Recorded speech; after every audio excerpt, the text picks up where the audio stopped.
Hello, I'm Bob Ross, and I'd like to welcome you to the 26th Joy of Painting series. If this is your first time with us, let me extend a personal invitation for you to drag out some brushes and a few colors and paint along with us on each show, and I'll show you how to do some fantastic little paintings. And if you've been with us before, let me thank you for inviting me back for another series of painting shows. Tell you what, let's get right to it. Let's start out today and have them run all the colors across the screen that you need to paint along with us. While they're doing that, come on up here and let me show you what I've got done. I've got a standard old 18 by 24 inch canvas today, but you use any size that's convenient for you. And I've covered the entire canvas with just a thin, even coat of the liquid white. Now the liquid white just makes the canvas wet and makes it slick and allows us to actually blend color right here on the canvas rather than working ourselves to death on the palette. So let's just take off and do a painting. It's very, very simple, and if you've never painted before, this is one that you can do. Start off with a little tiny 2-inch brush today. And we'll go into a small amount of Prussian blue. Now Prussian blue is a very strong, strong color, so we don't need much. Just pull a little bit out and tap the bristles like so. And that'll assure that we have a nice even distribution of color all the way through the bristles. Okay, let's go right up here. Now then, as I say, the canvas is covered with liquid white, so it's slick and wet. And we can start right up here at the top. And we'll just make little X's, little crisscross strokes, something like that. That simple, that easy. Now it's very easy to go back and make it darker, but it's a son of a gun to take it off. You can, but it's much easier just to start off with a little bit of color, and then you can always add more if you want it. So I suggest you start with just a little bit of the Prussian blue, and then you can add as much as you want later on. We'll add a little more and make it a little darker. Just like so. And I'm going to leave some areas that are sort of open. By that I mean they just don't have much color on them. There. Maybe, about like so. If you've painted with us before, you know that this piece of canvas is your world. And in your world, you can do anything that your heart desires. On this piece of canvas, you have absolute and total freedom. That's what makes it so fantastic. Maybe I'll have a cloud in this one, so I'm going to leave a spot open right there, and we'll just sort of see what happens. There. And you can make this as dark as you want or as light as you want. It really is up to you. We use no tracings or no patterns here. We just sort of let our mind go and our imagination flow to whatever area you want it to be in. There. A few little spots here and there. Something about like it. I tell you what. If you've painted with me before, you know I'm an absolute nut for water. I love water. So while we got this old brush full of some blue, let's add just a little bit more to the bristles like that. Just same way we loaded it before. And let's go right up in here, and we'll just pull across. Start from the outside and pull inward, like that. This will be still water today, I think. So still water is normally flat. A little bit more color, and then pull from the other side. I'm intentionally leaving a little area open right in here, because if everything works just right, that'll look like a little sheen of light that comes right across there. Makes your painting exciting. Now very gently, we can just go across the entire canvas. Like that. And that takes out the little brush strokes and sort of brings everything together. Okay. Now, the most fun part of this whole technique is washing the brush. And we wash our brushes with odorless paint thinner. And in this can here, I have a screen in the bottom of it to scrub the bristles against. That allows the solid materials to settle and keeps the paint thinner relatively clean. And we'll shake it off and just beat the devil out of it. That really is the fun part of this whole technique. Now, just use the same old brush. I think today, to show you how easy this is, we'll only use, let's just use a 2-inch brush and maybe a knife. That'll be a challenge. I'm going to go right into a little bit of the white paint. Something like so. Just tap the bristles in there. Let's go back up in here. We said we was going to have a big old cloud that lives in our sky. So we just take that and sort of tap it. Just tap. All we're looking for now is just a very basic shape for our little cloud, or big cloud. Let's have a big cloud. There. About like so. And once again, you decide in your world where all the little clouds and things live. It's totally and completely up to you. You can have them anywhere that you want. Maybe, let's go right here. Just drop something in like that. There. Maybe a little more. There. All we're doing is putting in a basic shape at this point. Very basic. Then I'll get to wash the old brush again. I just like to wash the brush because it's a lot of fun. Same way. Shake off the excess and just beat the devil out of it. There. And sometimes I'll take the brush and go across a paper towel just to be sure that it's really dry as I can get it. Now very gently, one hair and some air. We just want to fluff this big old group of clouds that we have here. Just fluff them up. There, tease them a little bit, and then very lightly, just caress them. Go gently across them. Something like so. And that easy. We have fantastic clouds in our sky. There. See, nothing to it. You can do this. You absolutely can do this. I get letters every day from people all over the country that have never tried painting before, and they've seen us on TV, and they've tried this, and it works, and they're so excited. And they take the paintings, and they show them to friends, and they show them to their family, and they say, oh, you didn't do that. And some people tell me that they've had family members actually look close and try to find numbers, like they've done a paint by number. Okay, let's take some white. We get to moving along here, a little bit of the Prussian blue. We put some black in there. I want to make a gray color, maybe a little bit of alizarin crimson in there. Ooh, I like that. So we have a little crimson, a little bit of Prussian blue, a little black, and a little white. Make sort of a grayish color, but it has a little bit of the crimson in it. I just wiped the old knife on a paper towel. Now then, still using the old 2-inch brush, we're going to just pull it through this color and wiggle it. Just wiggle it. That pulls it to a nice sharp edge. All right, see here, you can see how sharp it is. Very sharp. Maybe in our world back in here, maybe we have some little trees that live far, far away. Just take the brush, touch, give it a little push. See there? And you decide how many little trees are here. We don't want a lot of detail in this. It's too far away. Too far away. Just want a few little things in here. When you're doing landscapes, things that are far away should not show you a lot of detail. Just like when you're looking at things far away. You don't see every leaf, every stick, every twig. You see indications. You see basic shape, basic color. And that's what we're looking for. Maybe there's a little guy that lives right here in between all these big ones. There, he's a special tree. All right. See there? Something about like that. Whatever. There's another one. And you decide how many trees are in your world. Because each of us will see nature through different eyes, and you should paint what you see. Painting is very, very individual. That's the reason I don't like to use patterns or drawings on here first, because I think it restricts creativity sometimes. Just do it and enjoy it. Very quickly you learn to compose as you paint, and that really may be the joy of painting. Same old brush, maybe right down in here. We begin filling in. Tell you what, let me grab another brush. I have several going here. I want to create a little mist down here. There, see? As you're painting, if you don't have drawings and stuff here, you begin to see things. And this looks like a good place to have a little misty area. So just by tapping the base of it, look at that. Lift upward. That easy. Now then we can come right along in here.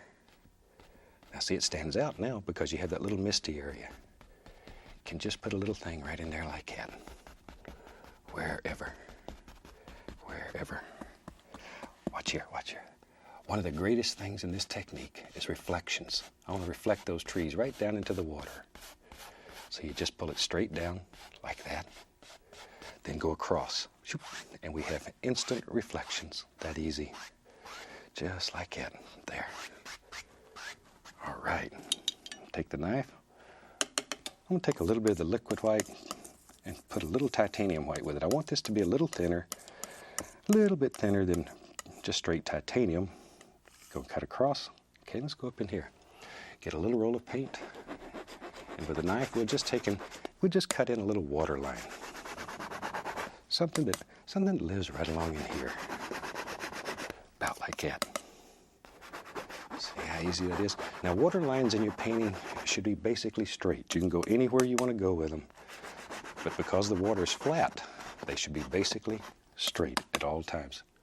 Or it just won't look right. It'll look like your water's going to run right out of your painting. And it's bad when you have to tie a bucket on the side of your painting to catch the water. It sort of offends people when they look at your paint. There. All right. Now then, let me wash the old brush again. I really just like to wash these brushes. There. Shake off the excess. And just cover everything in the house. Time to get crazy now. Let's take Prussian blue, midnight black. I'll put crimson in there, some sap green. We'll put some Van Dyke brown. Looking for dark color, and I'm going to mix up a pretty good pile of it. All right. Okay, let me wipe the old knife off. Okay. Now then, let's go back to the old 2-inch brush. I'm going to show you how to make some gorgeous trees using a brush this big. It's important to load the brush correctly. Wiggle it. Wiggle it. That pulls the paint down toward the end of the bristles, and then sharpen it, just like you would a fine knife. There you go. Okay, let's go right up here. Now we got to make a big decision in our world. That's a big decision. There's a tree lives right there. Touch the canvas, and then just with the corner of the brush, begin working back and forth. Start from the center, work outward. Center, outward. See there? And these big old trees, a little more painted, they just live right in your brush. You just have to sort of push them out. Just push them out. And down here, we don't really care. I'm going to have several trees, so we're not too interested. We'll separate them with highlights. And maybe in our world, you're right, there's another little tree. And he lives right there. Right there. See? As I say, down in here, it doesn't matter. You can put this on with a paint roller. We'll start a whole new technique of painting here. Roller painting. All right, just loading the brush again. And let's decide how many trees live in our world. We'll have another one there. Just using the corner of the brush when you first start, and as you work down the tree, you're pushing harder and harder just to bend those bristles down. Something like so. There. Shoot, I gotta have one more little tree out here. Make sure the brush is to a nice chisel edge, very sharp. Maybe this one's got a little bend in him. I like trees that don't just look like future telephone poles. They got character. Some of them, they're like people. Some of them have a few flaws in them. Some of them are a little heavier, some are a little skinnier. Something like so. And some of them maybe have a little tilt in their world, and that's okay. That's okay. There, a little more color. And while we got this on the brush, let's come right into here, and let's put us in the indication of some reflections. It'll be right into that big group of trees. That easy. That easy. And we put a little land in there. See, this is all still just using a 2-inch brush. Just putting the indication here of a little bit of land. We'll come back and highlight all of that. There, go across, zoop, that easy. And we have instant reflections. That may be one of the neatest things that happens in this technique. All right, let's take a little white, a little dark sienna, mix them together. Make a nice brown color. Cut off a little roll of paint, and it should be right on the edge of the knife. And we can go up in here, and let's just put a happy little tree trunk here and there. There, something about like that. Now you can change just a few trees into a lot of trees by putting the indication of tree trunks here and there, because we don't know how many trees are behind that. So that's how you make a few trees into a whole forest. You didn't know you had that kind of power, did you? But you do. You do. On this piece of canvas, you can do anything that your mind can imagine. I like trees. Let's make some more. Shoot, that was fun. Load the brush up the same way. This is your bravery test. Maybe one goes right off the canvas on this side. Still just using the old 2-inch brush. And just working back and forth like that. Whew, boy, that is a big tree. That's all right. It's our world, and if we want a big tree in it, we can have a big tree. We can have anything in here that we want. There. Because you can do anything that you believe you can do. And I know you can do this. I know you can do it. There. Maybe. Yeah, we'll have another one that lives right there. There. And in here, once again, we don't care. We'll separate all that with just highlights. That's working so good, we got to do one more. We'll have one more. I like him. This is a good painting to give you some practice using the old 2-inch brush and for making some fantastic evergreens. And what's fun is to do a demonstration. Show your family or your friends how you can do this. And when you drag out a brush, it looks about like what they painted the barn with last week. They won't believe you can do this. There. All right. Something like that. I tell you what, maybe yep, you're right. It comes right down there. And in here, we'll just fill it up. Just fill it up. Just put some color in. There. Okay. Now then, we'll put a few tree trunks over here on this side, still using that same color, dark sienna, a little white. There. Now this old big boy, it goes right off the canvas. We'll assume he's a big tree, strong tree. Maybe he's the papa tree that lives out here. And here and there you can see a few little things that just live in there. You can take the knife and just scrape in the indication of little limbs that are hanging. And evergreens always have these little limbs that hang off of them. Now then, fun time. I'll use that same old brush. It has that tree color on it. I'm going right into the cad yellow. And once in a while I'll hit a little yellow ochre, a little Indian yellow, just to change the flavor a little bit. Because there was blue and black in that color, instantly we have green. We have a gorgeous green color. Load it back up to a chisel edge once again. Same way. Very sharp. Very sharp. See there? All right. Both sides. Let's go up here. Now then, let's begin deciding which tree is in the foreground, which tree is in the background. Figure it out in your mind and do the tree that's farthest away first. Do him first. There. And then, well, let's see. Maybe this tree. Okay. So you have to make these decisions. There. A little yellow ochre I'm going to add right in there. Just to change the flavor a little. So this tree will have a little different taste to him. There. See there? And as it works down, let it get darker and darker and darker. Because down in the bottom here, there's shadows. Big shadows. And also, trees are normally brighter at the top because you have the newest growth up there. There. If you have trouble making this stick, add the least little touch of paint thinner or a little touch of liquid white even, just to thin the paint. Because one of our golden rules that you need to remember is that a thin paint will stick to a thick paint. We start with a paint that's much thicker than normal oil paints. That's very important. It's much, much thicker. It's very firm, very dry. And then by sort of thinning each layer on top of that, we can literally paint layer after layer on top of it. But each layer needs to get a little bit thinner. There. So if you don't start with a thick paint, guess what's going to happen? You're going to become a mud mixer. And if you've painted, sooner or later you're going to mix a little mud. All of us have.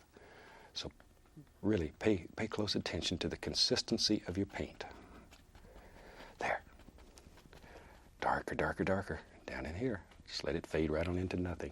And this will happen automatically because your brush, as you're going down, is picking up that dark color, and automatically it gets darker.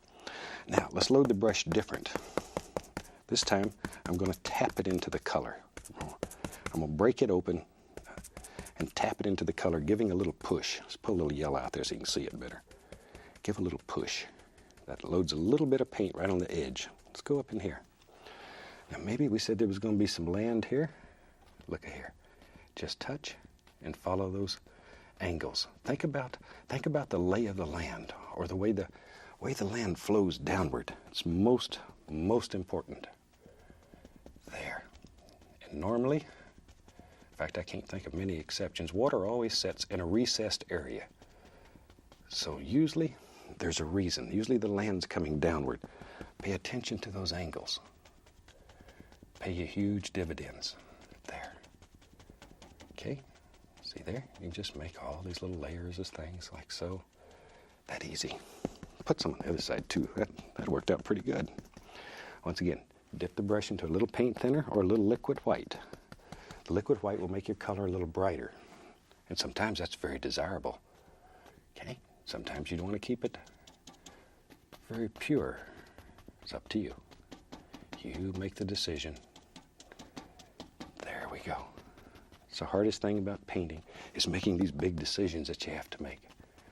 Because when you have this much power, you have to use it correctly. There. All right. Well, when I go home, I don't have any control over anything but the garbage. But here, I can do anything. Anything. Can move rivers here. There. But work in layers. See, always start farthest away and work forward, forward, forward. And by tapping, it makes these little grassy areas, and you can make them to where they're soft as velvet. Or you can make them very distinct. It's really up to you. It looks like a nice place just to get a good book and go up there and kick back and talk to the animals. And now, I'm going to pull the brush in a different way. See here? I'm pulling it in one direction. Straight down, pulling it in one direction. And that'll cause it to have a little curve in it. I want to turn the brush so that curves to the top. See it? Let's go up here. Now with that same old brush, I'm going to go right in here, and I'm just going to push in a happy little bush or two. Don't let it slide. Push it. Make your bristles bend a little bit. Look at that. See? Little bitty old tree. It lives right there. Or he can be a pretty good sized tree. Add a little Indian yellow to that. Brighten him up. Maybe there's a little friend lives right here. There. See? It's up to you. Up to you. Wherever you want him. I got to have one on the other side too. That's working so nice I can't quit. Where does he live? Right there. Right there. See? Isn't that neat? Did you ever think with just an old 2-inch brush and a big old knife, it almost looks like a putty knife, that you could paint a gorgeous painting like this in a matter of minutes? You can. At first, it may take you a little longer. Don't worry about speed when you first start. Speed will happen automatically. It takes a little time to learn how to load the brushes, but after you've done that, speed will begin coming automatically. See there? We'll put a little bush that lives right down here. There we go. Wherever you want them. You can have them anywhere. Now then, little water line. We'll take that same old color. This is just liquid white. Liquid white. Pull it out flat. We're going to cut across, just like we did in the background. And let's put us a little water line right under here. This little light area sort of separates the two darks. And if you get one that's too bright, all you have to do is just rub it a little bit. See there? Once again, though, you want to keep these lines basically straight. Something like that. There. You can have a little ripple here and there. Like that. Take a clean knife, and we'll just pop in an indication. A few little sticks, little twigs that live out here. Wherever you want them. Some on the other side too. Shoot, I think we got a finished painting here. We'll take a little bit of crimson, a little paint thinner. We'll sign that one. But I hope you try this one. This is a very easy little painting to do. And as I say, even if you've never painted, this is one that you can do. Until next time, from all of us here, I'd like to wish you happy painting, and God bless, my friend.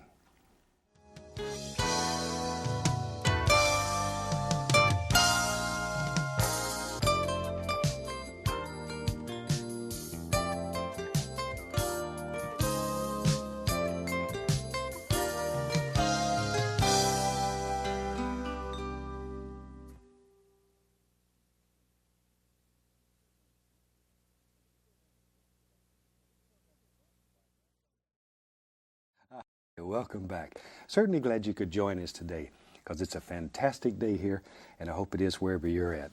So I tell you what, let's start out today and have them run all the colors across the screen that you need to paint along with us. While they're doing that, let me show you what I've got done up here. I have my standard old double prime pre-stretched canvas, and today I'm using an 18 by 24 inch. You use whatever size is convenient for you. And I've covered the entire canvas with a very, very thin, say that again, thin coat of the liquid white. So the canvas is all wet and it's slick and it's ready to go. So I'll tell you what, let's just do a fantastic little painting together. Thought we'd do something today that's just fun. We filmed the show in Muncie, Indiana. So I thought maybe today we'd do a show that has maybe a little farm-like scene in it that I think will be pretty. So let's start off with old 2-inch brush, a little bit of, let's start with a little Indian yellow. Let's make a very simple little sky that you can do with no problem. Very, very simple. Just a fun little sky, a little Indian yellow. See there? Now that color is continually mixing with the liquid white that's on the canvas. All right, without cleaning the brush, I'm just going to go into a little bit of yellow ochre. It's sort of a gold color. We'll go right above that. Just a little, about like that. And then just blend them together. Now then, now I'm going to clean the brush. And we clean our brush with odorless paint thinner. Shake off the excess. And just beat the devil out of it. We have more fun cleaning the brush. It's just unreal. We'll go right into midnight black. Now I cleaned the brush in between these colors because if you put yellow and black together, as you know, it makes green. But I'm gonna take a little black and just gray the sky on top. And if we're real careful, we can bring it right down into the yellow, right where they join, without ending up with a bright green sky. See, just let them sort of blend together gently, like that. There. That's all there is to it. Now then, we can take that same old brush, and maybe there's a little cloud that lives right there. See, there he is, little stringy cloud. He just sort of hangs out right there. Maybe he's got a little friend right there. Tell you what, maybe there's another one over here. I don't know. This piece of canvas truly is your world, and you have to make these big decisions. Now we'll take a clean brush. I change brushes. Clean, dry brush. 3 hairs and some air, and very gently just blend that out. And today, that's about all I'm going to do for a little sky. I want this just to be very, very simple. Just a very simple little sky. There. That way we can spend most of our painting time worrying about other things. Let's use a little 1-inch brush. I'm going to grab with a knife. I want to make some brown. I'll make quite a pile of brown. I'm going to use it throughout the painting. Take alizarin crimson and sap green in about equal parts. Now you can take it to either side. You can take it to the green side or to the reddish side, depending on your mood or the effect you want to create. Doesn't matter. It's up to you. You decide. Today, I'm just going to have it a nice brown. Okay, I'm going to wipe the old knife off here. We just wipe the knife on an old paper towel. We just use a little 1-inch brush and go right into a little of that brown. Just going to use it for a little background color. Maybe I'll put a little black with it. Darken it. There. Ooh, that's nice. And maybe back in here, let's just use little X's, and maybe there's going to be some little trees that live far away. So I'm not looking for a lot here except very basic little shapes. See, just sort of scrub them in. We don't care. This is your world, and you can do any old thing here. There, something about like that. Just let it go. I want to add a little more black down at the base because I want it to be a little darker. Indicate there's some shadows down there. Gotta have a place down here for all my little animal friends to hide and to relax. There. Okay. Wherever you think they should be. Right. Now today I'm going to get this is a little half-size round brush. It's a small round brush. Put a little bit of the liquid white on it. A little bit of yellow. Be right back. I'm going to get a touch of blue and a little touch of black. Make a nice green here. So we got green, little yellow ochre. Here and there I'm going to probably hit a little Indian yellow, maybe even a little bright red now and then. And red and green make brown, so I use red as a duller. If I want to dull the green, then that's what I use. Let's go up here. Now then, just go in here and just tap in the indication of some beautiful little things that are happening far, far away. See there? And vary the colors a little bit. We don't want a lot of detail. These are supposed to look like little trees that live far away. Add a little bright red to that. Oh, I like that color. Like that. Color makes me excited. It's so beautiful. There. Probably painted 25, 30,000 paintings in my life. And I still get excited when I see this work. So easy and so much fun. And it brings so much happiness to so many people. That truly, truly is the joy of painting. There. Okay, maybe a little bit more of that reddish color. This would be a nice scene to do in autumn colors, where you really get crazy. Used a lot of the reds and the crimsons, and just, Jack Frost, when he starts touching the trees, just makes some of the most gorgeous colors in the world. I lived in Alaska for many, many years, and you never talk about Alaska in the fall, but Alaska has some of the most gorgeous fall colors of any place I've ever been. I really do think God was having a good day when he made Alaska. It's so beautiful. I haven't been there in a couple of years now. About time to go back. There. Say hello to all my friends there. All right. But see now, we got all those little tree things back here, and it's real easy. Take a liner brush, just a very small amount of that little brown color that we used. There. See, just a little bit. Okay, let's go up in here. Now, here and there and here, I'm just going to put the indication of a few little trunks and stems and all those things that live in trees. There, see them? Don't want a lot, just a few. Don't overdo. Okay. All right. Let me just wash the old liner brush. Shoot. Find the brush here that's not too dirty. We don't care. Go into the brown and the black. A little bit of sap green here and there just to give it a little greenish hue. Okay, let's go up in here. Let's make some big decisions in our world. Maybe there lives some land right here. We're going to do a little scene. I tell you what, I'm going to save this whole side over here and put a big tree. If you've painted with me before, I love these big trees. There. So we'll play with those today a little bit too. It's again the browns and the black. I'm just looking for a dark color, so on top of that, then we'll come back and we'll put some nice highlights. Make a little grassy area. This is a good place to practice and just get the feel of the brush. You could put this on with a mop. It doesn't matter. But by doing this, it gives you practice with a brush. So I suggest you take every opportunity to get the feel of the brush. So much of painting is a feel, and it comes with practice. Well, if I don't quit, I'm going to have the whole canvas covered up. But that's okay. That's okay. Look at there, though. By putting all these different layers in here, just by tapping, already you can see distance in the painting. Looks like trees that live way back here somewhere. We don't know where they live. Don't know that we even care. I'm going to dip the brush into the least little touch of the liquid white.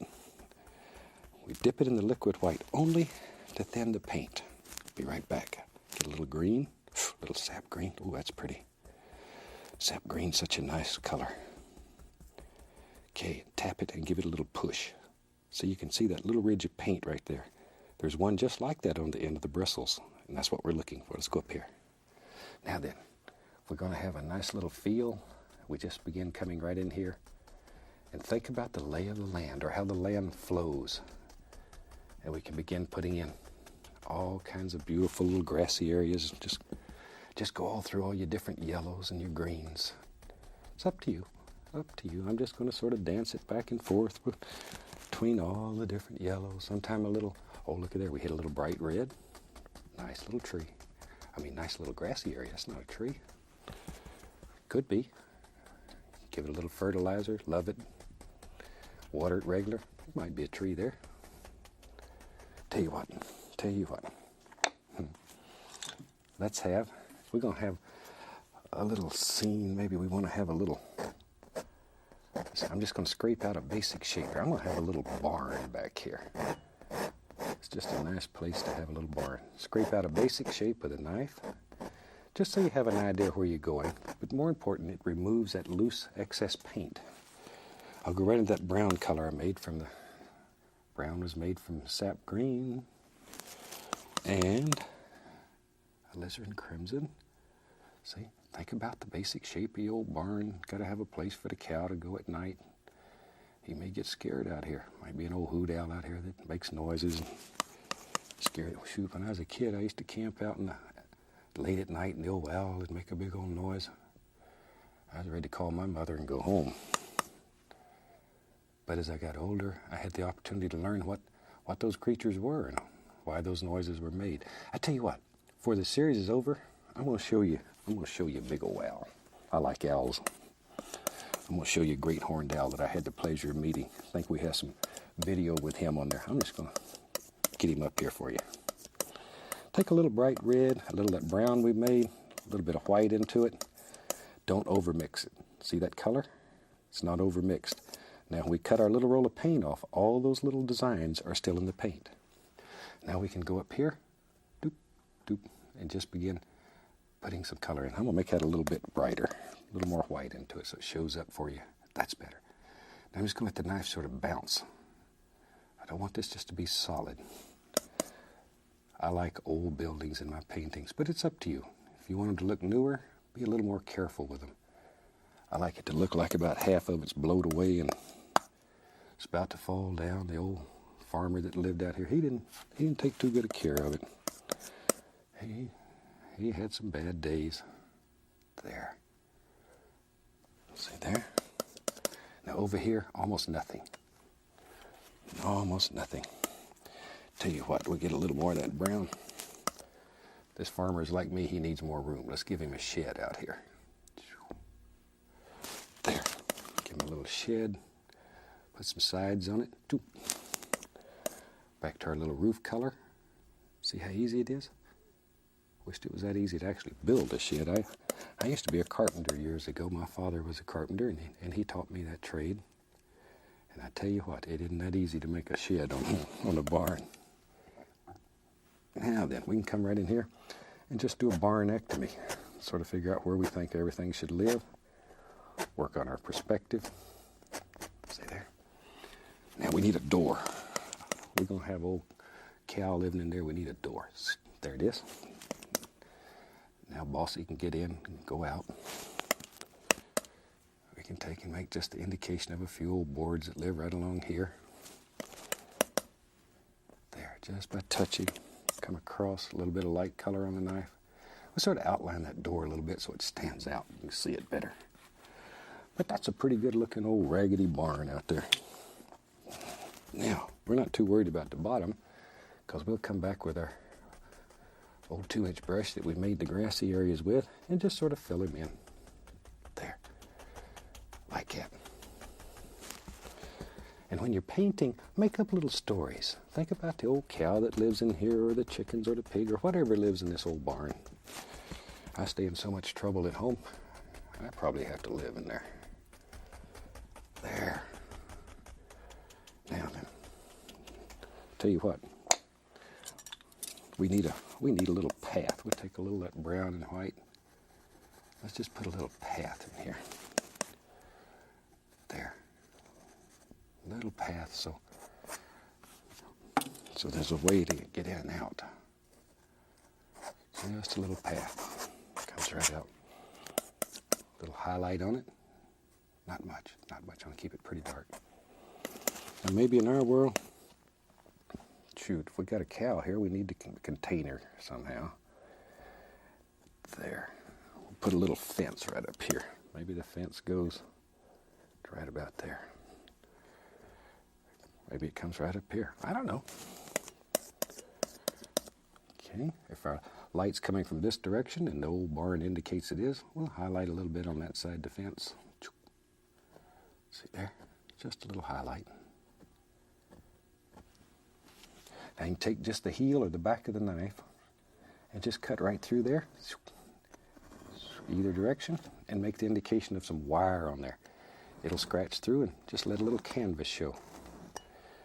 We'll put 3 strands of wire on our fence. We got a big cow in here. We don't want her getting out. Sometimes it's neat to take a little bit of, I use a little bright red, put just a little top on those little devils. Because normally when you cut fence post, when you cut the tree down to make a fence post, you paint the ends of it to keep it from deteriorating. There, so we did that. Let's just keep going here. We'll put some more of that brown and black color underneath here. As I say, so if you're in a big hurry, you can just paint it on. It doesn't make any difference. I usually like to tap it on though, because it, once again, gives you a lot of practice using the brush. But however, it doesn't matter. Doesn't matter. There. A little more black, a little more brown. Okay. We said we were going to have a big tree over here, and we left a big hole. So we'll have a big tree. We'll take the old 2-inch brush. There it is. Just use the corner of the brush and tap in some basic shapes. This old tree, maybe there's a group of trees. Let's have a group. Whole big family of trees live back here. Add a little bit of bright red to that color. Yeah, I like it. And here and there, leave a couple of holes in your tree so some sky can show through. Let a little light get through. The bird's got to have a way to fly through there. There. Wherever. And down toward the base, I'm going more into the black. I want to get darker. Darker down here. Indicates shadows. A lot of shadows. There. Something about like that. Okay. Let's have a few little old tree trunks in there. Let me find a little fan brush here. I'm going to dip the fan brush into a little bit of paint thinner just to wet it up a little. And I'm going to load it full of this brown, little black on it. Then I'm going to come right over here and pull one side through a little bit of that lighter color. So there is a little difference in the color. One side's a little lighter than the other. I know it's hard to see, but it is a little lighter. We said our light was coming from the left, so we want that lighter side on the left. And there's not a whole big difference in there, but a little. And I just want to put the indication of some little things that live way back in there. We're not too worried about them at this point. Take our liner brush, a little paint thinner, a little of that brown color, and here and there, I'm just going to put the indication of a few little arms that are on some of these little trees back in here. There, see? We're not looking for a lot of detail. These are too far back. Maybe if we have time here, we'll just put a big old tree in here. I like big old trees. Yeah, we can just use a nice old 2-inch brush here. Grab a little sap green. There. Ooh, that's nice. Don't want a lot of color. Just a little red too on a dullet. There, good. Up in here, just use the corner of the brush. Put the indication here and there and here of some leaves that live out here. Think about patterns and shapes, though. Don't just throw them in at random. I know it gets to be fun, and it's just tempting just to drop them everywhere. Retain a lot of your dark areas, though. It makes them look deeper. There we go. Isn't that a neat way, though, to make a big old pile of trees? So easy. So easy. There. Put a little one right there. Something like that. All right. This truly is it's a lazy man's way of painting. That's why I like it. I always look for ways to make painting easier, but yet effective. Because if you have some success with this, then you really like it, and you go and you paint everything. And maybe a lot of people that I talk to, they've had success with this, and they end up in college or something, really studying some fine traditional art because this worked for them. So that's what's so nice. Back to my brush here that we were using to make some little grassy areas. We'll put in maybe there's a little hill right there. Yeah, there is. See? Any old place you want him. Right along here. All right. I really like it. I'm going to add at least a little touch of paint thinner to my brush. Because a thin paint will stick to a thick paint. So that'll make it come off the brush easier. Because the paint that I have up here, very thick, very strong, very dry. It's not like traditional paints. There, just vary the colors a little bit and just work in layers. Let all these little things happen wherever you want them. Maybe a little bit right there. I like that. Just to push that path a little further down in there. Okay. Over in here, there's maybe a little bit wherever. A little bit more. There. All right. We said we'll get crazy here. Let's load a fan brush full of black and that brown that we made from crimson and sap green. Are you ready? This is your bravery test right now. Fan brush is full of color. Big decision. Maybe it starts right here. Or maybe this old tree had some rough days and he's got some crooks and some... Oh yeah. I like trees. Trees are a lot of fun. Gorgeous. A lot of fun. Put him a big old foots out here so he has something to stand on. We want him to be strong. Maybe we'll give him a big arm here. Like that. Got to make those little noises, or it just doesn't work right. Now then, let's see. We had a little bit of brown and white mixed up here already. Just touch it and sort of let the knife just bounce. Barely touch it. Barely. Let's just sort of touch. See? A little bit up in here. Barely touch. There, something about like that. And that's all that we're looking for. Darker, darker, darker. On the other side, we can take a little bit of the Prussian blue, a little bit of white. I want to make a dark blue. I want to make the indication of a little reflected light right there. See, because I think these trees here would stop the light, so we're going to get a little light through there. So I've highlighted this one intentionally on the other side, because I think those trees would stop the light. There. There. A little bit of a lighter color just to make that edge stand out. There. You know, when you buy your first tube of paint, you get your artist license issued to you. And the artist license says on this piece of canvas, you can create any and every illusion that you want. That's what we do. I'm going to take a little paint thinner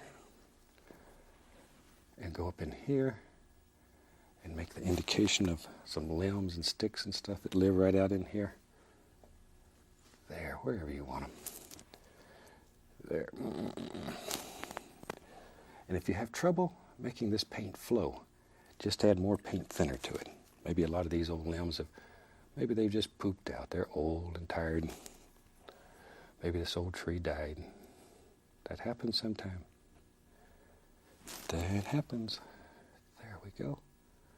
Don't make all the limbs just come out the side. Have some come across. All right, now then, let's take our fan brush, put some brown on it, and let's just make our path come right on out. Right on out. Here it comes, here it comes. Right on out through the painting. So we have a way to get to that old barn. And you could take and just fill in a few little grassy areas to bring it all together. Put your stick and a twig here and there with a knife. Shoot, we got a finished painting. There. Hope you try this one, because I think you'll enjoy it and you'll find it to be a lot of fun. And from all of us here, I'd like to wish you happy painting, and God bless, my friend.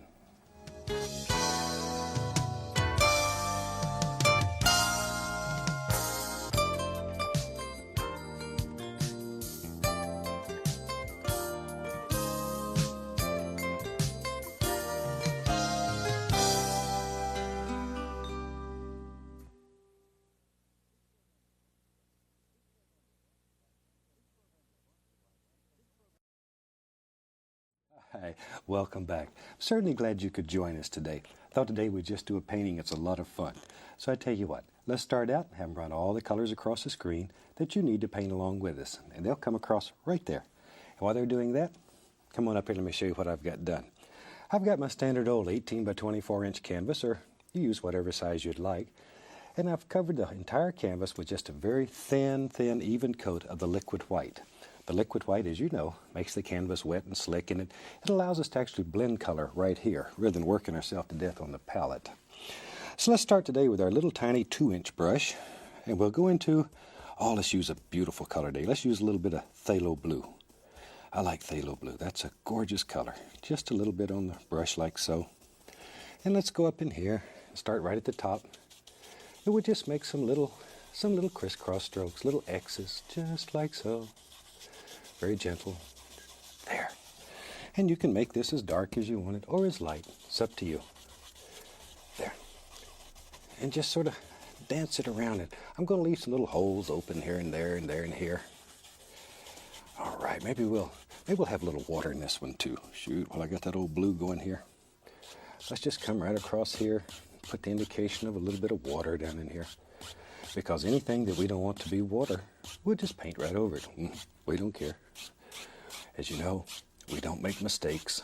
We just have happy accidents.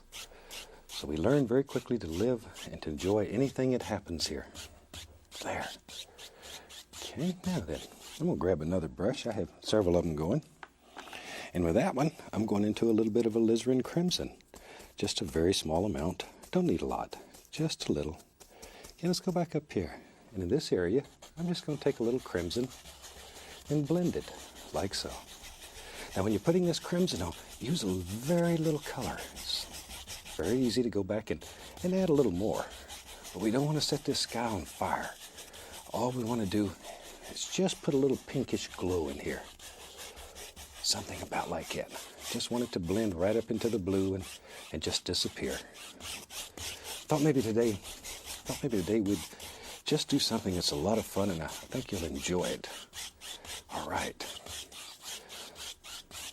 Okay, now we get to wash the old brush. If you've painted with me before, you know this is the most fun part of the whole procedure. Just shake off the excess and beat the devil out of it. That is a lot of fun. Now then, we'll just take that same old brush, go right into a little bit of the titanium white, just tap it. Very simple little way of making some little clouds here. We'll go right up here, and we'll just tap in some very basic little shapes. I'm not looking for a lot of real distinct clouds. I just want little floaters that live up here in the sky and just have a good time. There, something about like that. Maybe up in here. Just going to dance in a little of the white, because I don't want these to be very distinct. These are quiet little clouds today. Sometimes we do clouds that really stand out, but today, just some little floaters. There, now very gently, one hair and some air. Just graze the canvas just enough to blend that together a little bit. And that'll give us an indication, some little clouds that just float around up here in the sky and have a good time. Tell you what, the other day I visited a very good friend who was in the hospital, and he told me he liked mountains. I promised him I'd do a mountain for him. So, Frank, this one's for you. All right, let's take some Prussian blue, some black, some alizarin crimson. I'll put more crimson in there, so it goes sort of to the lavender side. We'll cut off a little roll of paint. It should live right on the edge of the knife there. Let's go up in here. All right, maybe back in here in our world, we'll just put in a very basic little shape. There, we'll have a little ridge of mountains, something like so. There, and I don't want to have a lot of big sharp peaks in this, just a little ridge. There. I spent a little time up in British Columbia a while back, and they have some of the most gorgeous mountains like this. I just absolutely adore them. They're so big, just huge mountains. Okay, now the only thing we're worried about is this nice edge up here on top. The rest of it, we don't even care at this point. Later on we will. But right now, we really don't care. Yeah. This brush has got a little paint on it, but it's all right, because I'm just going to grab it and pull it down. There. You don't have to clean the brush to do this, because all we're doing is removing excess paint and blending it downward. Something about like so. See how that paint moves? Now, if the canvas was dry, we'd be in Agony City right about now. That paint just slides right on the liquid white, though. Makes it work so easy. Allow the canvas to work. Shoot. I'm lazy. I look for easy ways to do things. All right, pull the paint out as flat as we can get it. I'm going to reach up here and get a little touch of black. I want to gray it. Be right back. Get a little more. There. A little bit of black. Just mix it, but I'm not over mixing it. Maybe I'll even put a little touch of bright red in there. Ooh, that's nice. That's nice. I like that. Flat as you can get it. Then cut across and get a little roll of paint. Once again, see, pull it out flat. Just a small roll of paint lives right on the edge of your knife. Okay, let's go up in here. Now, we're going to check out and see how delicate you are. No pressure. Just touch it and allow it to glide right down the canvas. No pressure. No pressure. See there? Very gentle. Very, very gentle. Easy. It doesn't take a lot of paint. But it does take a very delicate little touch. There, just gently, gently caress the canvas. There we are. See there? Okay, maybe even over in here, light will strike right in there. You have to decide where you think light would strike on your mountain. Let's take use a little Prussian blue. It's darker than the phthalo blue. Maybe you can put a little black in it. A little black, even touch a little Van Dyke brown in there. Oh, that's good. That's a good color. And that will be our shadow color. Once again, leave it sort of marbled. Cut off that little roll of paint, just like we did before. And then we can go back in here and begin picking out little areas that we think are in shadow. And just touch it. Give it a little pull. Very gentle. Very, very gentle. See? No pressure. Absolutely no pressure. Just begin adding in all those little shadow areas. Here's one. Just wherever you think they should be. And we're just going to place shadows and highlights back and forth here. Back and forth and back. There. Something about like so. Alright, see, we'll touch a little highlight color. And that easy. You can make all kinds of little things happen. And maybe down in here, yep. Look at there. Maybe it gets a little bigger down here. We don't know. In your world, you create any illusion that you want. Any illusion that you want. Because you can do that here. There we are. Painting is nothing but games of illusion.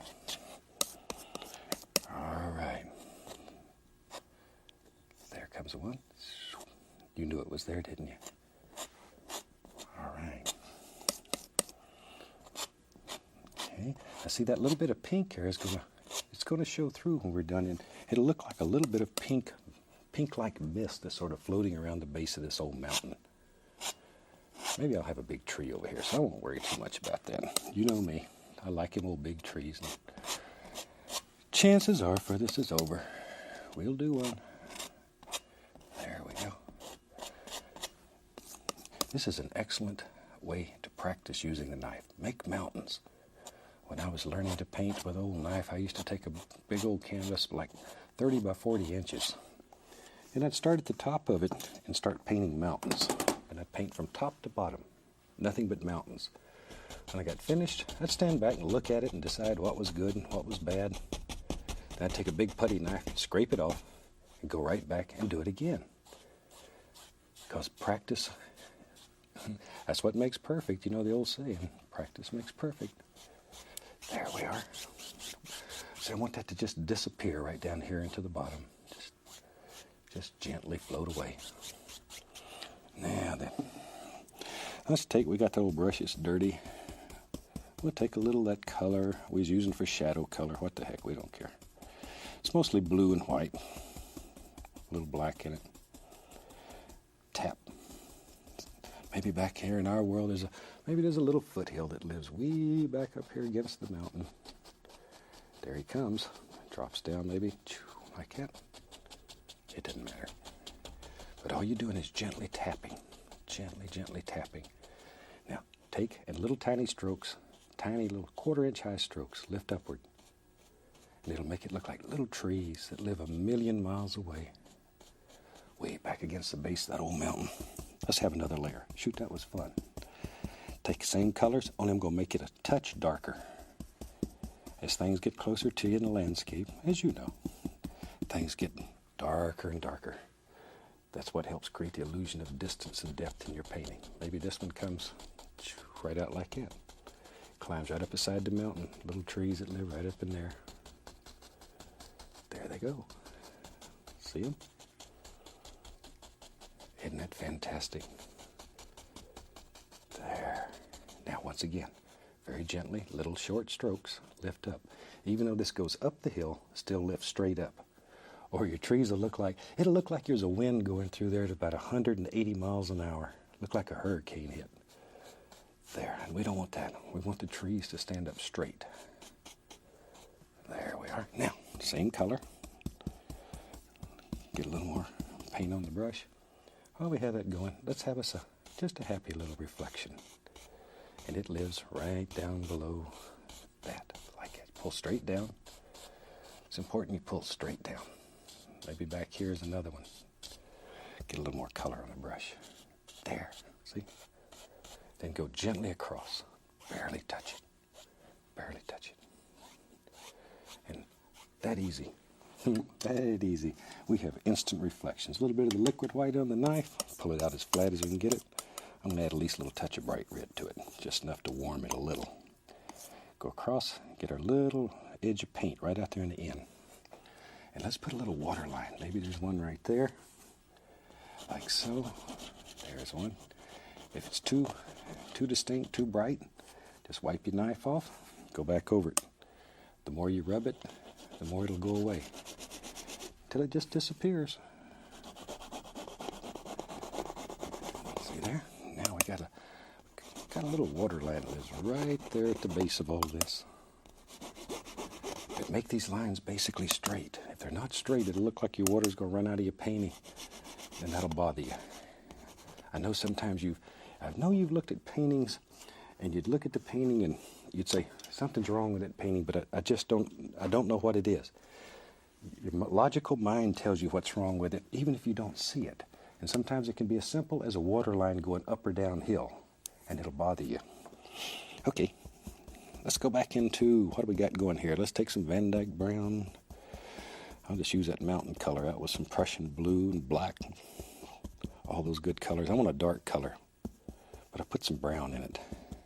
Okay, maybe in our world, we got a nice mountain here. Maybe right there. You be the judge. You put it where you want it. Maybe there's a little bump that lives right there. There he is. We just drop him in. Shoot, I tell you what, let's get crazy. Maybe it comes up like this, goes over, goes up.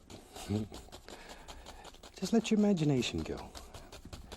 You know, that's one thing so fantastic about painting landscapes. There's so many possibilities. If you paint a portrait and you put somebody's eye in the wrong place, chances are they're going to notice it. But if you put a tree in the wrong place or he's got a crook in him, somebody will come along and say, I know that tree. Him and I went to different schools together. Because in nature, everything is just fantastic. And there's trees that are dead and alive and bent and crooked. There. I tell you what, let's just fill that all in while I got it going here.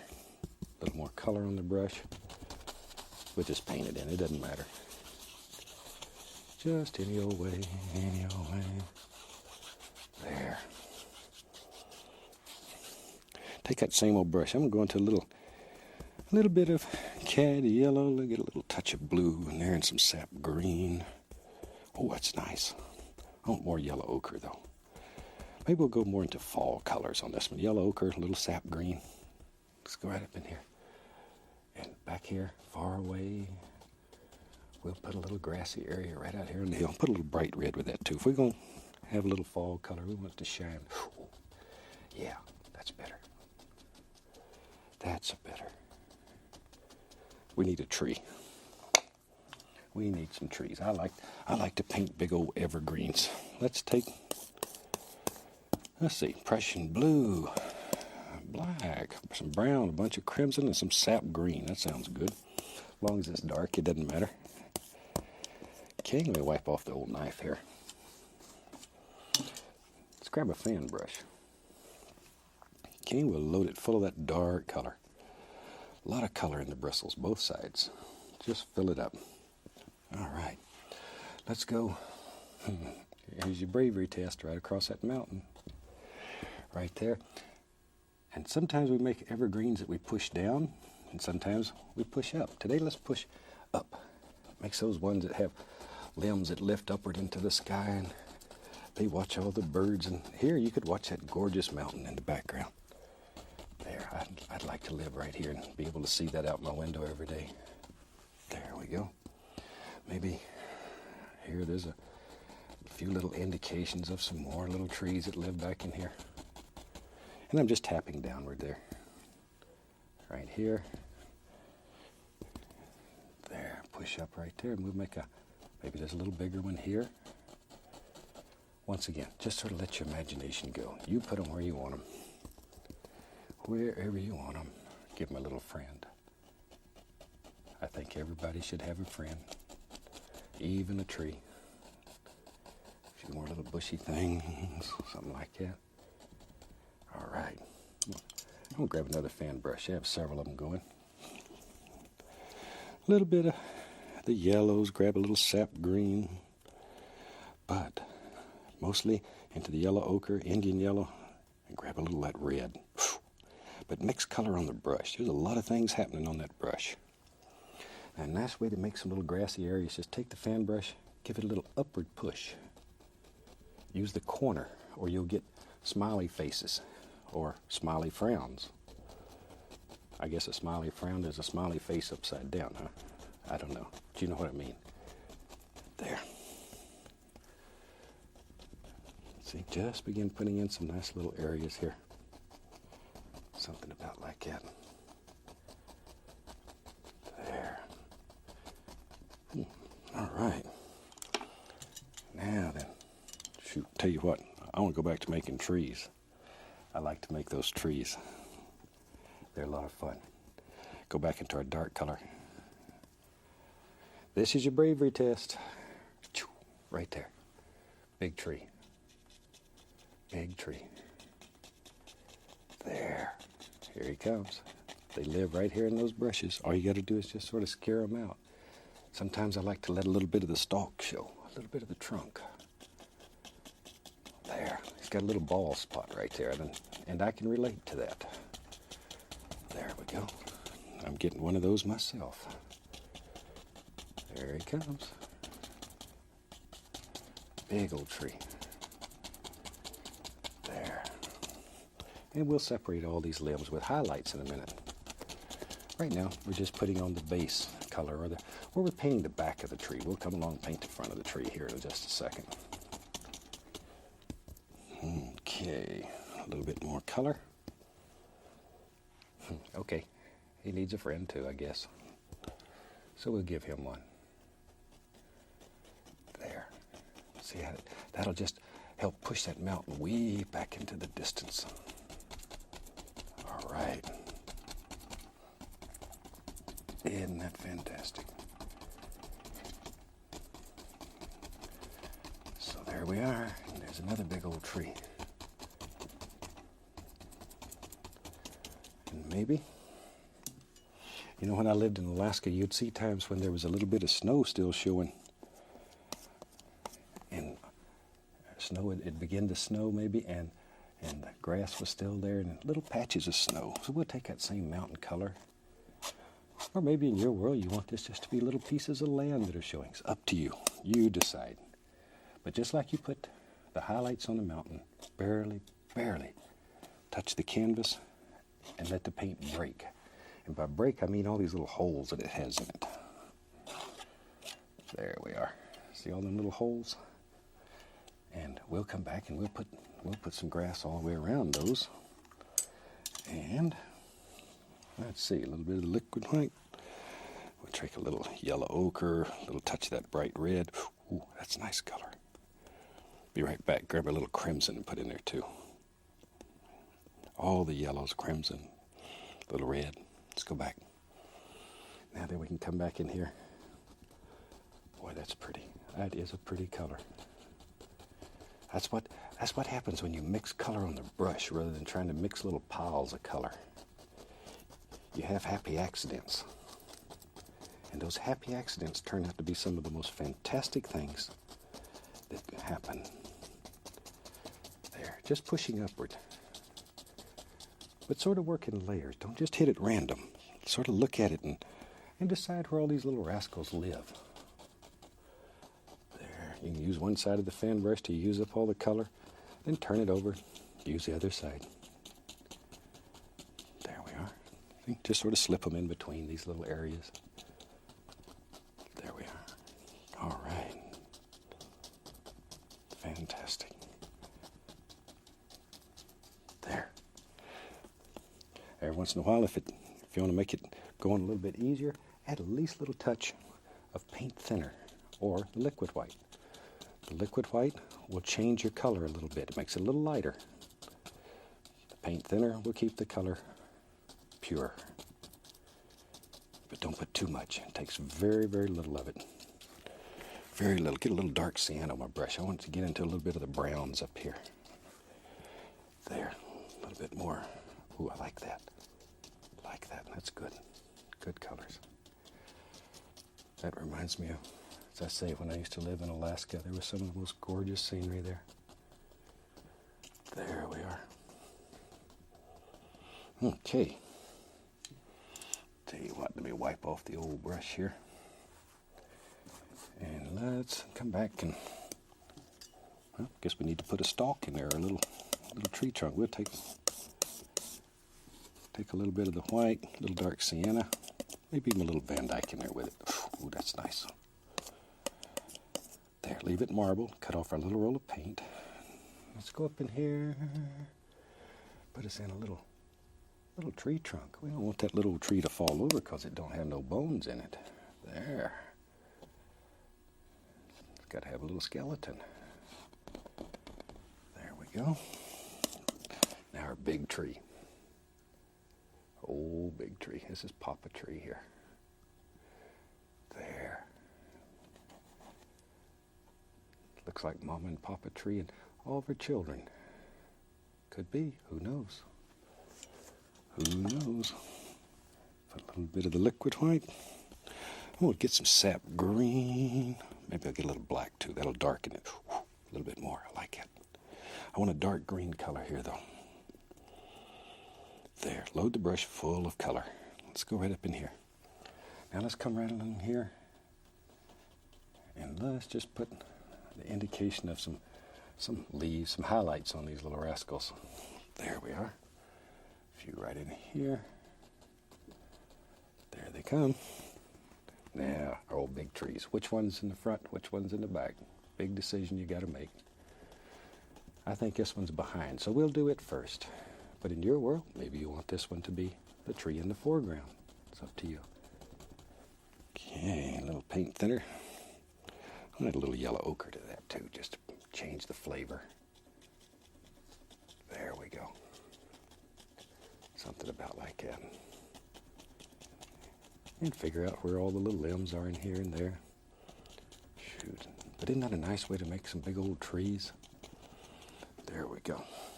Scratch in a few sticks and twigs. And we're to the point of having a finished painting. Hope you've enjoyed this one. It's a lot of fun. I'd love to see a photo if you do it, so send me one. From all of us here, happy painting, and God bless, my friend.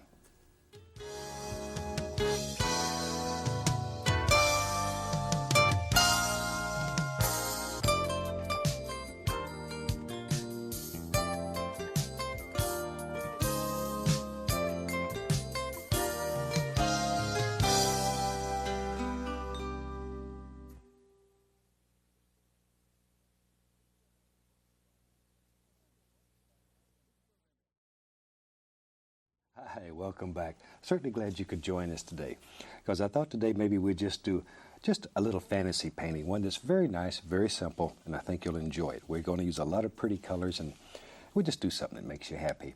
So let's start out today and have them run all the colors across the screen that you need to paint along with us. Now, come on up here and let me show you what I've got done already.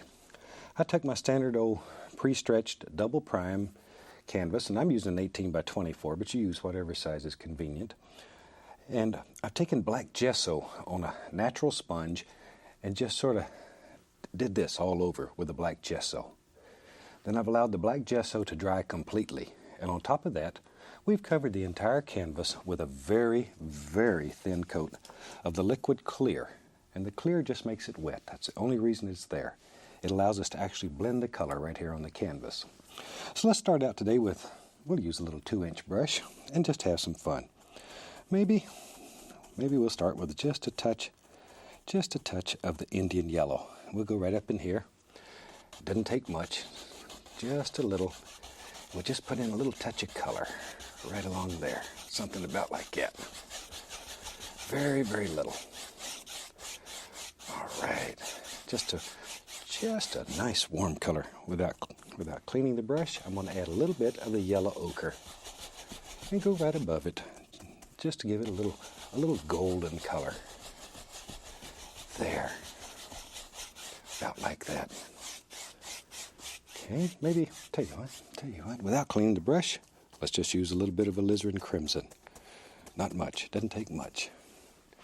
And since we're doing a painting that has a lot of beautiful colors in it, we'll just use these gorgeous, gorgeous colors. When you do this, maybe you want to try it in some other colors or some other flavors. It's up to you. I just want to show you one way of making a very, very pretty little painting. There we are. Now then, just blend that together a little bit and we're in business. And that's really about all I'm going to do for this little sky. Okay, I've got several of these little 2-inch brushes. Let me grab another one. Now down here on the bottom, I'm going to take a little bit of phthalo blue and phthalo green, just mixed together. A little green, a little blue, both in the phthalo colors. As I say, I want to play with color today. Just do something that makes you feel good. We'll go up in here, and maybe down in here, we'll just go across and put some of this gorgeous color in there. Isn't that just a delightful color? It's pretty, makes you happy. There. And all these colors that we've used are fairly transparent. Some of them are very transparent. But all of them are transparent enough that you can see this black design that we put on here right through them. We just covered that all up. We'll make big decisions later on what goes where, and anything we don't want, we just cover it up. Because as you know, we don't make mistakes. we just have happy accidents. Time to wash your brush. That's my favorite thing. Wash it off with odorless paint thinner, shake it, and just beat the devil out of it. You can change the decor of a room very quickly if you're not careful doing that. I suggest if you're going to do this at home, maybe get a little brush beater rack and put it in the bottom of a waste paper can, and then you can shake the brush off in the can and then beat the rack. It's all contained. It'll save you a happy home and your marriage. Let's take some Prussian blue, alizarin crimson, and some black. Pretty heavy on the crimson though. I'm sort of looking for lavender, sorta. Okay, pull it out very flat. Like so, cut across, get a little roll of paint right on the edge of your knife. There. I'll tell you what I want to do. I want to take a little bit of that and put some white with it. Maybe we'll make a little mountain that's far away, and then we'll make one that's closer. Show you how to do that with the same color. Put white in a little bit of it and get a little roll of paint. There we are. Now maybe if we want to make a distant mountain, just take the knife and put in a very basic little shape. And the farther away you want it to look, the more white you add to it. Because when it's far away, it'll be very light in value. Scrape off all the excess paint. Just really get in there and scrape it. With a clean, dry brush, then you want to grab that and pull it. Once again, because we have the clear on there, you can move this color. You can literally pull it all over the canvas. There, and very gently here, we'll just blend it all together. So it's very soft, and very far away. Just a happy little mountain that lives way back in the distance somewhere. There we are. All right. And that's all I'm going to do, because I don't want a lot of detail in that mountain that's far away. Now we go to the solid dark color. It's the same color without white in it. Cut off our little roll of paint again.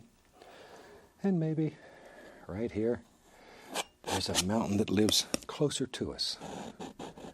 So we'll just drop him in. Just a very simple little mountain. Nothing real complicated. At this point, all you're looking for is the nice outside edge here. We could care less what's going on in here. We're just looking for that little outside edge. Maybe something about like it. Once again, scrape off that excess paint. And we'll grab the old 2-inch brush, give it a little pull, and I want this to blend out till it literally just blends into nothing. Just knock off that excess paint. I'm trying to remove all the excess paint here that I can, because I want the bottom of this mountain to be lighter than the top. Very soft on the bottom, very misty, quiet little devil. There's way back here. There. See there, that gives us a basic shape, and already you can see 2 ranges of mountains. Now the reason this one looks closer is because it's darker. That's the only reason. Because, as you know, it's the same color. We just add a little white to the back one. Now then, let's take some titanium white, and we'll put a little black in it. A little bit of black in it. And maybe a little bit of the bright red. That's pretty. Make it look like that. But I want it to remain marbled. I don't want to overmix this color. All those beautiful patterns in here, when you get that little roll of paint, they're right there. Now let's go up in here. Got to make some big decisions in our world. Maybe there's a little highlight lives right up in there like that. We don't know where it goes. Don't know that we even care. Shoot. Maybe there's a little ridge. It comes right. Like that. Like that. Maybe one in here. Isn't that a fantastic way, though, to make a little distant mountain? Works easy. You can do this. The biggest thing to remember is apply absolutely no pressure. No pressure. In other series I've mentioned when I was teaching my son Steve to paint, I told him just to pretend that he was a whisper that just floated right across the mountain. And that was the way I made him understand what a delicate touch. And today, Steve probably paints the best mountains in the country in this technique. That's his specialty. All right, let's take a little white, a little bit of the Prussian blue. Just want to make a blue and white color, about like that. And we'll go up in here and very gently, zoom. See there? We just put in the indication of some little shadows that live back here in our mountain. Just a few. There. Wherever you think they should live. Okay, maybe in our world there's some little things right in here. Ooh, there's a nice one lives right there. Now then we can come back with our highlight color. We can work on shape and form. You can change your mind. You can move mountains here. On this piece of canvas, you can literally do anything. There we go. A little more of the shadow color. Reach right up under there, grab that, and put a little shadow under that peak. Each little peak, though, needs its own shadow, or it won't play with you. It'll just sort of go in and leave you. There. About like that. Maybe right up in here. Little touch. Dink. Right there. All right. Good, clean, dry brush. Now I want to create the illusion of mist down at the base of this whole mountain. So all we're doing here is just tapping. Follow the angles in your mountain and tap. Gently, gently, gently. Gently. We don't want to destroy. We want to diffuse. Over here, we'll go in this direction, just like so. Still tapping, following those angles. And then very lightly, just lift upward. Here, lift in that direction. Always following the angles that you've painted in your mountain. There. Isn't that a neat, nice, simple little way to make a gorgeous mountain? And it works. It works. You can do this. Tell you what, we'll just use that same old color. We'll take a little touch. Let me clean off my palette here a little bit. Getting too much stuff going. There. Got to get some room to work. Even with a palette this big, sometimes I run out of room. When you're using large brushes, you need a big palette. Okay. Now then. Now we got some room to work. We'll take a little bit. Looks like some blue and white, a little alizarin crimson. There we are. Basically the mountain colors. I've added a little touch more blue to it. All right, maybe back here in our world, maybe, yep. Some little footy hills live way back in here and go right on out, maybe right there, right there. See, right on out to nothing. One will get smaller down here. That way it'll look like it's going away from you. There. We'll just sort of fill that in a little bit. Now then, very gently, short little tiny strokes, maybe 1/4 of an inch high. Grab it and lift up. Makes it look like little trees that live back there right at the base of that gorgeous mountain. And work in layers. Keep working down, down, down, down until you have them all in. If you want to separate it a little bit, take a little darker color. You can come right back in there. It's the same color, only a little darker. And lift that up. See, and it'll make it look like a whole nother layer. That easy. Isn't that sneaky? All right, well, we got that color on the brush. Let's take a little bit of it, pull it down. Like that. Got to make those little noises or it doesn't work right. But just pull it down. And then go lightly across. Now sometimes you can touch the brush into the least little touch of white. And come back and see how it'll make that water shimmer. But don't overdo this effect. It's so nice, sometimes you want to overdo it. And if you overdo it, then it loses its effectiveness. See there? Then just come back, give it a little wiggle. All right. Now a little touch of the liquid white. We'll just put a little bit out here on the old palette. I'm going to put the tiniest little amount of the bright red into it. Just enough to warm it a little. Cut across, get a little bit right on the edge of the knife. We can go up in here and just begin putting in a waterline. There. Isn't that nice? A little bit of pink in there, it just sets it off. Just sets it off. But you don't want to overdo it. It's easy to overdo. There. Just something about like that. All right. I like these kind of little paintings with the black gesso. I think the black gesso and all the colored gessos that we've introduced is one of the neatest things in painting. I don't know why somebody hadn't done that a long time ago. It's now, colored gessos are just about a standard in the art world now. There we go. But you can make all kind of effects. All right. Shoot. We can come on down here and start having some real fun. Now let me find a brush. Okay. We'll just use that same old mountain color. It doesn't matter. Use some Prussian blue in there and some alizarin crimson. I'm going to reach up here and grab a little sap green. Just add right to it. Just a little sap green. Just load the brush full. We have to start making some big decisions here on what lives in our world. And I put all this here because in my mind, I see a great big old tree that lives here and just sort of comes around this whole composition. So let's do that. Now when you do your painting, you may see something totally and completely different in it. And if you do, change it. Don't just try to do what we're doing here. Look at your painting. Every painting in the world is going to be different. That's what makes it so fantastic.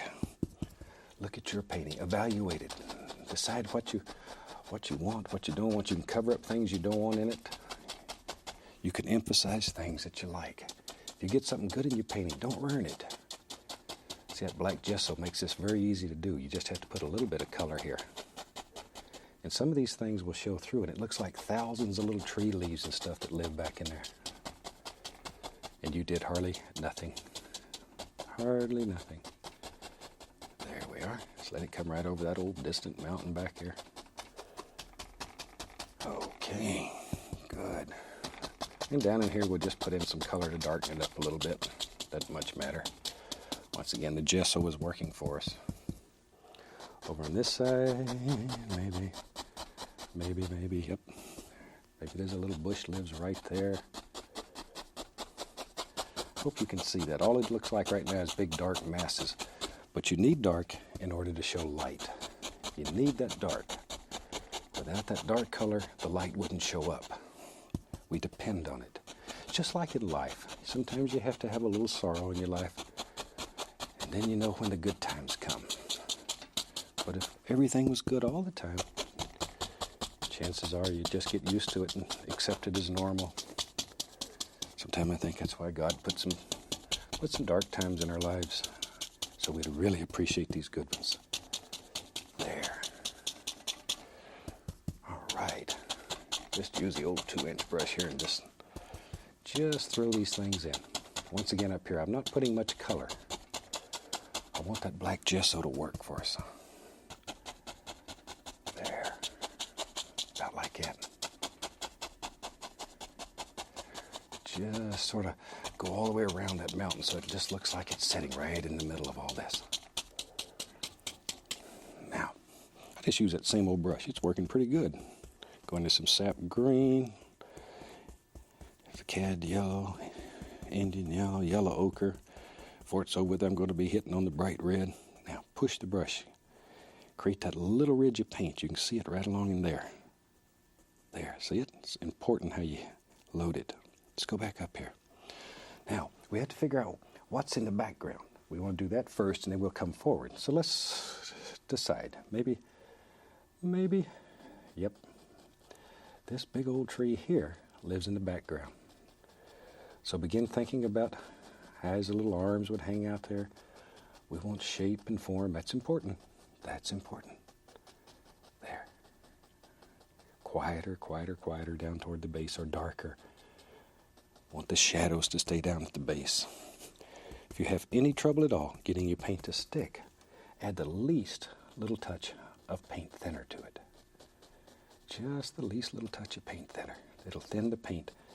And as you know, our golden rule is a thin paint will stick to a thick paint. Thin to thick. There's another happy little bush, and he lives right there. Wouldn't this be a gorgeous place to live? Whew. Build me a little cabin right here and spend eternity just looking out across that gorgeous lake and the old mountain back there. There we are. Maybe there's a happy little bush over here too. Anywhere you have these little dark areas, you can just drop them in. There. And up in here, there's one. That's all there is to it. I'm just using the corner of this old 2-inch brush. You could do this with a 1-inch brush. Oval brush works very good. It's a little bit slower. A little bit slower. And for TV, I usually use the one that's the fastest. I work with the mean old director, and she has no sense of humor if I go over 30 minutes. Whew. There we are. I'm going to add a little more sap green to that, maybe even a little black to dull it down. And let's begin figuring out where our land's going to go here.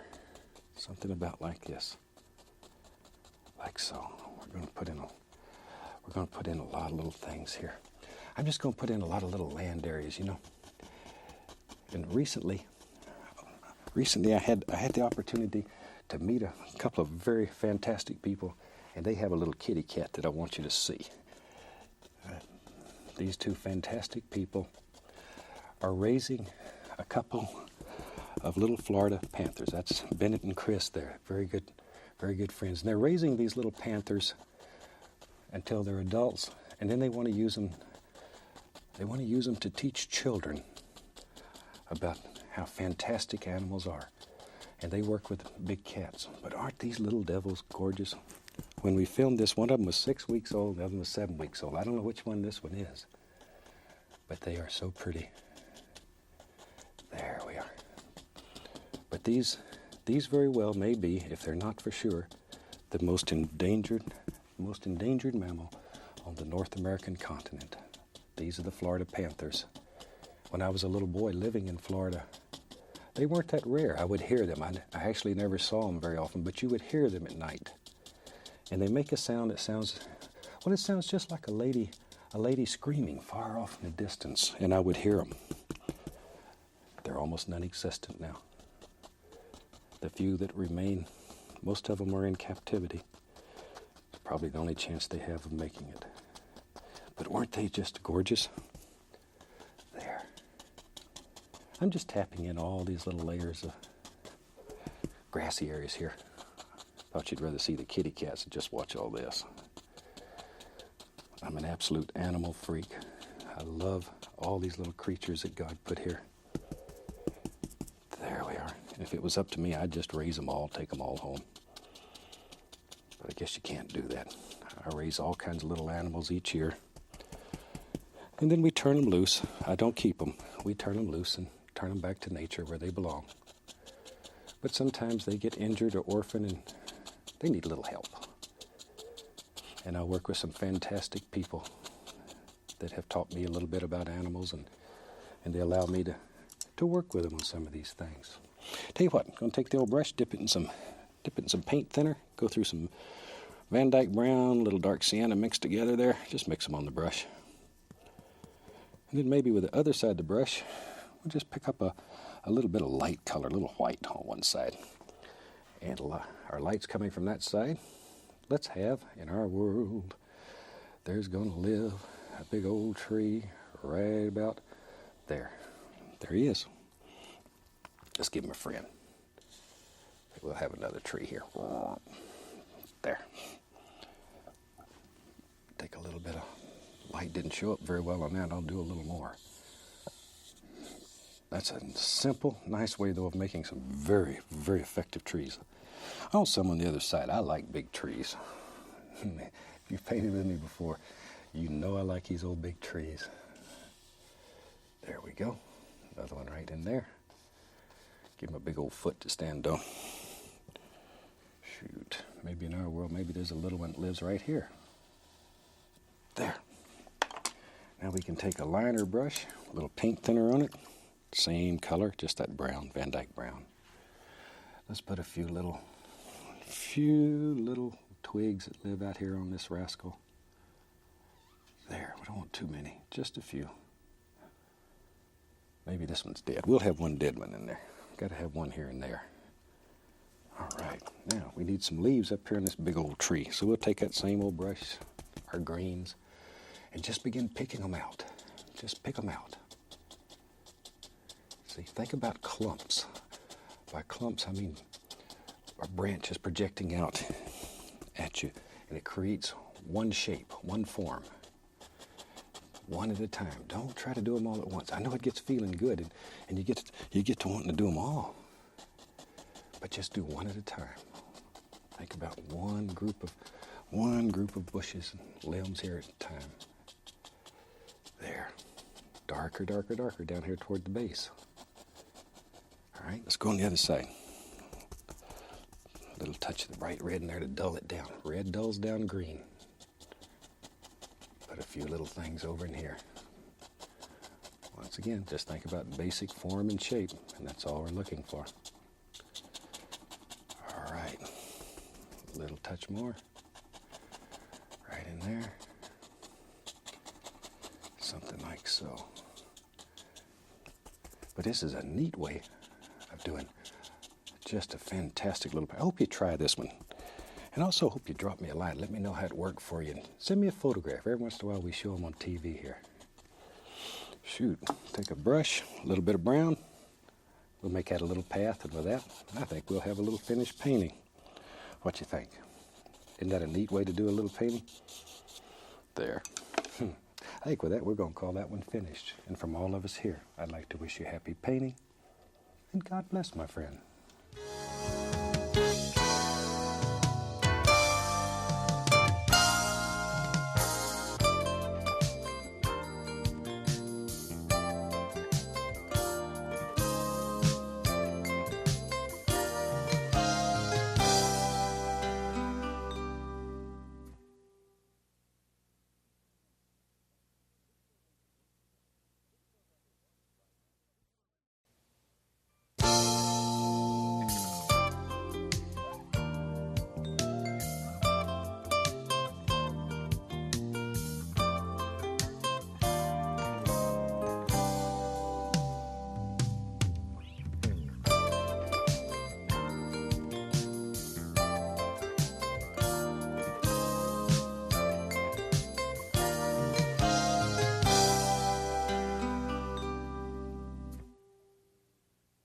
Hi, certainly glad you could join us today.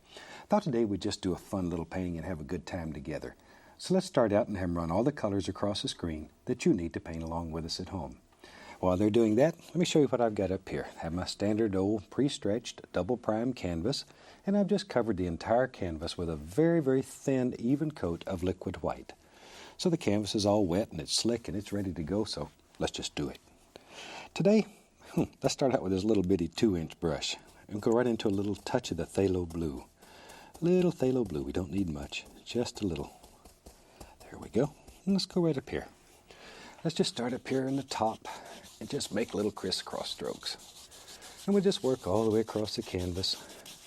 The color is continually mixing with the liquid white, so it gets lighter and lighter in value as you work down. And that's exactly what we're looking for in a landscape. There. Something maybe, I don't know, about like that. We'll leave a little area open. Maybe I'll put a cloud in there. What the heck? Maybe we'll put a little cloud in there. There. Something like so. Isn't that easy? We've got just a happy little sky laid in. When you're using this big old 2-inch brush, it really doesn't take too long to paint a canvas.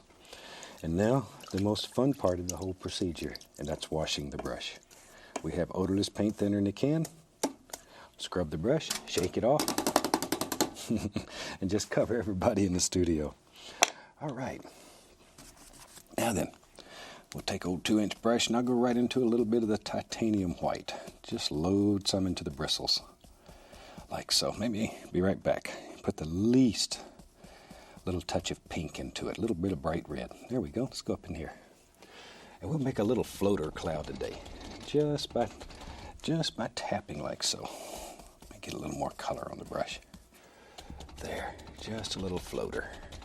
And all we're doing is just tapping a basic little shape. That's all we're looking for. Something about like that. Just let it float around. There. Okay. Now that don't look too good yet, but we'll come back with another 2-inch brush. It's clean and dry, and very gently. Look at there. Look. See there? That easy. You can create gorgeous little clouds, and you can pull them. Once again, the liquid white's under there, the canvas is wet. You can move paint right across the surface. And that's one of the nicest, easiest ways I've ever seen of making some little clouds. Okay, now then, let's take a little bit of the alizarin crimson. We'll just mix these on the brush, it doesn't matter. A little alizarin crimson, a little phthalo blue. I'm looking for, maybe a little lavender color.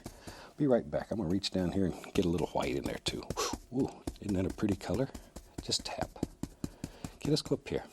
Maybe in our world, there live some little trees far back here in the distance. And I'm just using the top corner of the brush. And with that, I want to do just indications. I don't want a lot of detail. Too far away. Too far away. Just little distant trees that live back here and have a good time. These are just happy little trees, fun little things. There we go. All you're looking for is basic shape, form, very loose.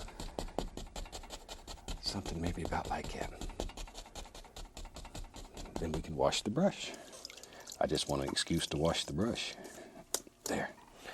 Shake it off. Back in business. Clean, dry brush. Now I'm just going to tap the base of it to create the illusion of mist. I want it to be very soft down toward the bottom. Very, very soft. There we are. Now then, I just use the same old brush. We'll take a little sap green, a little bit of cadmium yellow, a little yellow ochre, mix it together. I'm looking for a nice, that's what I'm looking for. Just a nice green there. Okay, let's go up in here. Now then, maybe there's another layer of little bushes. Nah, wanted a little greener. Add a little bit more sap green. Yeah, that's better. See, if you're not happy with something, change it. Because this piece of canvas is truly your world. And you can do anything here, anything that your heart desires. There we go. See there? Just indications of other little bushes that live in here. Something like that. And then with a clean brush. Once again, you can tap to create that illusion of mist. Very soft, very gentle, quiet little place. And we go back to that brush that had the green on. It's all right. Go right into the dark sienna, a little Van Dyke brown, but mostly dark sienna, and tap it again. Just tap, and right back up here. So I'm creating different planes in the painting, different layers. Just want to create a lot of depth in the background, something like that. There we go. Maybe it comes right on down. I don't know, wherever you want it to go. But see, already we have 3 different layers of little things. Take a liner brush, a little bit of paint thinner, and you can just, here and there, don't want a lot, it's too far away. Put the indication of a few little sticks and twigs that show, but not a lot, don't overdo. It's too far away, something like that. Something like that, there. Very gentle. Okay, now, got to decide what we're going to have down here. I think down here, let's put today some very, very dark water. Very dark. I'm going to go into pure midnight black and Prussian blue. As dark as I can get it. And I'm going to go up in here and just, dark water, Prussian blue, midnight black. Just really, really, really, really go in there. Don't be afraid of it. Because anything we don't like, we just cover it and paint over it. No big deal. It's one great thing about oils. Oils are the most forgiving medium there is. The most forgiving medium. When I was in college taking art, I took classes in watercolor, for example. It's a gorgeous medium. But college taught me 2 things. First of all, it wasn't my medium. And secondly, a super, super respect for those who can do it. I stuck with oils because they are so easy. And as I say, they're very, very forgiving. And I need all the forgiveness I can get. All right, we'll go into Van Dyke brown. A little dark sand. I'm just mixing them together, but mostly Van Dyke in this case. Our little roll of paint. We go right up in here. And maybe, yep, maybe there's a little bank that lives right here. Just a little bank, river bank. There. See there? Just drop in a basic shape. Oops, drop the old knife. That's all right, got another one right here. We'll just keep right on going. So, all right. Now then, find the brush here. Get one that's got a little bit of sap green, a little bit of the little touch of cad yellow. Let me get a little more of that sap green. Like that. Just load it full. Just load it full. Let's go right up here. And maybe up here we'll put just the indication of some little things that are growing right up in here. Little grassy areas. Little tiny grassy areas. I'm going to add a little bit of paint thinner. A little bit of paint thinner. Now then, I want to make this look like little banks that are hanging over. So to do that, we just sort of bring that around. Just like so. There, get a little more paint. There. But that creates the lay of the land back here. All right. About like that. Okay. Take a little white, a little bit of that brown color. There, we'll mix it up so it's sort of marbly. And here and there we can put the indication of a little stone or whatever lives back in here. There. Now then, let's get crazy. Maybe there's a big bank that lives right out here. I want to create a lot of planes in this painting. So sort of lean back, take a look, take a deep breath and jump in there. Don't be afraid of it. You know, the worst thing that can happen when you're painting with oils is that you have to scrape it off and paint it again. But that's not a big deal.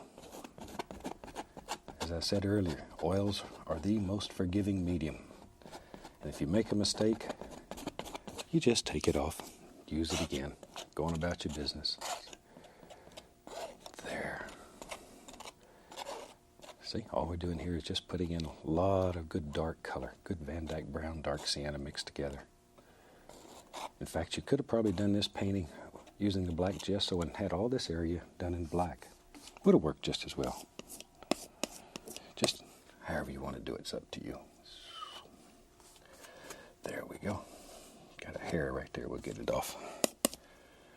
Very gently. Think about how you want this embankment here to go though.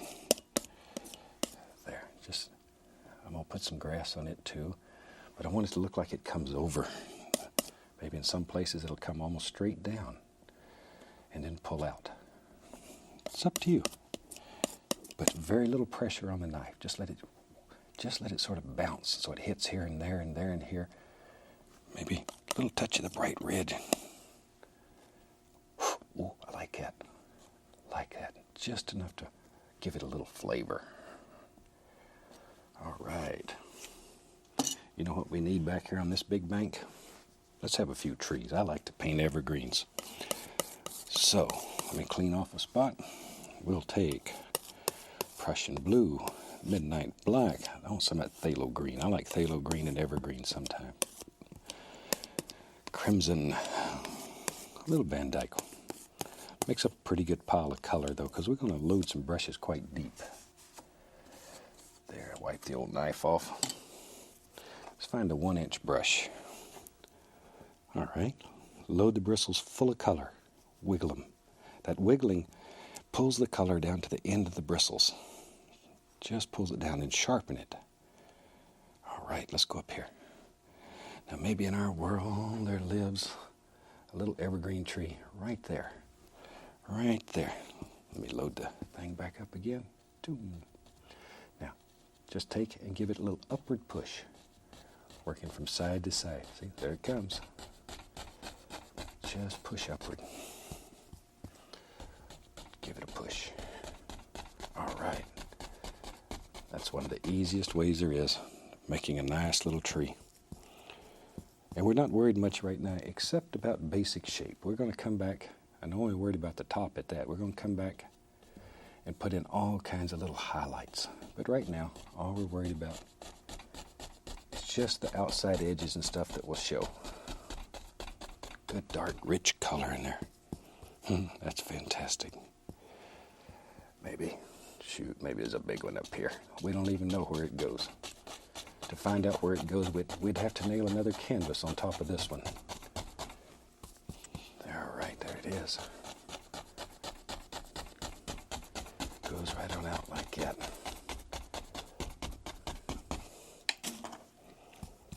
Okay, maybe.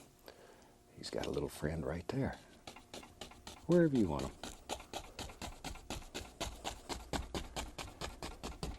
Okay. Let's have one more just to fill it all up here. Let me load the brush back full of color. And we'll go right in here. There. See there? Now we got a whole forest sitting back here. And in your world, you put as many or as few trees as you want. It's up to you. Totally and completely up to you. Okay. I'll just use that same old brush. I'm going to go right into a little lacad yellow, yellow ochre, Indian yellow. I'm making a green. Load the brush the same way. Let's go back up here. Now we can come back in here and begin putting a few highlights here and there. There. Just a few highlights. I'm going to add a little paint thinner so it'll stick a little bit. Oh yeah, see, now it comes off a lot better. If you have trouble making the paint come off, then just add a little paint thinner. This one needs a little thinner. Leave some of these dark areas. Don't kill them all. Darker, darker, darker. Ooh, and this old big boy, he goes right on off into nowhere. Something about like that. There he goes. Darker, darker, darker down here toward the base. This one back here, almost nothing. We want him to stay way back in the background. There's one. There we go. All right. Now, let's wash that old brush out. I just don't get to beat on these little brushes very often, and they're just about as much fun as the big ones. Not quite. It doesn't do as much to get the cameraman as the other ones do. Okay. Now maybe in here we got some nice bushes. So let's mix up a color, and for that, we'll just pile it up here. We may use that later. Let's take, we'll use some phthalo blue and alizarin crimson. Proportionately much more crimson than blue. Maybe even a little bit more crimson there. All right, then I'm going to add a little white to it. Ooh, that's nice. Okay, I'm going to take the brush and dip it into liquid white, because you know our rule, a thin paint will stick to a thick paint. The liquid white is there only to thin it. Pull the brush in one direction, load it full. Let's go up in here. And maybe back in here we have some gorgeous little lavender bushes. Maybe I'll make them a little brighter so they show up a little better for TV. There. Okay, there it is. Look at that though. I like these little devils. There. Maybe a little one lives right there. Okay. Maybe in our world. Yep, let's have another one right over in here. You just put them wherever you think they should be. It's up to you. Totally and completely up to you. Put some little tips out here on it. I like to use the liquid white to make little tips so they shine. Darker, darker, darker. I'll go into a little bit of the phthalo blue, and maybe got a little bush right here that's got a little blue in it. Just something to break up the flavor. Okay. Maybe take a little yellow ochre, and maybe we have right up here, maybe right in here there's just a pretty little bush lives right there in a different color. Boy, this is turning into a very colorful little painting. I like that. We use our little 2-inch brush, and let's have a little green on it. And let's just put some little grassy areas that come right down this embankment. See there? See there? Have them come out almost straight and then come over. Let some of these things just hang over the side. Get a little bit more of that sap green on there. Just let them hang right over. All kinds of things going off in here. About like that. Okay. We can scratch in a few little sticks and twigs just using the knife. So you can lift them up, pull them down. It doesn't matter. Whatever makes you happy. There. Okay. Well, I got that old knife. Let's take some white. I'm going to put some phthalo blue in it, just to make a nice, gorgeous blue. Phthalo blue is such a beautiful color. There, something about like that. Tiny little roll of paint. And maybe we got some little things that are happening right along in here. Just barely graze it. Let it just slide. Just barely, but barely touching. I want that paint just to pull off the knife and make it look like little watery things that are happening all down through there. There we go. All right. Shoot, we need something over here on the sides. Isn't that a neat way, though, of just making some nice little watery areas? Maybe over here, let me grab some more brown. Yep, you're right. Over here, maybe there's a peninsula or a little point of land that comes right out like that. Just right on out like that. And we'll take a little brown and white, just like we used here. Just let it travel right down. See, a little bright red in there too. Just to make it look like old dirt, rocks, stones, whatever's out here. We don't care. Maybe there's a Maybe there's some little grassy areas right out here. I don't know. Let your imagination go. Take you wherever you want to go. There. Just some little happy things living there. Take a little touch of the liquid white. We'll go in some greens, yellows. Let's have a, little bush. Lives right there. Little tiny bush. Cute little devil. There. All right. I like that. Tell you what, let's do. Take a little more of that blue and white, and let's just bring it right around the edges here. See there? Let it come right around like this. Water's just traveling right on down. There. It's a very, very easy way of making some effective water. Let's use some green, some brown, a little bit of blue. I want to have a bush right here. So to do that, I need to put some dark color in. About like that. Maybe it comes all the way on out. I don't know. Okay, we can go into a little bit of sap green, a little yellow. There we are. Okay. Put some highlights on this little rascal. There. You know, we travel all over the country and we do shows for PBS stations, and they're called Brush and Brunch with Bob. Recently I did one in, I think I was in Knoxville, Tennessee, and I met one of the cutest young fellows there, and he came up on the stage with me and he whispered in my ear, he said, Bob. I said, yeah? He said, beat the devil out of it. He was probably about, I don't know, 7, 8 years old. Just the nicest young fellow. I think his name was Owen. But just super young guy. Enjoyed meeting him very much.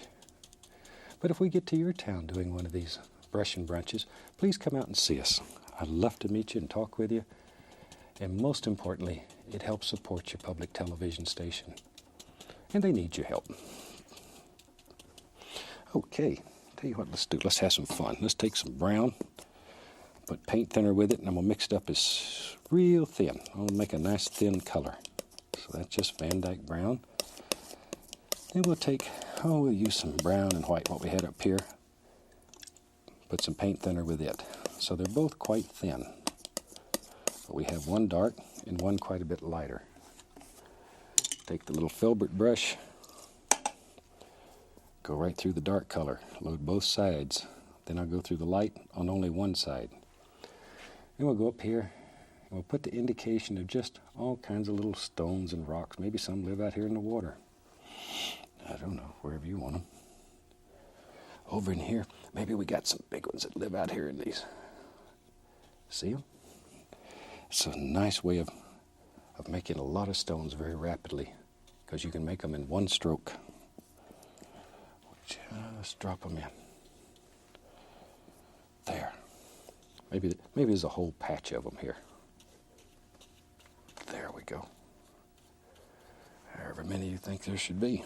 Shoot, while we got that old brush going, let's put some Van Dyke brown on it. Maybe up in here. Get brave. We'll put a nice little tree lives right there. There he is. Grab my little liner brush, put some arms on him. Tree needs some arms too. There. Just give him a few little arms. Just a happy little tree. It lives up here. Overlooks this little stream. It just flows by. Maybe he not doing so good and he doesn't have any leaves on him. So we just let him look right there. He's sort of a naked tree. All right. Maybe over in here, just a couple little ones. There, just very quiet little trees. I think with that, we're about to have a finished painting. Hope you've enjoyed this one. It's one that you can do. I'd like to hear how you do with it. So from all of us here, I'd like to wish you happy painting, and God bless, my friend.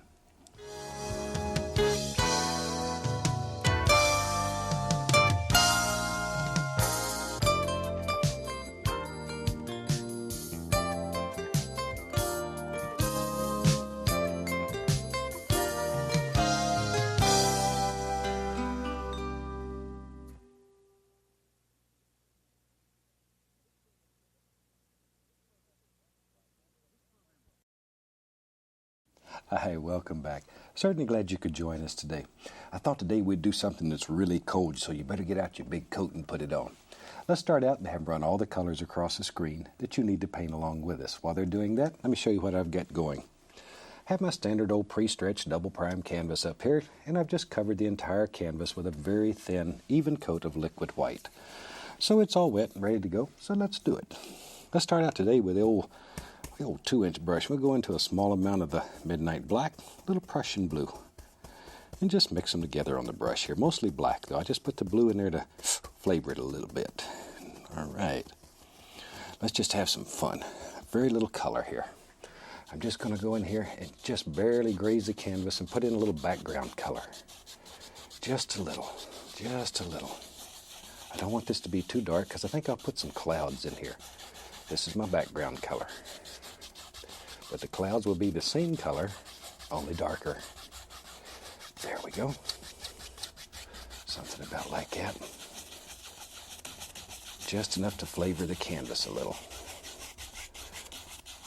Before we get too dark, tell you what, let's have some water in this one. If you've painted with me before, you know I'm crazy about water. Probably just crazy, but I'm crazy about water. Same color. And I'll go right down in here and just pull from the outside in. And we'll lay in a little color that eventually, if everything goes right, will be water. There. About like that. And very lightly, we'll just go across the entire canvas. But that little light area stays in there. That's what we were looking for. Now then, let's have some fun. Black and blue. Mostly black, though. Once again, the blue's in there just to flavor it a little bit. All right. All right, let's go up in here. Now then, let's have some big old clouds, and we're just going to tap these in. I'm just going to use a whole 2-inch brush and just tap in some very basic cloud shapes. Maybe it comes down, goes up, I don't know, wherever you want them. Just tap them in. There. A little more color on the brush. There we are. Just tap it in. Something about like that. And you make your own mind up where you think your cloud should live. Because we all see nature through different eyes. So I want you to paint what you see. There. All right. Something about like that. Maybe a little more over here. Okay. Today, tell you what. I'm going to show you a new brush. Today I'm going to introduce you to a little blender brush. This is a very soft little blender brush. And we can just blend right over the top of all of that. Very, very soft brush. It's much, much softer than the normal brushes we use. There. And this one's fantastic because it's thicker than most of them. And most important, it has a round handle. And the round handle allows you to actually paint with it and spin it. There we go. See how you can just blend right over all those beautiful little things? Look at there. Now then we just wipe that on a paper towel.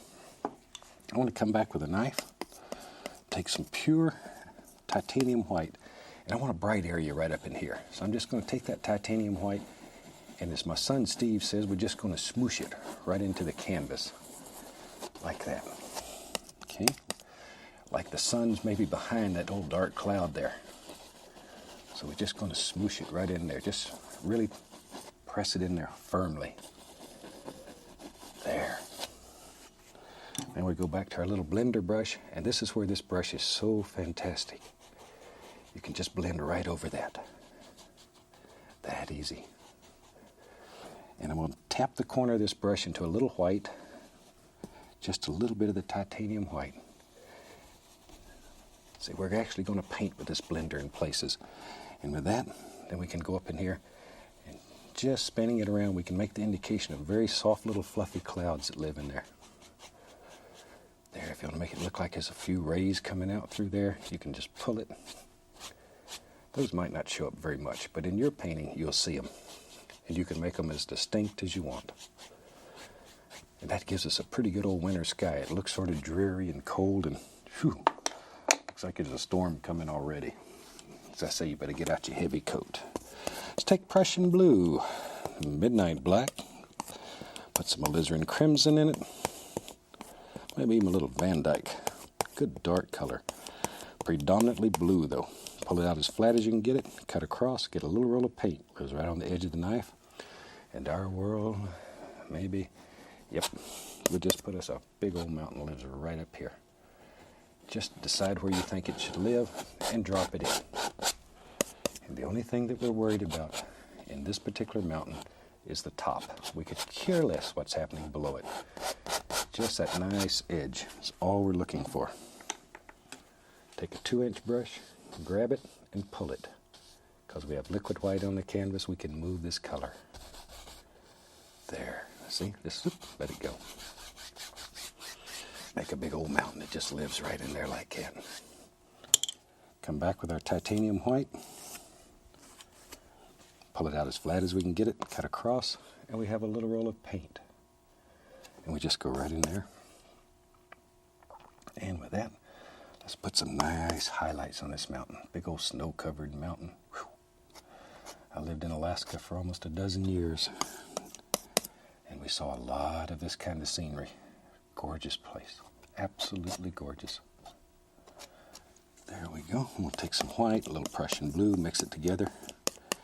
And with that, we'll make a nice little shadow color. Just blue and white. There. Good coal color. Cut off our little roll of paint again. And we go up here. Touch. No pressure. Just let it flow. Grab. Now we're going to push that little peak back. Go right through it. See how it pushed it right in the background? There. No pressure though. You want the paint to break like that. To have those little holes in it. That's what makes it so pretty. Makes it actually look like something's happening in there. Little white, let's break up that straight edge. It bothers me that it's so straight. There. We'll come right in here. Put a little shadow into him. Shoot, we got a little mountain going right there. Clean, dry 2-inch brush. I want to create a little mist. Tap the base of it. Lift upward. Always following those angles that are in the mountain. There we go. Now, today let's have a little fun. Let's do 2 ranges of mountains, just to show you how you can put one mountain in front of another. Maybe over here we have a huge mountain, wherever you want it. Big, strong old mountain. Maybe there's a bump there. Something about like that. See, you have to make these big decisions in your world. Where does all these things live? You decide. And then just drop them in. That's what's so fantastic about this style of painting. You get an idea in your mind, and before it escapes, you can just put it in. You can drop it right in. Back to our 2-inch brush, we grab it, and we pull. There we go. This does 2 things. First of all, maybe most important, it removes excess paint so that it's easier to put the next layer on. Secondly, it blends it downward. It creates that soft, misty look at the base. And when you're painting mountains, that's what you're looking for. All right. Back to our titanium white. We'll put some highlights right out in here. There it is. See, wherever you want them. There, maybe right in here. See, there's one. Here comes one. Just let it flow right on through. Just make big decisions. Drop it in. You have unlimited power here. Because you know you can do anything that you believe you can do. Anything that you believe you can do. There we go. Right up into here. Shoot, look at that. Big old strong mountain. There. Just wherever. Something about like that. I love mountains. I think they're one of the most fun things there is to paint. And of course, none of us are interested in selling paintings, but if you are, it still seems to be the thing that sells better than anything else. It's just great big old mountains. People love them. They fit in almost any decor. don't think there's anybody that doesn't like mountains. Well, maybe there is. There we are. Just bring it right on down. And here and there and there and here you can go in, figure out where you want a little projection to be. Put a little shadow behind it and automatically it'll stand right up in your world. Okay, back to our nice, dry, clean 2-inch brush. You can begin lifting, working, tapping. Always follow those angles though. I want to create the illusion of distance here. So you create that misty effect down at the base. Now then, sometimes we'll just take that old brush, go right into some mountain color, a little bit of white, maybe a touch more white. There. Just load a little color in it. There. See? Let's go up in here. Maybe there's some little areas right here that grow right up the side. Just tap them in wherever you think they should be. And that we're going to lift upward and make it look like little trees that are growing back here. Little trees that grow right up the side of the mountain. I like that. That's a neat, very easy way to put in an indication of a lot of little distant trees. See them? Shoot, that's where you'd ski, is right down between those. Hopefully not into them, but beside them. I'm not a very good skier. I'd probably run right over them. There. That's the reason I took up painting. It's a lot safer. There, just lift upward. Like that. Now then, when we got that old color on the brush, let's just come right in here. Pull it straight down. Same color. Just pull it straight down.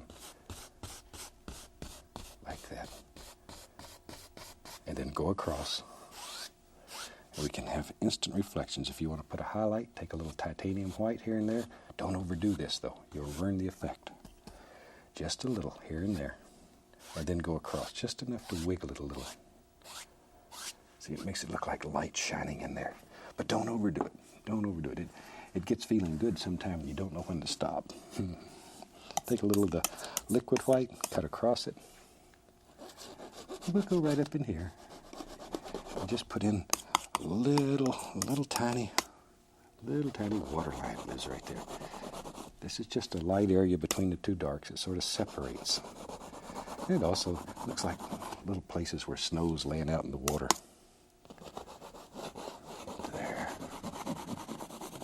There we go. That nice. Maybe there's a big old thing out in here. Whatever. It's up to you. Up to you. All right, let's have some fun. Time to get crazy. Let's mix up some Prussian blue, some black, crimson. Whew, a lot of color there. Dark. It should look black. But it has a blue base to it. I'll even put a little brown in it to keep it dull. There. Let me wipe off the old knife. And we just wipe the knife on some paper towels. Let's grab a fan brush. Load it full of color. A lot of color. And let's do us a little evergreen tree.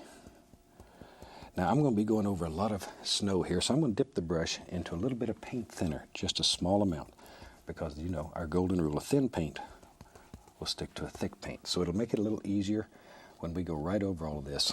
It'll stick a little easier. Here comes a nice tree. There, see? There he comes. Maybe a little of his trunk showing right there.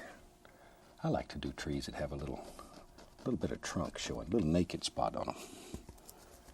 Sometimes that's sort of neat looking in painting, because trees grow that way. They're not all perfect. They're like us. There. Or at least like me. I got a lot of flaws. Whew, boy, do I have a lot of flaws. I'm not even going to talk about them. There we go. Have another little tree right there. And maybe, who knows, maybe there's another one that's hiding. Maybe he's behind back here. I don't know. Maybe, yep. In your world, you decide how many or how few trees live there and just drop them in. Just drop them in wherever you want them. That easy. Let's give him a friend. He's sitting over here by himself. Shoot. You'll get lonely. You know me, I think everybody should have a friend. All right, now, if this is water, maybe we'll end up reflecting these down into the water. So I'll just sort of do a real basic little shot here, backwards, just to put the indication of a little something in the water. See there? We don't care if it's not perfect, because we're going to take a big brush and just sort of go right over it. Let me find a nice clean brush, very lightly. One hair and some air, just enough to disturb it a little bit. See the old trees?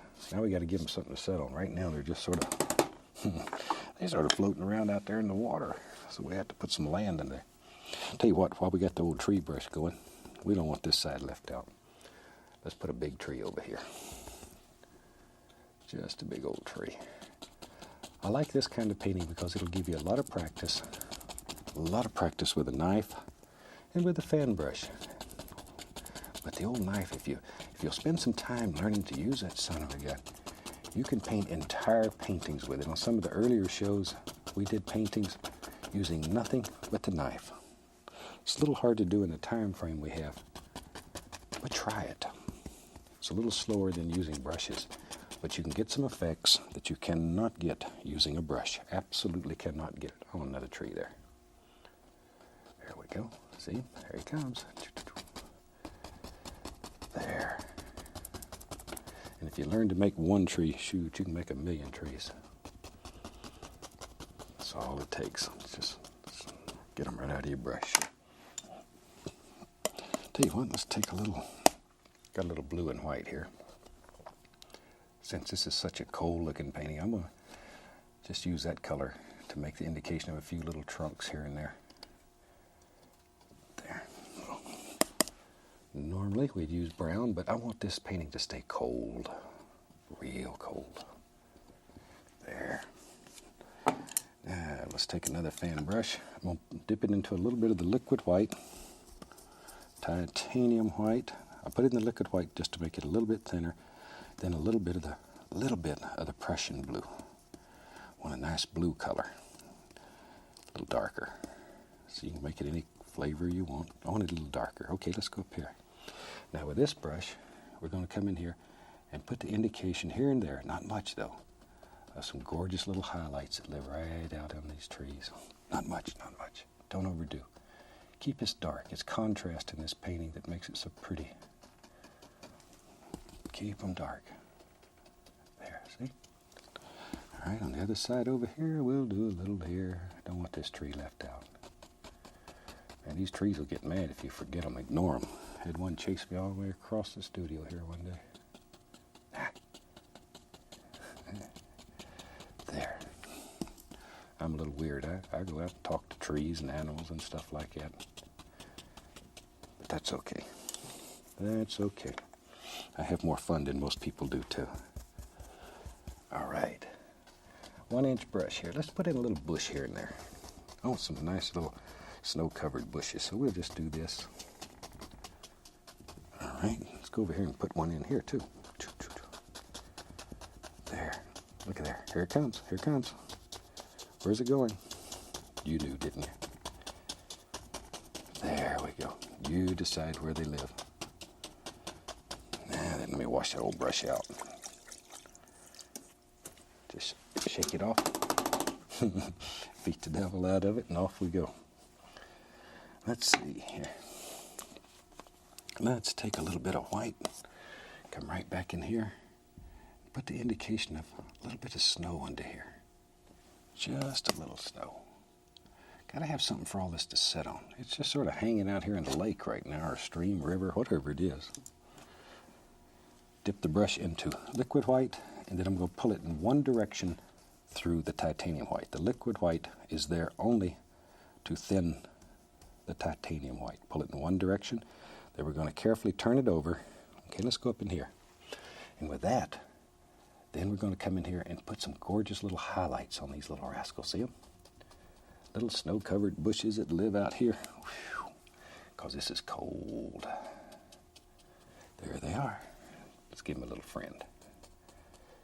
And you put them wherever you think they should live. There we go. Go on the other side and put some over there too. Don't want them left out. There's one. But don't let the brush slide when you're doing this. Just give it a little push. Bend the bristles a tiny bit. Tiny bit. And if you start picking up that base color excessively, you're always going to pick up a little. But if you pick it up excessively, then your paint on your brush is too thick. Add a little touch more of the liquid white to it. There. Oh, it looks cold. I think the temperature here where we're painting has dropped 10 or 15 degrees just since we started this. I like to paint paintings like this. Gorgeous.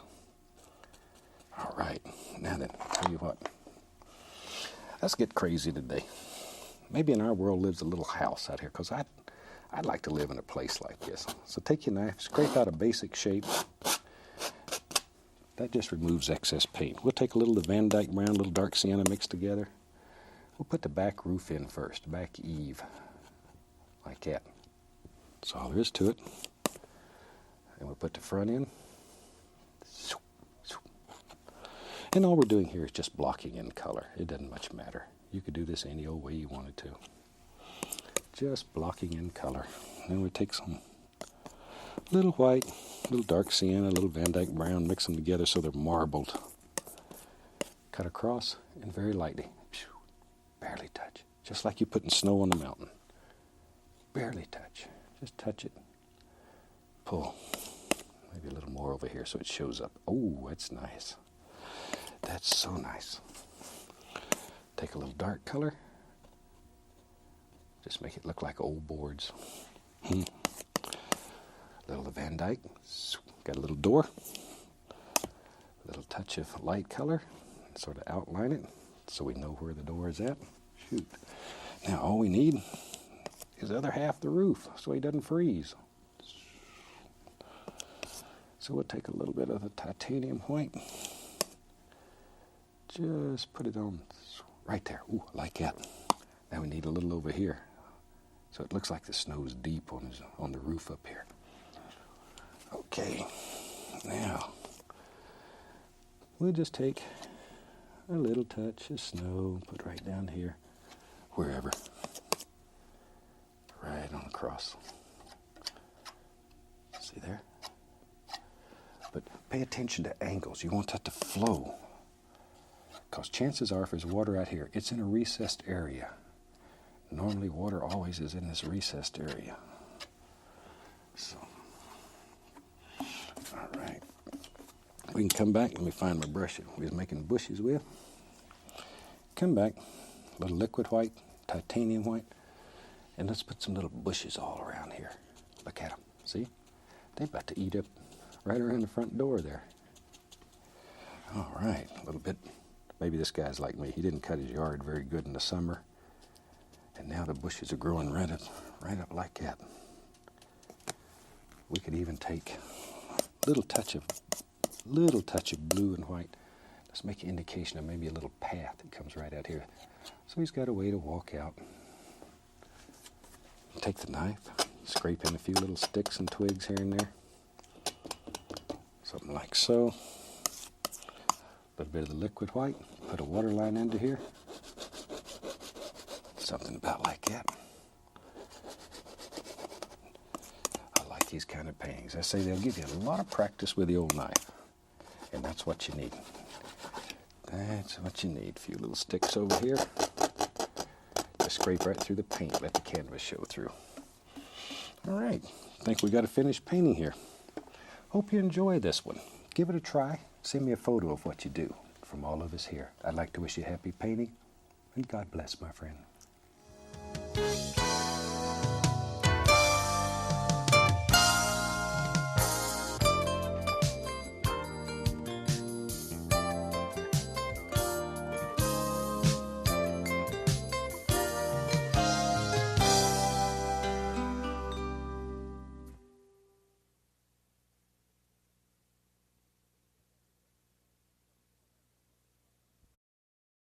Hi, welcome back. Certainly glad you could join us today.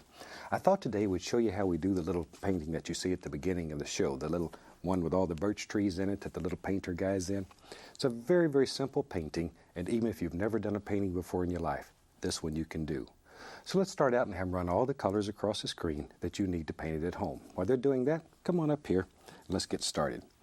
Today I have my regular old pre-stretched double prime canvas, and I've covered the entire canvas with a very thin coat of black gesso and allowed that to dry completely. Black gesso is dry. Now then, today we have 3 different colors of gesso. We have white gesso, black gesso, and gray gesso, and I've just put them on a little plastic tray here. And we use the old foam brush. It's easy to do. We just go right into a little bit of this gray gesso. And with this, we're going to paint the little trees that you see in the background, the little ones that are far, far back. Okay, let's go right up here now. We just take this, and I'm just going to do a few of them on this canvas to show you how they were done, and then I'll put up a canvas that's already finished, because it takes a while for this to dry. Well, maybe 20, 30 minutes. But see, that's all you do. Just pull down some basic ideas for tree trunks. And you have to make the decision how many trees live in your forest. See, and sometimes the trees are close together, sometimes far apart. Some of them will be thick, some will be thin. Completely and totally up to you. And sometimes in the woods you'll find trees that maybe one fell over.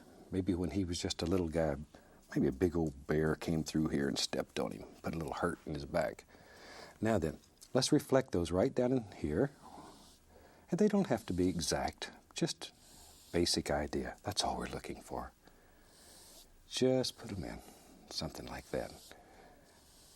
There, see? Now then, now I'll take, and I got a little liner brush here. With that, I'll just dip it in a little water, because gesso, as you know, is a water-based paint. There we go. It's actually not a paint, it's a primer.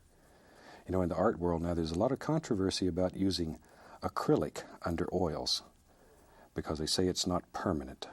There, just turn it. But the gesso is a permanent medium. So if you're worried about acrylics under your oils disappearing after 40 or 50 years, this is considered a permanent medium. All right, now, we just thin this down very thin, and with that, we're just going to make the indication of a lot of little tree limbs that just hang around out here and play all day. But we're not worried about them being perfect, because these are just little background limbs. Shoot, probably half of them won't even show. You're just putting it in for filler material. That easy. See there? You know, I get letters from people and say, Bob, I've got a little nervous twitch in my hand, and I just can't paint because of that. This is your painting. Because if you have a little nervous twitch, you can make the most gorgeous tree limbs. You're ahead of the rest of us. I have to intentionally sort of shake my hand and pretend that I do. There. See? Something like that. And you just figure out where you want them. And you put as many or as few as you want in your world. Very simple.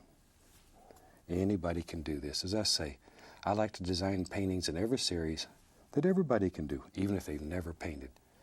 And in this series, this is the one. It is the easiest painting in the whole series. And it's also maybe one of the most effective. When we were doing the little opening, the people here in the studio just went crazy over this painting. It was absolutely their favorite. All right. And you know, it only takes a few seconds to see that little opening, but it takes a lot of fantastic people to put it together. This one was a brainchild of my good friend Jerry Morton, one of the engineers here at the station. There. Oh, Jerry, he's like me. He's got sort of a crazy imagination. You put the two of us together, we come up with wild ideas. But that's what makes it fun. Now then, see, we've got a few little tree limbs there. Now we can just go down here with the same way and just put in the indication of a few things down here. And they don't have to match exactly what's up above. Just so we have some indications. Really, don't worry about this one. Just let it happen. This is one that you should enjoy and have a good time with. When Annette and I were traveling all over the country teaching, I wish we'd have had this painting for people to do, because it works so well. And you can take this idea and you can do all kinds of things with the colored gesso. Shoot, you could, for example, if you wanted to paint a barn, you could paint the entire barn, the basic outline of it, with just gessos. And then you could come back and cover it with liquid clear and then go over it with transparent or semi-transparent colors, and it shows through. It's a fantastic way to paint. Just makes it very easy and a lot of fun. And painting, as you know, should be a lot of fun. All right, there we go. Okay, that gives us a general idea of how you make the little background trees.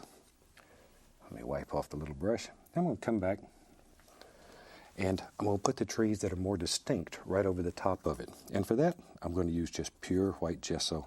Same little foam brush. See, just load it up like that. Just pure white gesso. Okay, let's go up in here now. And you decide where the trees live that are in the foreground, touch, and pull down. As I'm pulling down, I'm adding a little bit more pressure to the brush so it automatically gets bigger toward the base. Normally, and I say normally because sure as heck there's a tree that's different. Normally trees are bigger at the bottom than they are at the top. So I'm just going to put a few in here so you can see how they look. Maybe this one here. Sometimes birch trees grow in clumps. In fact, most of the time they grow in clumps.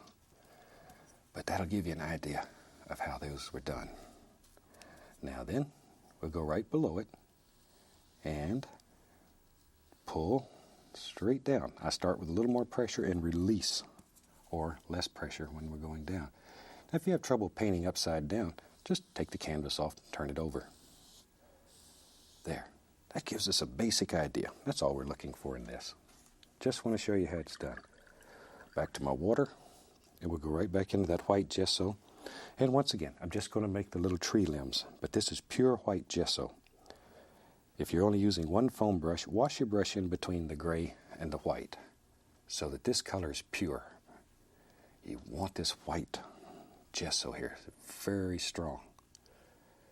There we go. Isn't that fantastic though? I just love little paintings like this. They really make painting so easy.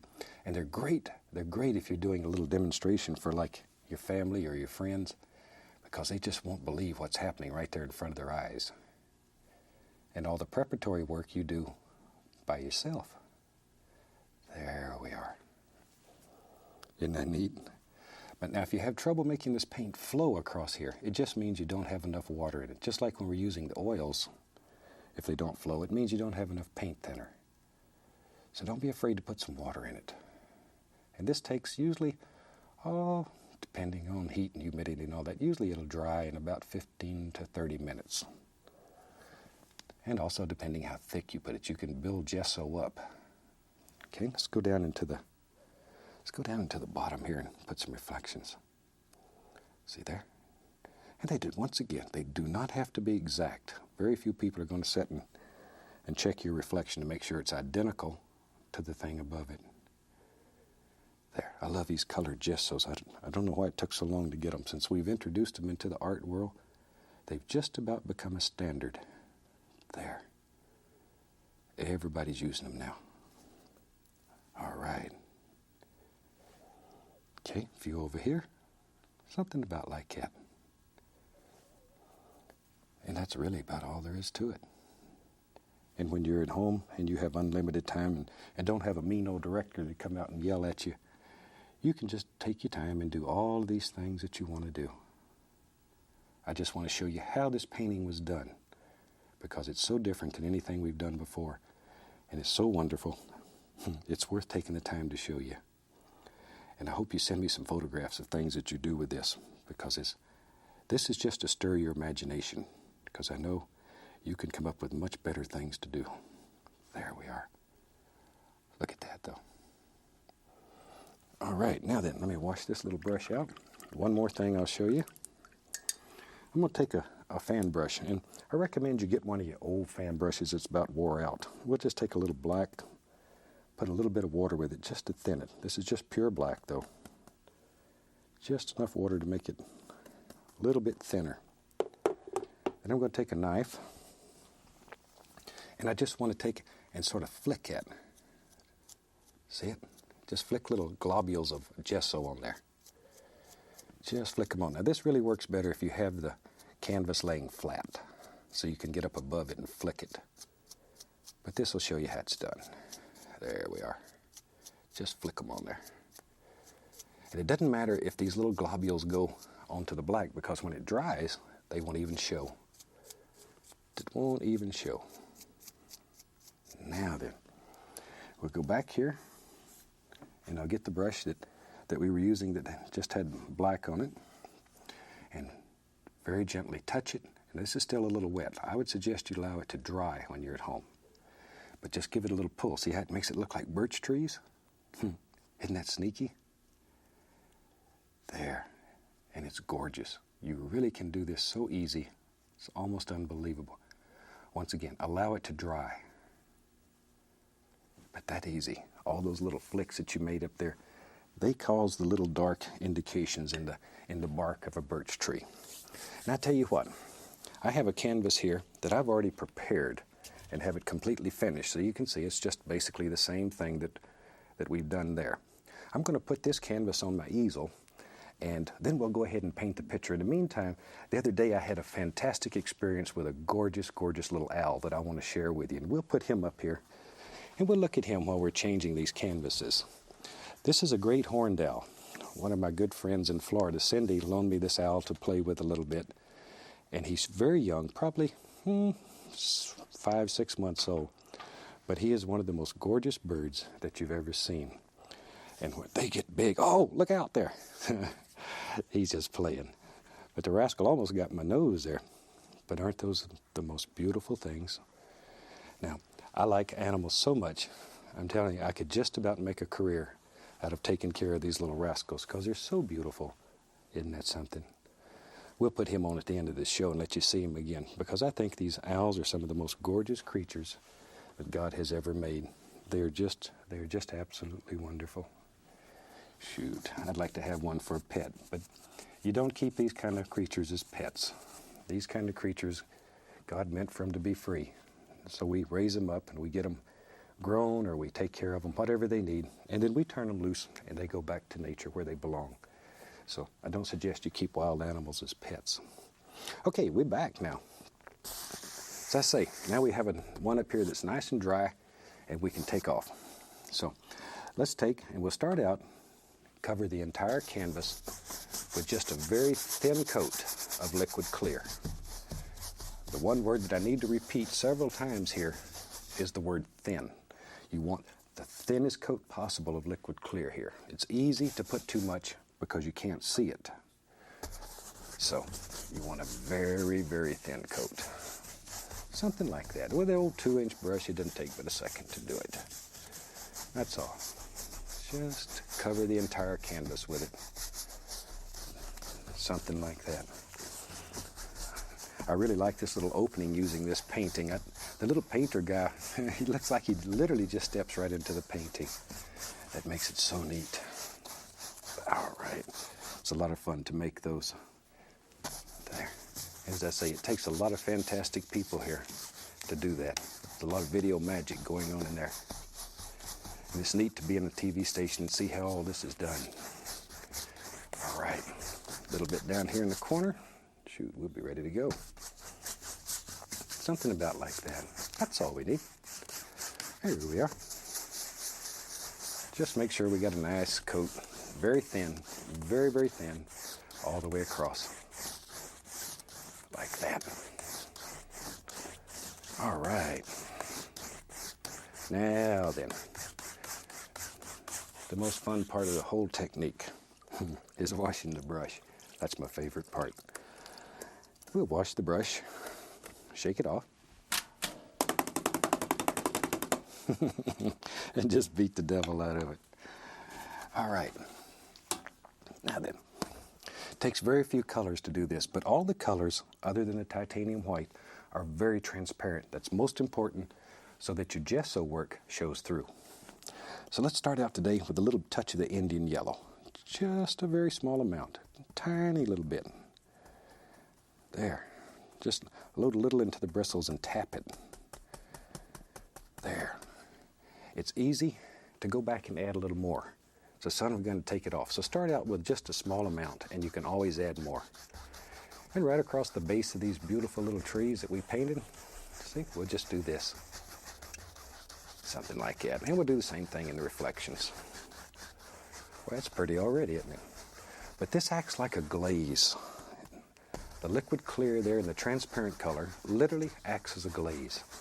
If you used, let's say you put these on with yellow gesso and you went over it with blue, then you would end up with a translucent green, and it's gorgeous. It is gorgeous. Try it. There we go. All right. I have several brushes here, so let me just grab another 2-inch brush. Don't want to spend all of our time washing brushes and upsetting the camera people. We'll go right into phthalo blue. I love phthalo blue. It's one of the prettiest colors. It's a gorgeous color. Just tap a little into the bristles. And let's go right up to the top of the canvas and just making little X's. Just paint right down like that. See there? Isn't that fantastic? This works so wonderful, and it's so easy. So easy. And I say, if you've never painted a painting before, but you've always known there's an artist hiding inside of you, this is the one to get started on, because it'll work. It'll work the first time, guaranteed. There. We'll do the same thing down here in the reflection. Like that. There. I like paintings that work easy, because if you have a little success with this, then you got enough confidence to go and you try something a little harder and a little harder, and that's the way we learn. We just do things over and over, and each time it gets easier and better, and you can do more and more difficult things. Now then, I like to sort of darken the edges a little bit. So with the same old brush, I'm going to go right into a little touch of the Prussian blue. Prussian blue is a gorgeous color, but it's much darker. Let me just work these out a little bit like that, soften them.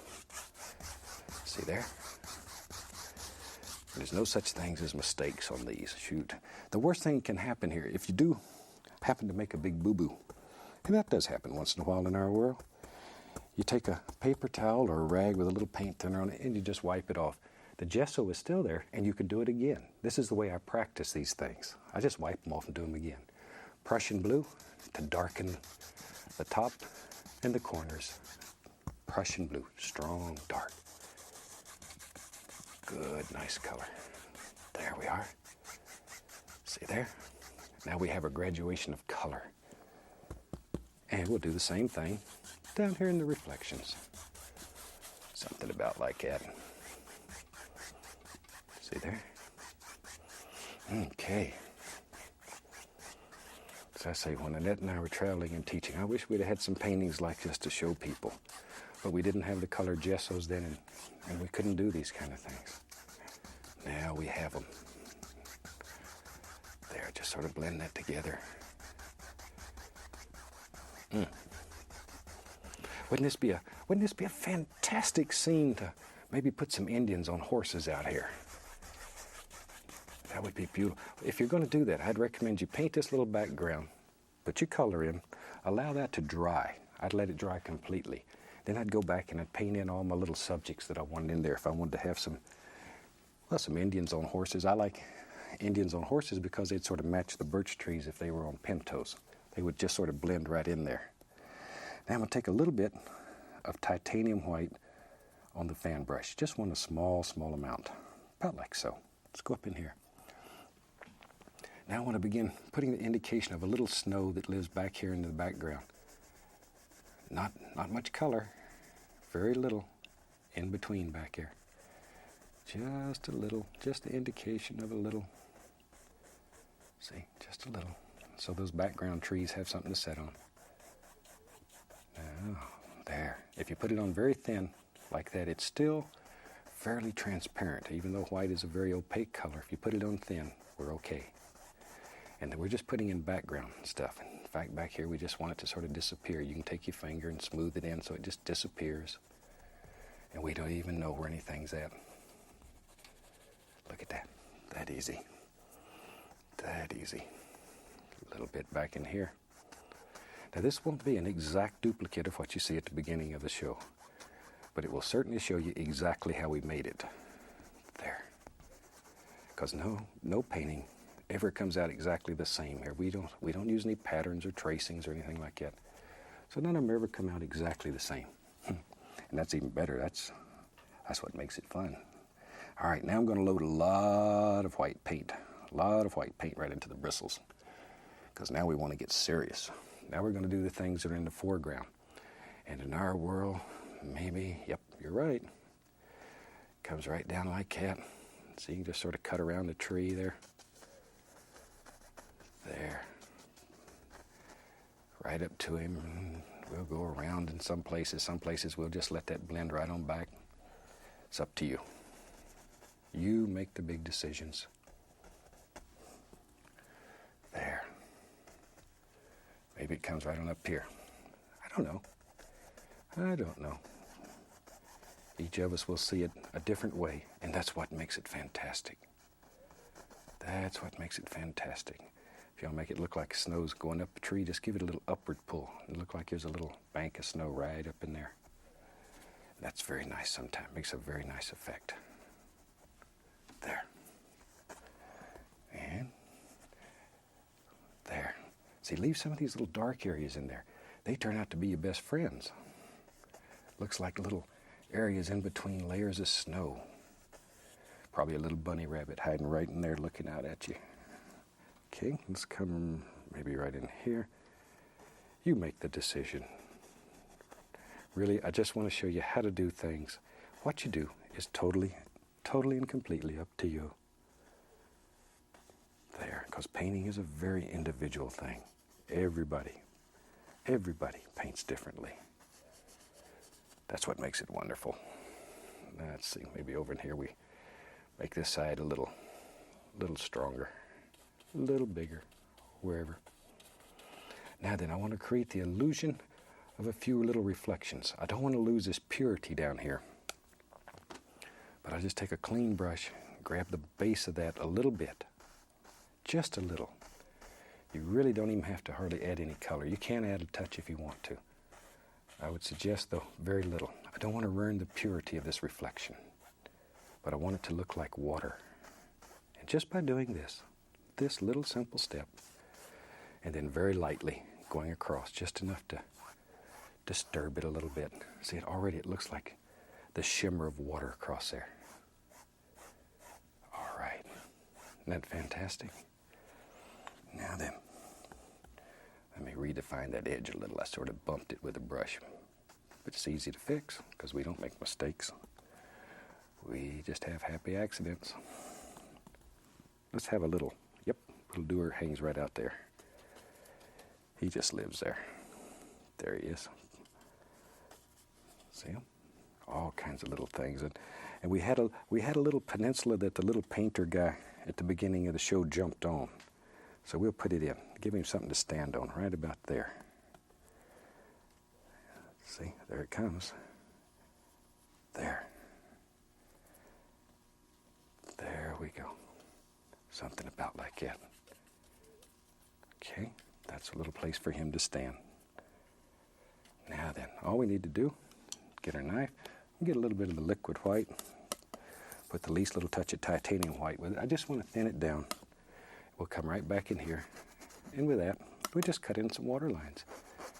And that's basically all that was done in the little painting that you see at the beginning of the show. As I say, it unquestionably is the simplest painting in this entire series, and you can do it. You literally can do this one. There. It's a gorgeous little painting.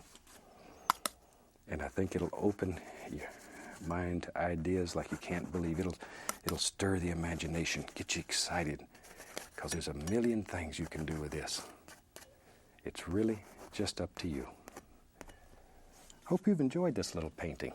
It's been a lot of fun for us, and it's one of the most fantastic ideas. Let me see some of your work. Send me some photos, okay? From all of us here. I'd like to wish you happy painting. And God bless, my friend.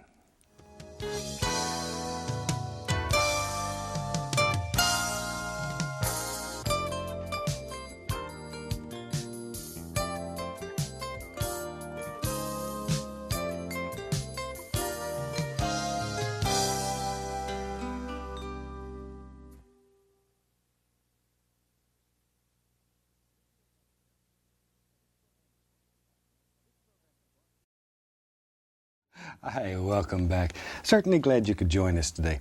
I thought today we'd just do a little painting. It's a lot of fun, and I think you'll enjoy it. So let's start out and have them run all the colors across the screen that you need to paint along with us. While they're doing that, let me show you what I got today. Today I have my regular old pre-stretched double prime canvas up here, and I'm using an 18 by 24, but you use whatever size is convenient. And I've taken a piece of contact paper or sticky back paper, and I've just cut an oval in it. I might not be able to see that too plain yet. We will by the end of the show.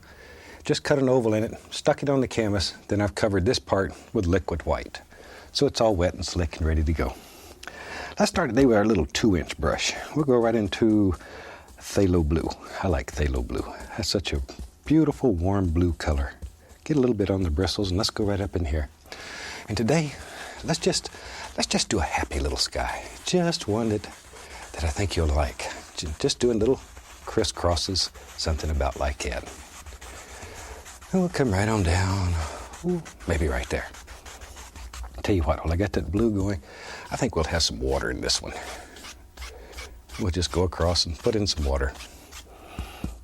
If you've painted with me before, you know I'm an absolute fanatic for water. I love it. I think it's so gorgeous in paintings. There we are. And anything we don't want to be water, we'll just paint right over it. Doesn't matter.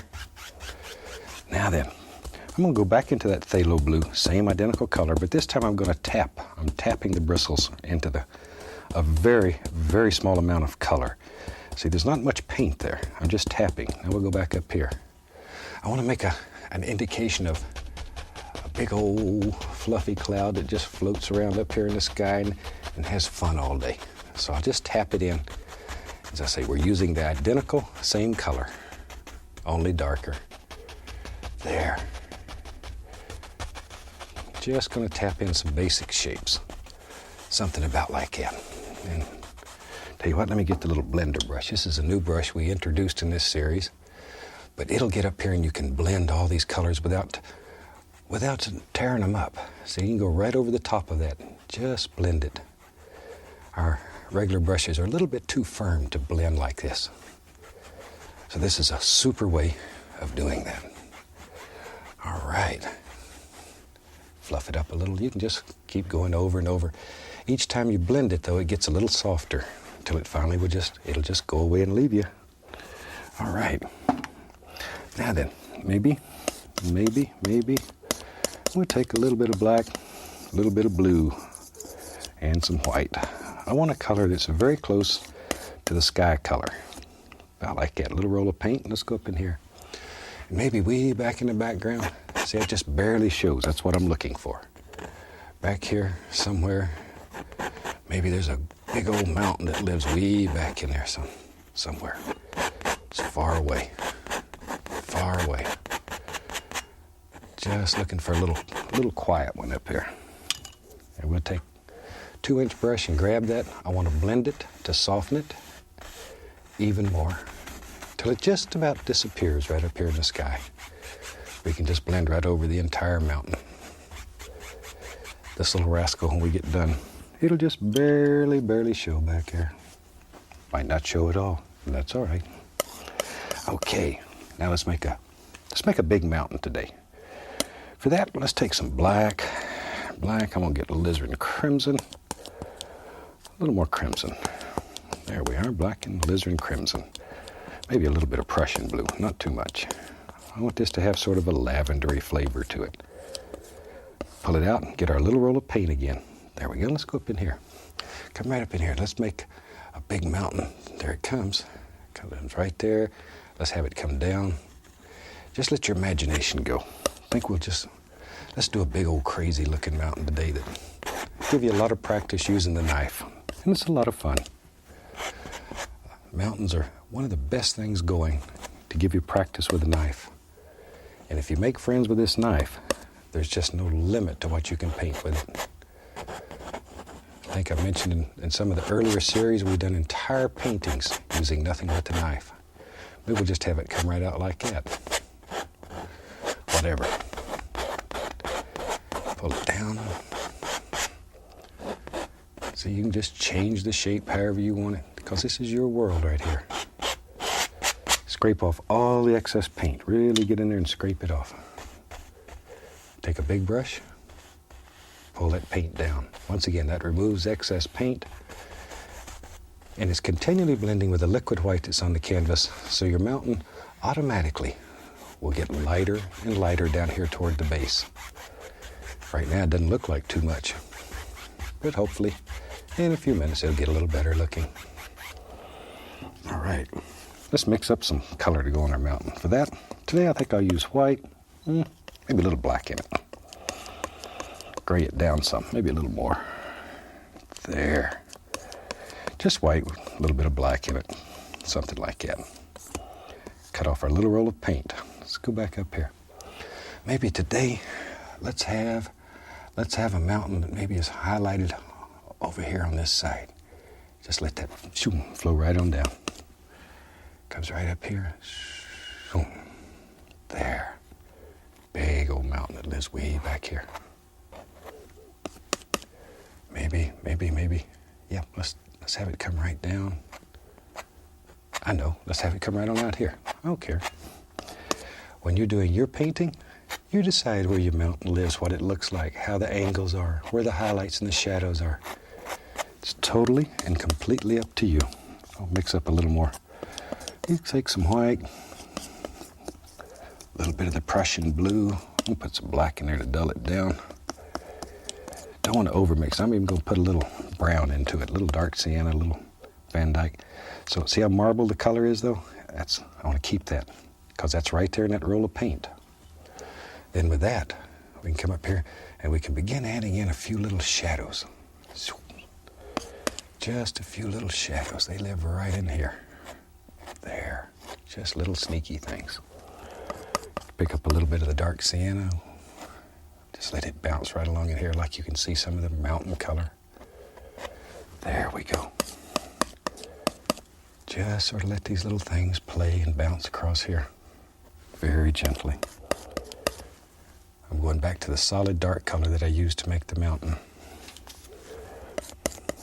And we'll put a little bit of that here and there. See, that makes deep and dark areas in there. Just sort of separates everything. Just a few of them here and there. There. I'm going over in here, put a few little things to make that look very deep and dark. Little area in between there. Maybe, I tell you what, maybe there's a little peak in here. I don't know. Come right along with a little bit of the highlight color. Drop that in. Then we can begin playing. But I just want another little projection that lives right out there. That easy. Just to make it stand out and look rough and ragged. All right, anywhere you want to put little dark areas. And at home, take your time and just really get in here and play and put all these little things in. You'll be amazed at the kind of things that you can create in your world. Just let them happen. Let them happen. There, just little things that live in there. Let some of these dark colors just play through. Well, a mountain climber would have a rough time on that one even. Okay.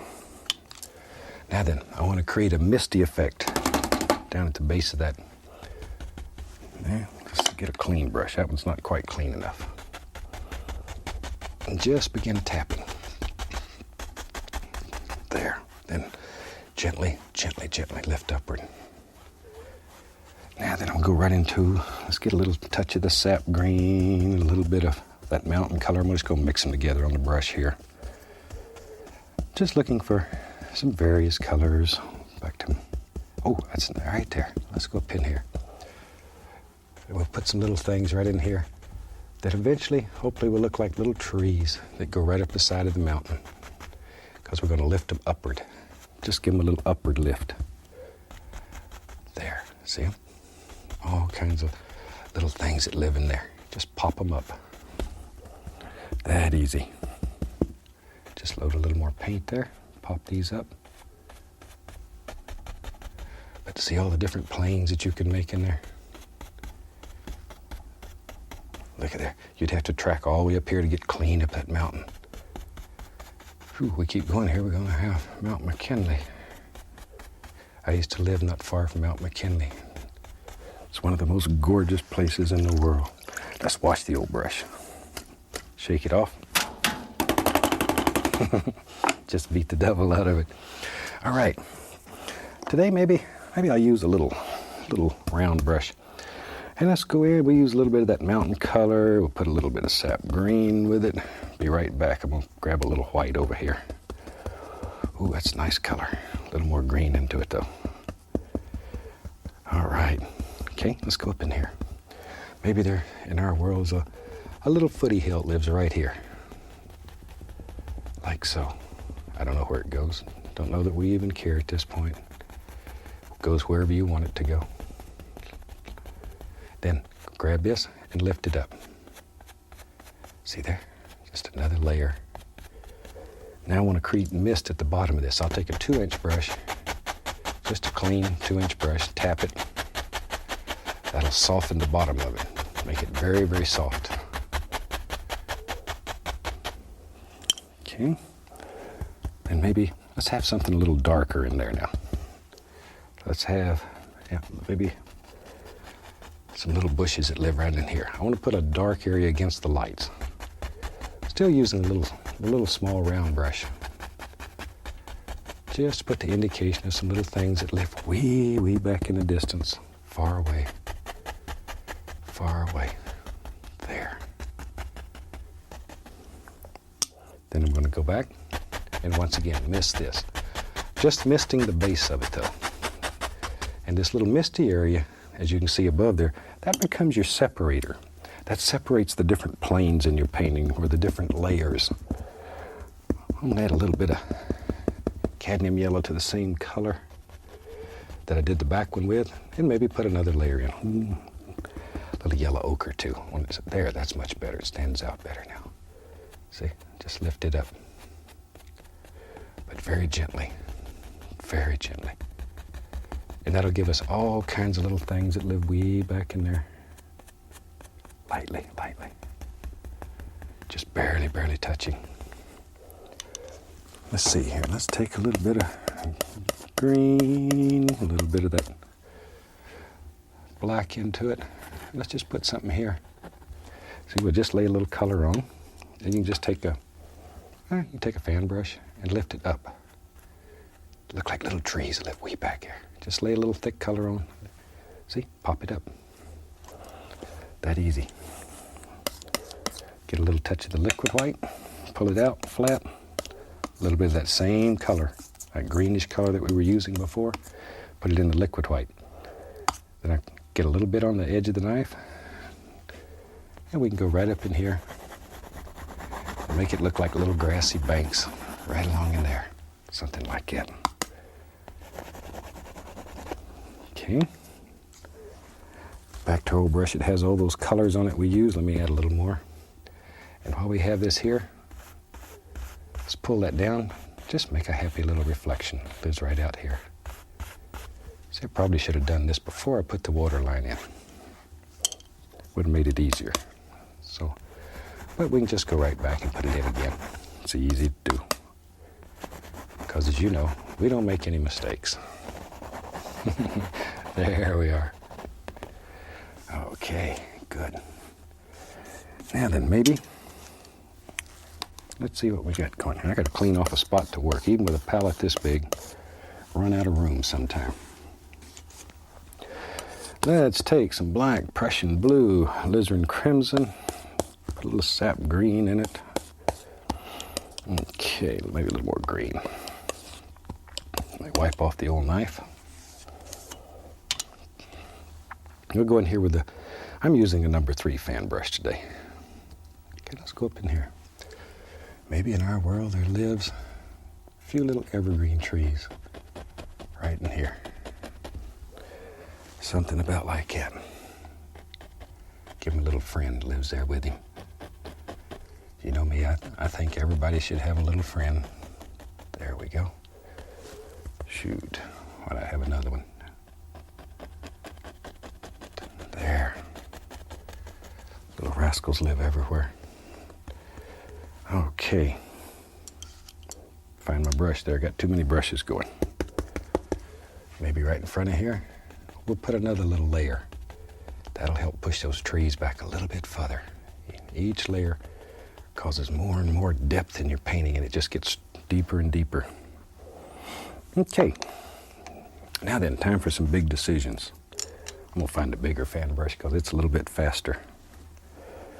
I'll go back into that same tree color. I'm gonna make another tree.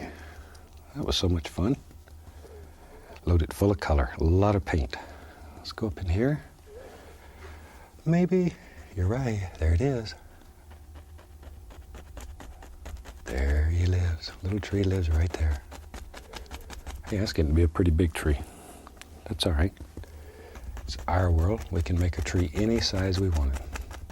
Any size we want it. In fact, let's make one even bigger. There.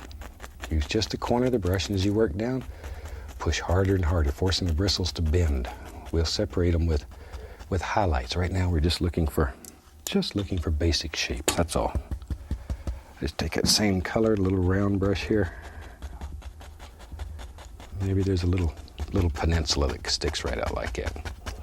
And if we had all that, we need a reflection, so we might as well just drop it in while we get the old brush going. There we are. Take a 2-inch brush, grab that, pull it down. Instant reflections. That easy. Let's see here. There's one that's not too dirty. Take a little bit of yellow, a little bit of sap green, yellow ochre, Indian yellow, and occasionally I'll probably hit a little bit of the bright red. Okay, tap a little color on the brush, and maybe up in here we'll just have a few little highlights right in there. Let me load a little more color on here so it shows up a little stronger. There we go. That's nice. That's nice. Maybe just make a decision. See there? There's a little bush. It has little yellow flowers on it. And that's just one of those happy accidents. It works sometime. There. See? We have all kinds of little things out here. Take a little bit of Van Dyke brown. Let's just come in here and put in the indication of a little land. Little touch of brown and white. Come right back. Put in a little bit of highlight on there. We'll take some liquid white, and with that, just cut in indication of a little water line, something like so. Maybe we'll get the small knife. I'm gonna do. Maybe come right up in here. Maybe there's some little stones. See here? That live right out here in the water. Just some happy little stones. Some of that little highlight color, just go across like that. There we are. A little touch of the liquid white. Put some water lines around those little stones. Look at there. There they come. There they are. We'll get the old 2-inch brush here. Maybe. Yep. Let's have some nice big bushy things that live right up in here. There. Be careful. I don't want to cover up my little stones. I like him. Looks like a little way to go across there. All kinds of little things. Just like that. Maybe that comes all the way up there. I don't know. It's up to you. You make the big decisions. There. Back to my brush. It has the greens on it.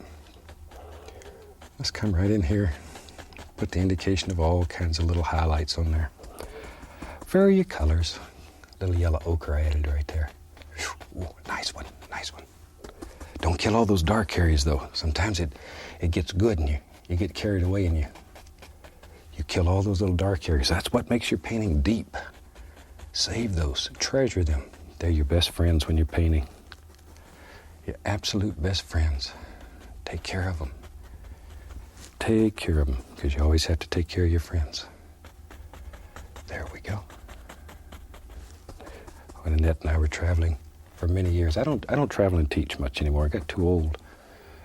We have too many instructors that do it now. But Annette and I traveled for many years, and we met some of the most fantastic people in the whole world.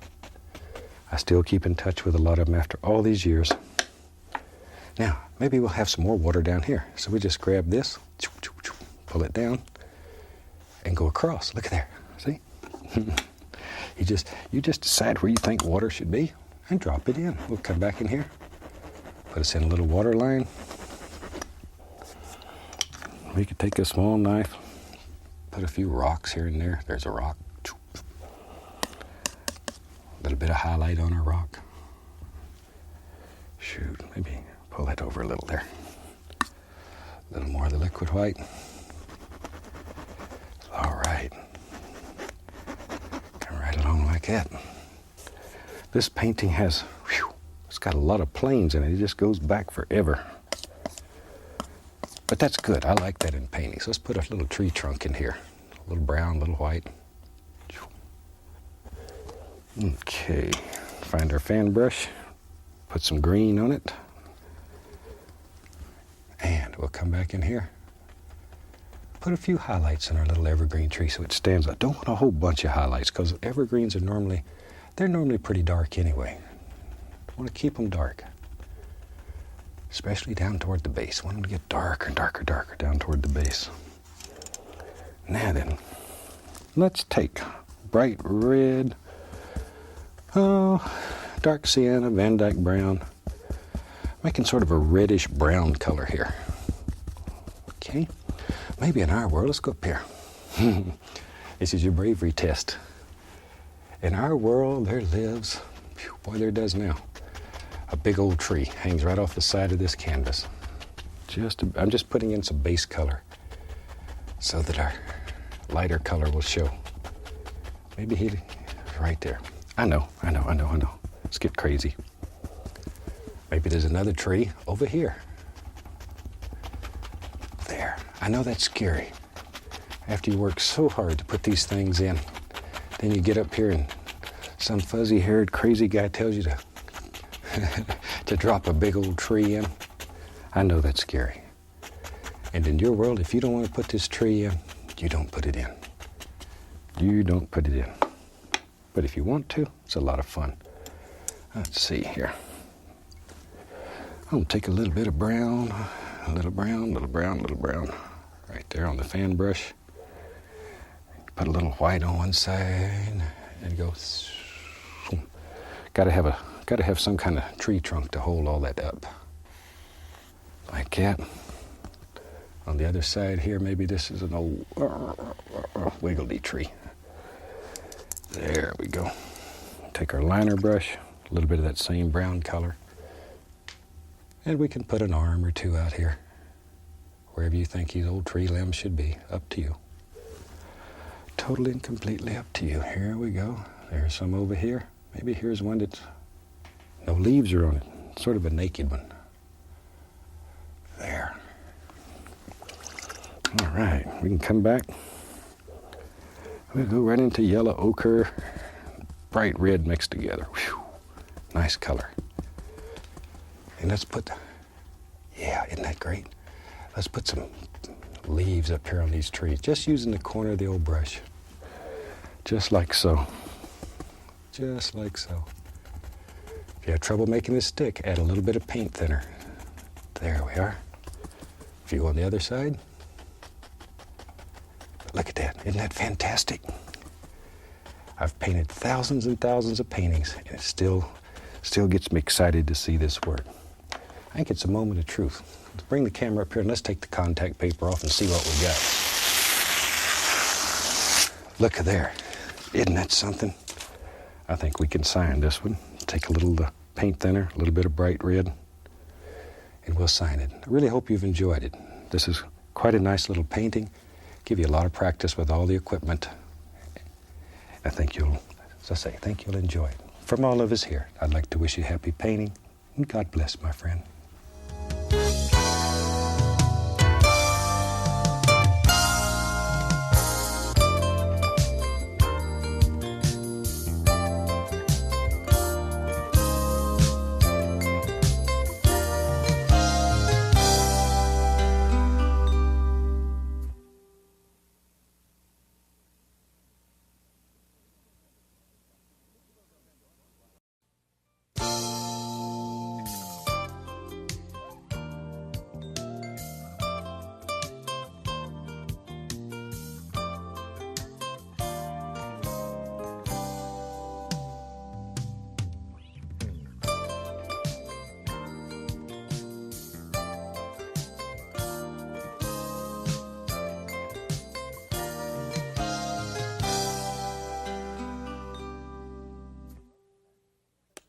Hey, welcome back. Certainly glad you could join us today. I thought today we'd just do a painting. It's a lot of fun, and I'm sure you're going to enjoy it. So let's start out and have them run all the colors across the screen that you need to paint along with us. While they're doing that, let me show you what crazy thing I've got going up here today. Today I have plain old canvas here, double prime, pre-stretched, and I've taken a little bit of black gesso with a natural sponge. I like a natural sponge because it has a lot of irregularities in it. And I've just taken black gesso and just sort of gobbed it all over here, just to make all these little things. I think I want to do a little stream today that you can see down into the water and see underneath. So that's why I've done all of that.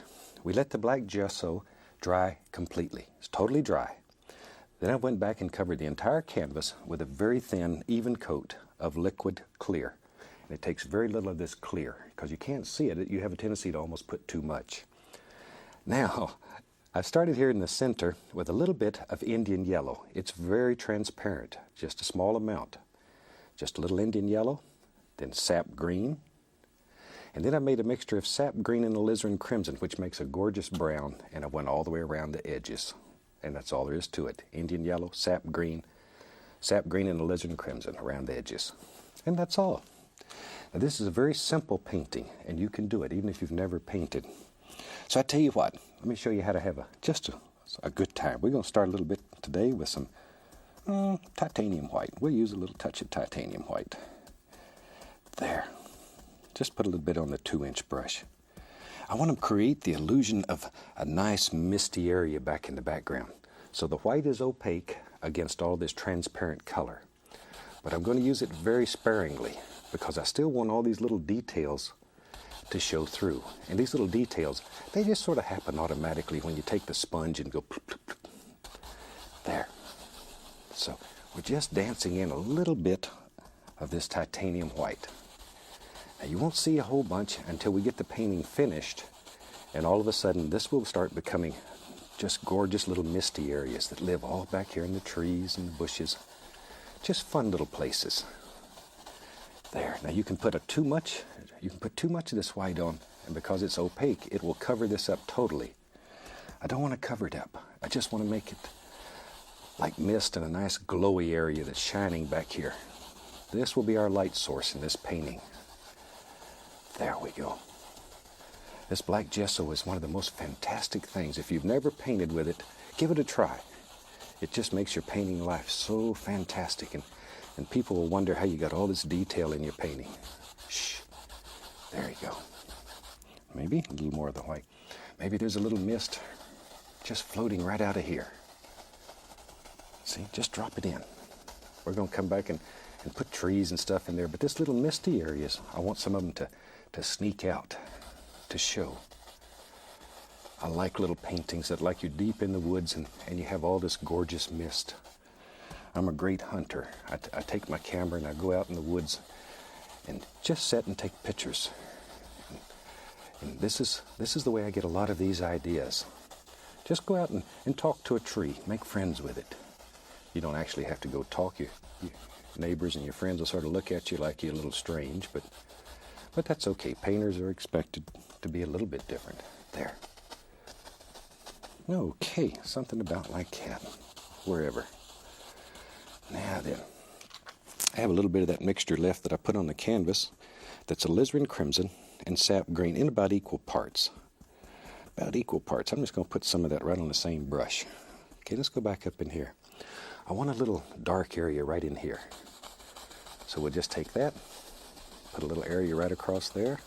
This is very transparent color, and all of this will still show through.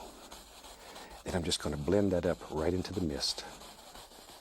Just blend it up. Isn't that pretty? That crimson and sap green make one of the most gorgeous browns. And you can take it to the green side, or you can take it to the reddish side. Just depends on your mood or what flavor you're trying to achieve for your painting.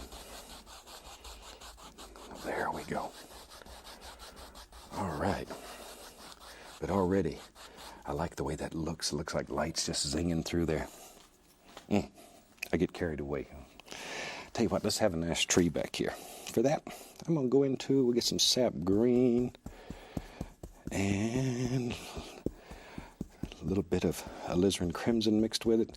I'm making sort of a brown this time, but more to the green side. I want it more to the green side. Be right back. I'm going to get a little touch of white in there too. There we go. So, okay, tap a little color in there. Let's go back up in here. Now, I'm going to take this tree here. Let's make a tree out of that. I don't want to kill all this. Just want to put some indications of some big old limbs that live out there. There we go. Here they come. Here they come. There. Let some of them show through. Don't kill them all. There we go. Just maybe right on down like that. I'm just loading a little more color in the brush. Over here, I'm not too worried because I'm going to let that disappear. I'm only worried about this side right now. There we go. Maybe this whole limb pulls a little farther over. There. Okay. Let me grab a little liner brush, little script liner brush. Go into a little bit of brown, and we'll put a little tree trunk right in there. Now sometimes it's neat when you're doing little tree trunks to take, watch here, let me get a paper towel. Now if you take a paper towel on this wet and very gently just touch it, you can lift that off, but it still leaves that gorgeous impression there. See there? There. And a little of the canvas will show through. And it looks like it's far, far away. It's just one of those little things that'll give you a tree limb. Just gorgeous, gorgeous effects. A little bit unique in a painting. Now then, let me get a little touch of there it is. A little touch of the liquid white, a little bit of yellow, a little bit of sap green. Maybe be right back, get a little touch of white over here too. There, now let's go back up in here. And right on here, I'm going to take and just put the indication of some little highlights that live out in here. Just some little sparklies on the tree. See, they're almost the color of the sky. I don't want them to be very bright. I want them to sort of just sort of hide back in there. There. But isn't that tree trunk neat? I like all those little spots. I hope you can see those. There. Okay. Now while we have that old brush going, maybe back in here we can begin to make out a few little things that are just peeking out right there. Maybe a little light zinging through. Don't want a lot of detail, a lot of shapes too far away. There they are. Just happy little things that live back in there. Add a little touch of the yellow ochre here and there, a little bit of Indian yellow. There we go. Just all kinds of little doers. Wherever you think they should be. That's where they should be. Now then, a little bit of the titanium white right on the brush. And very gently, I'm going to bring this misty area right on out. Just let it mist right on out. A little touch more of the white. I want some of these little soft areas just to float right through here. All right. Now then, let me wash a brush. If you painted with me before, you know, this is the fun part of the whole technique, just washing the brush. Shake it off. Just beat the devil out of it.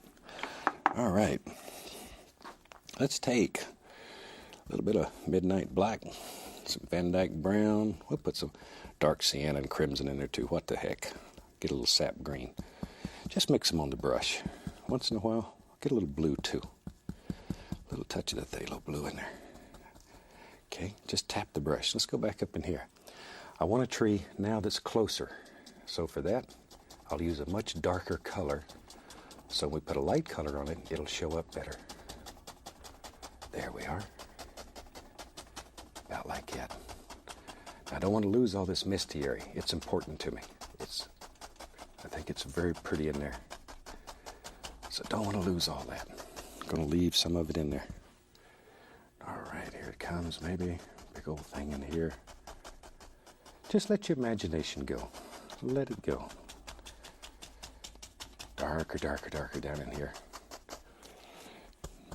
Maybe here we'll have, let's just push in something that'll end up being some nice big bushes right in here. Once again, I'm trying to save that little spot. I think that's gorgeous in a painting when you have those little misty areas. Just putting in a little dark color here. And wherever. Now let's take a little bit of it and begin pulling down. We'll create the indication of a few little reflections in here. There we go. And gently, gently go across. All right. Shoot, let's go over here on the other side and do the same basic thing. Same colors. I want to have a nice big tree that hangs out over here. There we go. I like these paintings with big trees that hang out over here. Now this area up in here, there's some of that brown that we made with the crimson and the sap green, and it shows through.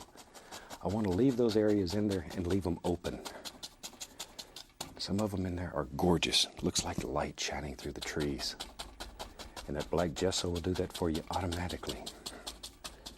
Automatically. You don't have to even worry about it. Now then. Shoot, I tell you what. We'll have some more big old bushes that live right there. Wherever you want them. All we're doing right now is just blocking in some color. We'll come back and begin fixing some of these little things up. But right now, we're just blocking in color. Pull a little of that brown color down, black, whatever it is. There. There we go. But I want to put a little stream in here, and I want it like you can see through the water and see all the little things that live underneath there. Okay, back to my brush that I was using to put the leaves on the tree. Let's get a little bit sap green, a little yellow ochre. Be right back. I'm going to get a little white. A little bit of white. Just sort of bounce back and forth till you get the flavor you're looking for in your painting. Tap the brush. You can see that little line of paint. There's one right on the end of the bristles here, just like it. And that's what we paint with. Let's go up here. Now then, using just the corner of the brush, just the corner, you can begin putting in some detail here. I want to keep this darker than out here. There we go. So it looks like it's more in the shadows.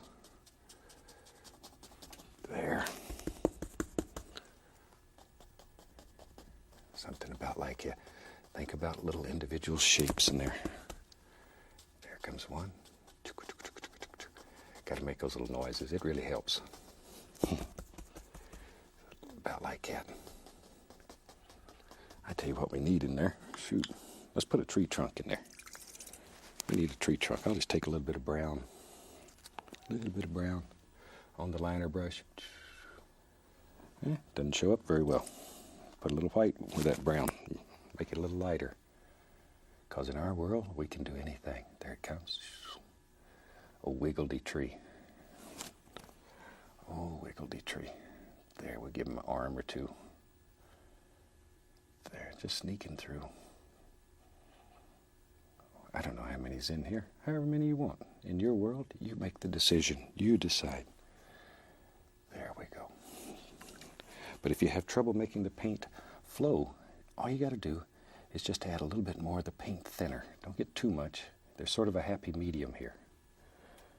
All right, maybe on the other side, shoot, who knows, maybe there's a, yep, you're right, big old tree over there too. There, something about like that. Whatever. Put a little highlight on him, blend it in. That looks like a light singing through there and hitting that tree. And we continue with our leaves. Now, put a few more little leaves on here. There. Okay.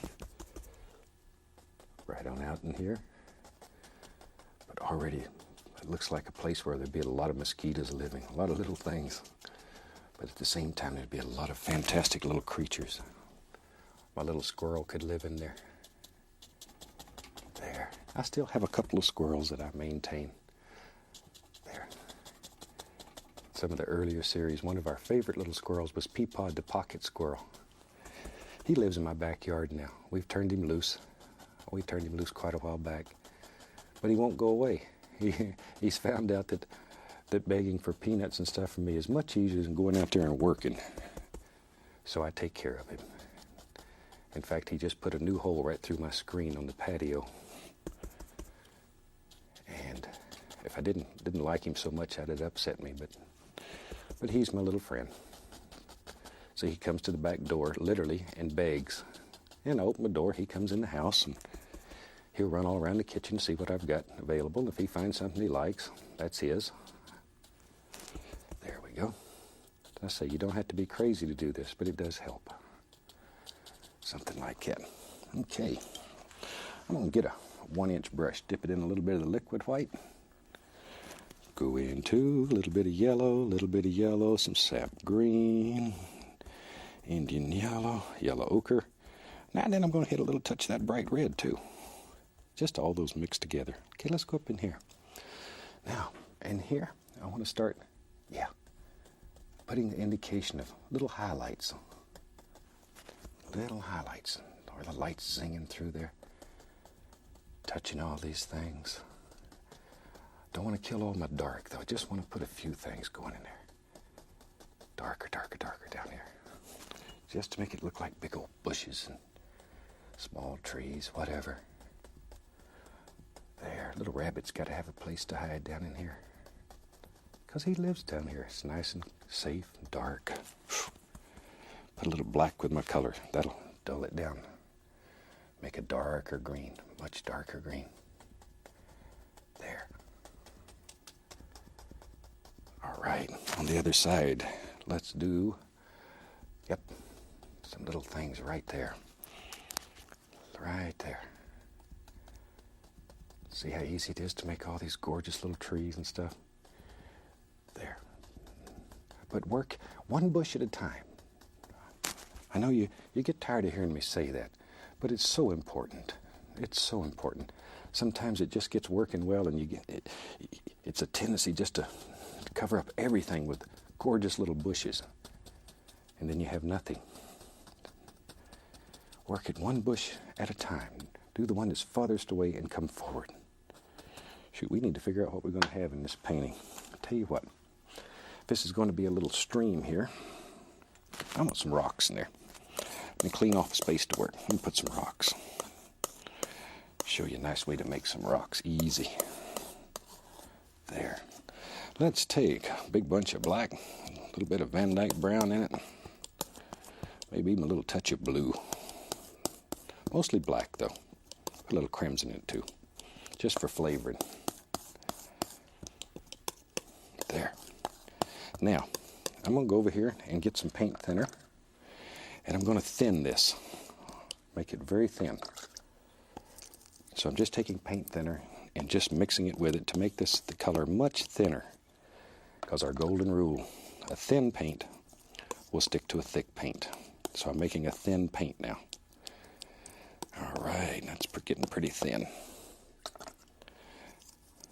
Something about like that. See, we're just adding thinner and mixing it up. All right, let me wipe the knife.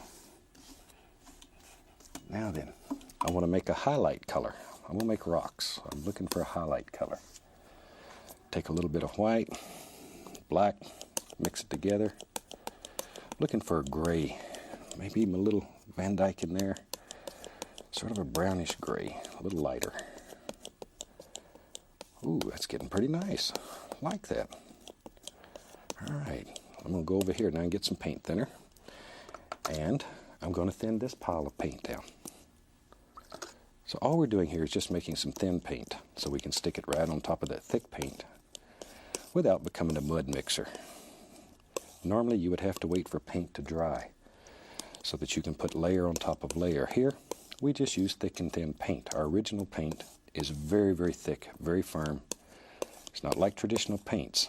In fact, that's the biggest mistake that people make when they're doing this method, is they go out and get a real soft, creamy paint, and when you try to paint paint on paint that's the same consistency, all you do is mix mud. And all of us who've painted have mixed a little mud. All right, I'm going to take the little filbert. We'll start with the filbert. Go right into that thin color. Load both sides of the filbert with thin paint. Over here, pick up some light color on one side. So we have dark on one side, light on one side. Okay, let's go up here. Back in here, we have now some little stones that live back here. See there? In one stroke, you can put both highlight and shadow. Look at that. Isn't that a sneaky way? Look at there. You can just put as many or as few as you want in your world. That easy. Now then, tell you what, I'm going to get the oval brush. It's like a big filbert, only it's 1 inch across. Let's do the same thing. Dark on both sides. This is very thin paint, can't say that enough.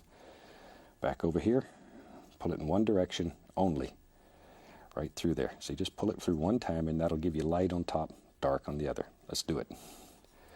Go up here. Maybe we have big rocks. See, be brave. There it comes. In one stroke, you can do all these great big rocks. See them living out here? Look at them. Look at them. Rocks used to give me a fit. Shoot, they're easy to do this way. Let's go right in here. Maybe we can see one back in there. There's a big one. Big old rock. Happy Rock. He lives right out there. And maybe a great big rock. Couple of them. But isn't that a super way of making a lot of stones? Look at that. And you have to decide how many stones live in your world. There we go. That's one thing this brush does so wonderfully. Now then, let me go back. Get my little 1 inch brush that we were making the bushes with. And I'll add some more of the sap green, a little bit of yellow, all the yellows. Get a little black in there, I want a little darker. Ooh, that's nice. Pull this brush in one direction. See how it rounds one corner? Turn it over so that round corner is to the top. Now let's go up in here. With that round corner to the top, that's how we make these bushes. We'll go in here and just slide a few right in between the rocks, see? See that? Just sneak them in there. Get a little yellow ochre there. I want one that's a little, little sparkler. It lives right there, right there. There. See? And that sort of just fills in the gaps between your rocks. Got little bushies that are living all out here. Sometimes they grow almost right on the rocks. Over on the other side, same thing. Let's put a few over here. There we go. A little more of the, let's try a little yellow ochre on there. Ooh, I like that. There. Something right in here. Maybe there's one that, maybe he grew right down there. See? Over here. There's another happy little bush. He just lives in there. Has a good time. This would be a nice place for a bush to live. Right in here. All right. Now then, take the knife, just scrape through here and there and let a little of the black canvas show through. Look like dark sticks and twigs. I'm going to take the small knife today. A little bit of white. Put the least little touch of phthalo blue in it. Least little touch. Least little touch. Pull it out flat, cut across. That's all there is to it. Least little touch though of phthalo blue, just enough to sort of flavor it. Now I'm going to start working a few little water lines all the way around these rocks. Like that. Here they go. And that's really about all you have to do to make this look like water. Just put a few of these little things right around the stones. See there? This is one of the nicest, easiest ways I have ever found to make some of these gorgeous effects, just like that. There we go. And a few on the other side. Shoot, we'll have a finished painting here. What do you think? Is this one you'd like to try? You know, I'd love to see some photos of your work. So if you have time, drop me a line. Let me know how it's working for you and send me some pictures. There. With that, I think we got a finished painting. We'll call that one done. From all of us here, I'd like to wish you happy painting, and God bless, my friend.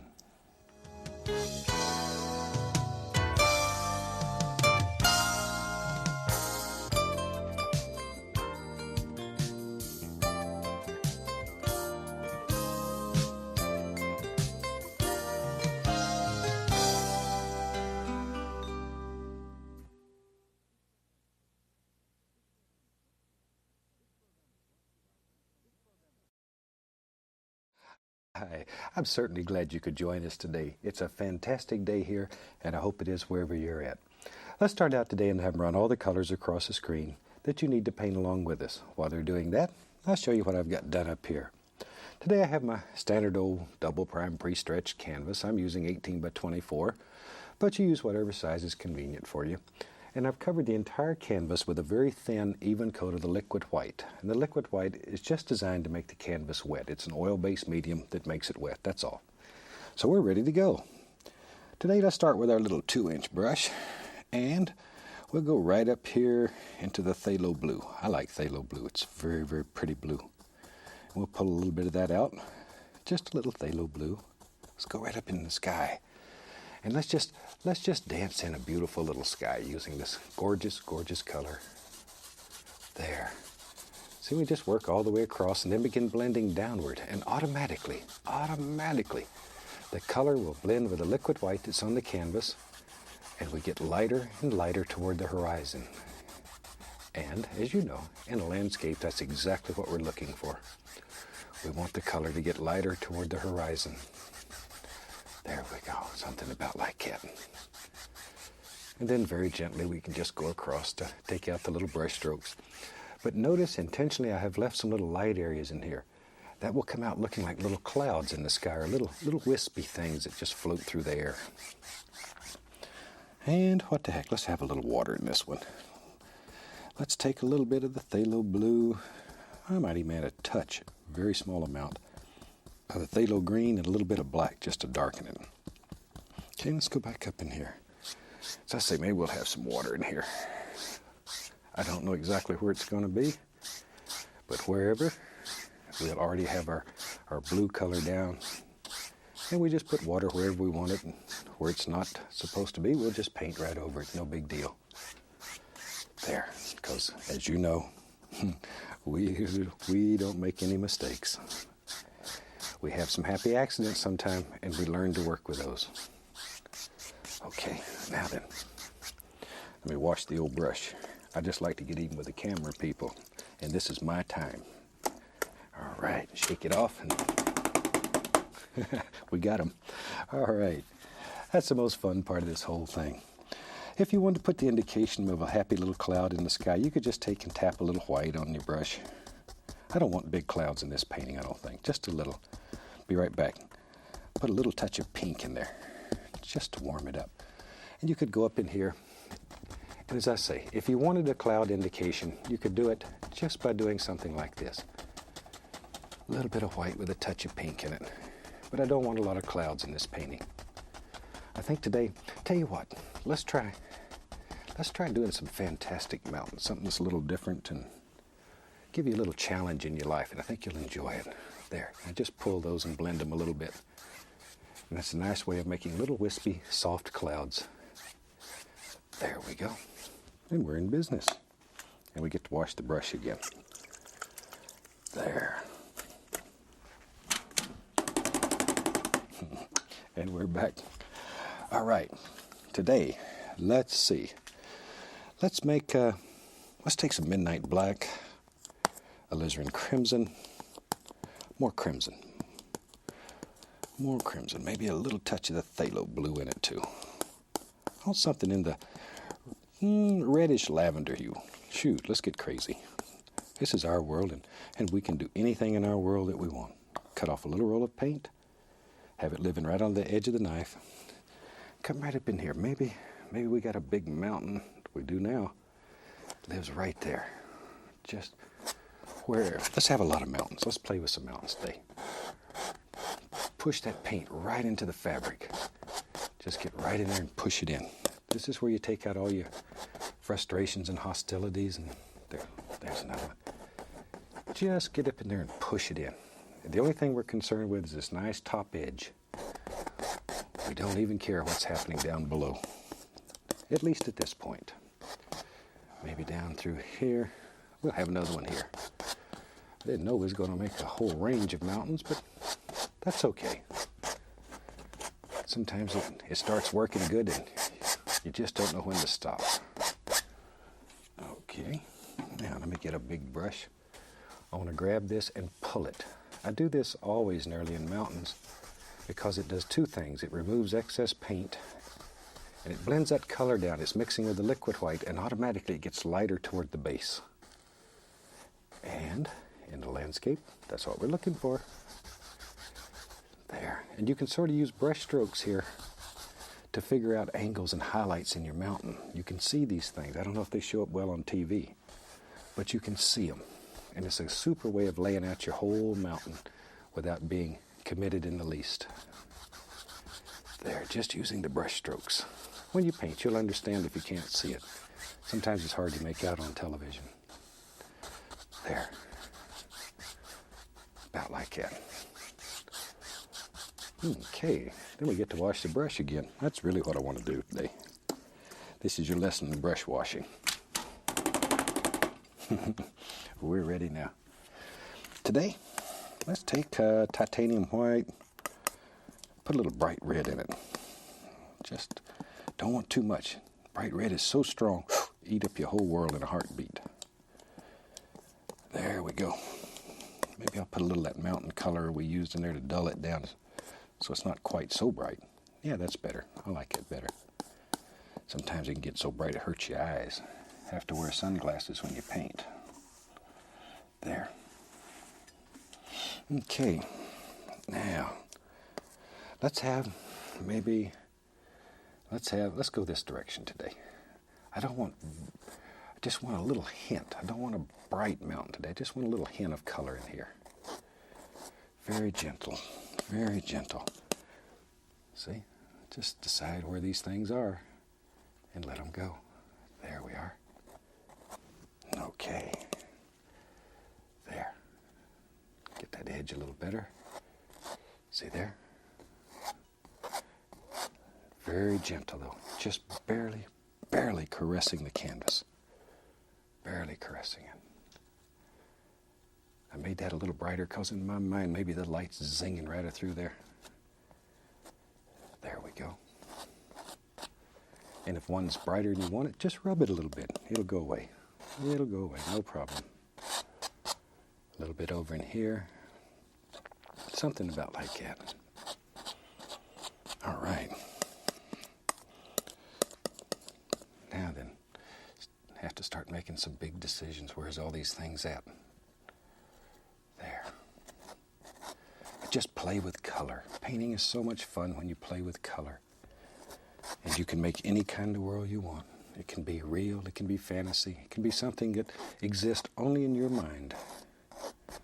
And maybe that really is, ooh, I hit a little blue there. Let's use it. See, that's some of them happy accidents. I like it. There.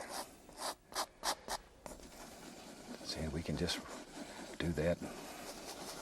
That'll create a nice, soft, misty little effect down there. Just using the knife to blend. There, see how soft that looks? All right. Now, take a little white, a little touch of the Prussian blue. Prussian blue is quite dark. Maybe I'll even put a little black in it. Ooh, that's good, that's good. Not much though, not much. I want the least little hint. We'll go right up in here. We'll just put the least little hint here. I don't want a lot of shadow color in this. Just some here and there. Maybe a little bit lighter just so it shows up there. How's that? There we go. Maybe over in here, just a little touch. There. This painting will give you a lot of practice using the knife and making some big old mountains that are gorgeous. I'll just jump back and forth between highlight and shadow here, and in places let them mix together. It's all right. You can do anything that you want here. Any old thing that you want. There we go. Make another little bump right there just by doing something like that. See, it makes a nice deep area in there. I'm going to take a little yellow ochre, least little touch of bright red in it. And I want the least little touch maybe here and there of some orangey color. Don't want much, just the least little touch right in there. There. See there?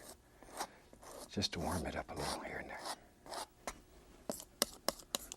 Back over in here, we need a little something back in this little goober. There it is. All right. There.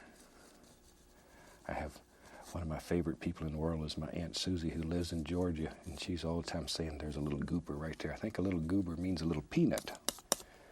In Georgia, a goober is a peanut. There we go. All right.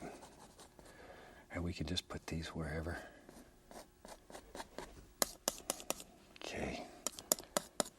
Little highlights and shadows. Now you can spend a lot of time just playing like this and putting in all kinds of little nice things wherever you want them. A little dark color here and there. And then just take and sort of work them in. Looks like all kinds of things that are happening in your mountain. Boy, them some rugged looking old rascals already. There.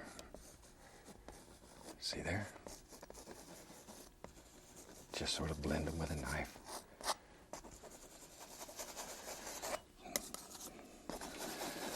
There, just really pushing very hard. You can probably hear how hard I'm pushing on the canvas.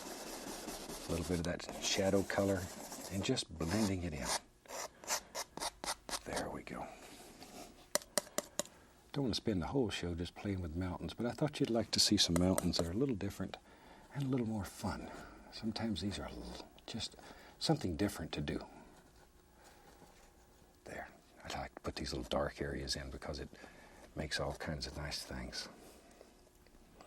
There we are. Something like that. I'm going to put a little... But by now you should see how we make them. I want to introduce you to a fantastic lady while I'm finishing up this little mountain. You know, I tell you, I work with a lot of the rehab people all over the country. This lovely lady's name is Cindy, and she's right outside of Orlando, Florida. And she allowed me to come out and film some of her animals. And this is a little sandhill crane. And they think when it was in the egg, its neck got twisted up. And it probably will never be able to be released. But gorgeous ladies like Cindy devote their whole life to just taking care of God's little creatures like this. She has all kind of creatures out there. If you saw the owl earlier, that belonged to her. That's a baby that she's getting ready to release. Probably by the time you see this, he'll be out and living on his own someplace, having a good time. But I have the greatest admiration for people who devote their whole lives to them. Now see, here's Cindy showing me the biggest squirrel I have ever seen in my life. This is called a Sherman fox squirrel. I think they're quite rare. There's not many of them left. I'm just tapping the bottom of the mountain here. There's not many of them left. And she has one that is so tame that he's just unbelievable. He is gorgeous. His name's Little Bit. I don't know, there's nothing little about him. He's as big as a small kitty cat. There. All right. Look at the tail on this rascal. He is something else. As I say, his name is Little Bit. But isn't he something else? There. Okay. That's about all I'm going to do on these mountains. That's a very simple little mountain to do. I think you'll like it. And it's a little bit different than some of them that we've done. Tell you what, let's take, what do we got? Black. Prussian blue. Phthalo green. I like phthalo green. Put it right in there and put some crimson in with it. Ooh, a lot of nice, rich dark color. Let's make some trees. Grab the old fan brush. And we'll just fill it full of color. A lot of color in it, both sides. Okay, let's go right up here to the canvas. Big decision time in our world. Does now. Lives a happy little tree. I'm going to push upward. Make little pushy up trees. Just use the corner of the brush, push upward. That phthalo green in there just gives it a nice little effect. I like that. I like that. You can use sap green in there, phthalo. It's up to you. Sometimes I use sap green, sometimes I use phthalo. Depends on what your mood is, what flavor you're looking for. Painting is such an individual thing. Even from day to day, my mood changes. What turns me on one day may turn me off the next. There. That's why painting is so fantastic. It's one of the few things that you never seem to get bored with. Because if you painted for 1,000 years, you know that your next painting is going to be your masterpiece. And I hope you're plagued with this discontent. And by discontent, I mean, I hope you're plagued with never in your life being satisfied with the painting that you do. Because as long as you're not totally satisfied, then you'll continue to strive to be better, and you learn from each experience. And I really believe that if you painted for 1,000,000 years, there'd be one more thing that you could learn. There. I've painted since I was about 19 years old. Did my first oil painting when I was about 19. And to this day, I have not even scratched the surface. As I travel all over the country, I like to go to museums and look at some of the fantastic works that artists have done for a long time. One day I hope to see an original painting by Leonardo da Vinci. He, to me, is the greatest painter who has ever lived. He's just my personal hero. I think the man was just so gifted, not only in painting, but in engineering, thinking about anything he tried. There we go. I'm just painting these little backwards here, so we'll pull them down in a second, and we'll have some little reflections going right in there. There they are. There. All we're looking for is just basic shape. Okay, clean, dry, 2-inch brush, grab it, pull straight down, gently. See there? Those basic shapes remain and go across. That easy. That easy. Maybe in our world back here, I'm going to take some black and some Van Dyke brown. Maybe we had some nice stones that live back here. So we'll put in some dark color first. Something like that, doesn't matter. Then we'll come back, take a little bit of white, a little bit of dark sienna, maybe even a touch of the yellow ochre in there. There. Just various colors here. I'm just looking. Ooh, got a little blue in it too. That's all right, I guess. Doesn't much matter. And just barely cut, just let the knife sort of graze here and there. And don't cover it all up. Just let it bounce and touch and find little places. The paint's thick. It'll pick out little places in there. All right. I got several fan brushes. I'm going to grab another one, put some sap green, some Indian yellow, ochre, all the different yellows and greens in here. Something like that. Let's go up in here.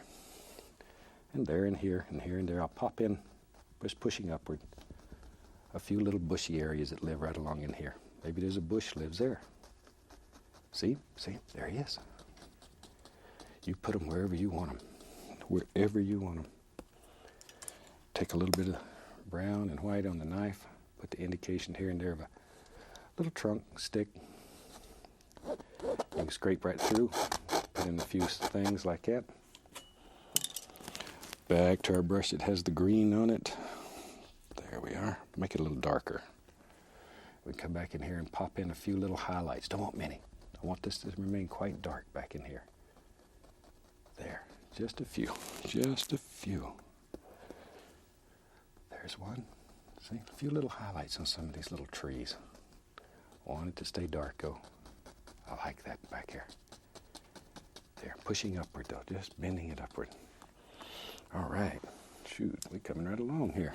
A little liquid white. There. Cut across.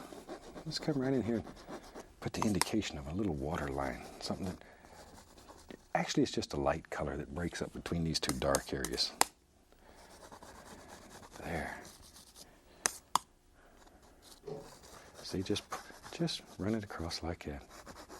Something like that. There. All right. Okay, time to get serious here. Got to do the other side. I like doing them big stones. And our world. You ready? Here we go. Big stone. Lives right there. Big stone. This is just brown, black, something like that. We go back to the old highlight color that we had. Just sort of let that follow right around and just barely graze it. Just barely graze it. Just let it pick up on the high parts of that paint. Paint's very thick. Just worry about basic shape here. That's all. That's all we're worried about. I'm going to put some big trees and stuff in there anyway, so we don't have to worry too much. Might even cover up part of it. Pull some of it down. Make us a little reflection. Lives right there. Let's see here. Let's make another big tree over on this side. I don't want it left out. Okay. Let's start right here. Make a big tree. I'm pushing upward using that same tree color that I used before. There. Make a big, strong tree. Not all of them have big points. Maybe we'll have one here that maybe his top's not so sharp. That happens with evergreens. I've seen some that are just look like they got broke when they were a baby. There. We'll bring it right in front of the rock. So there we go. And now then we'll give him a friend. You know me. I think everybody should have a friend, even a tree. There we go. Because I like trees. I like trees. I spend a lot of time out in the woods just looking and studying trees. There we go. Something. Oh, let's see here. Tell you what. Let's just fill all this in with some dark stuff. Maybe we'll have some nice grassy areas right here. I don't know. If you put it in, then you're going to do something with it. Doesn't much matter. Because we can do anything here. We can change anything. We can add, subtract, just figure out where you want it to be reflections, where you want it to be ground, and do it. Just do it. Take a little brown and white, and maybe here and there in this old tree you can see a little trunk. A little bit over in here. Get our brush that had the fan brush that had the green on it, and we can go back in here and just pop the indication here and there of some gorgeous little highlights in this tree. There. This one has a little more yellow ochre in it. There we go. So it's a little different flavor. Just change the flavor a little bit. All right. The other little tree needs something too. Don't want much on him because he's probably behind that one. All right. And maybe we'll just let me dip it into a little touch of the paint thinner. We'll go into a little of that green color we have here. And all the yellows, a little bright red here and there. Tap a little color into the brush. Maybe there's a little grassy area. Yep, you're right. Lives right there. See it?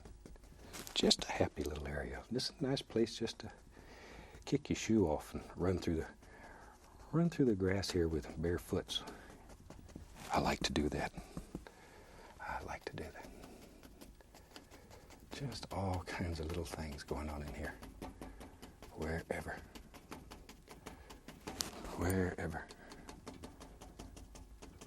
See, you make the decision where those things are. Something about like that. Tell you what, let's grab the old 1-inch brush. We'll get crazy. Got a second left here. We'll go right into some yellow ochre. I want a nice tree. Lives right there. And we can use just plain yellow ochre because we already have some dark back here. Maybe there's a little tree that lives right there. And he's got a friend that lives right here. See, something like that.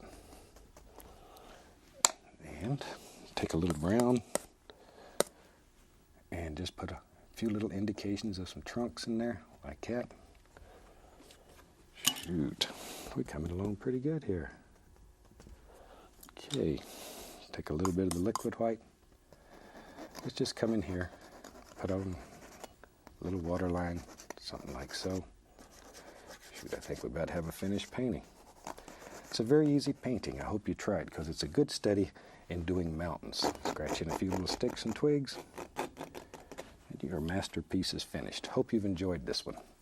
From all of us here, I'd like to wish you happy painting, and God bless, my friend.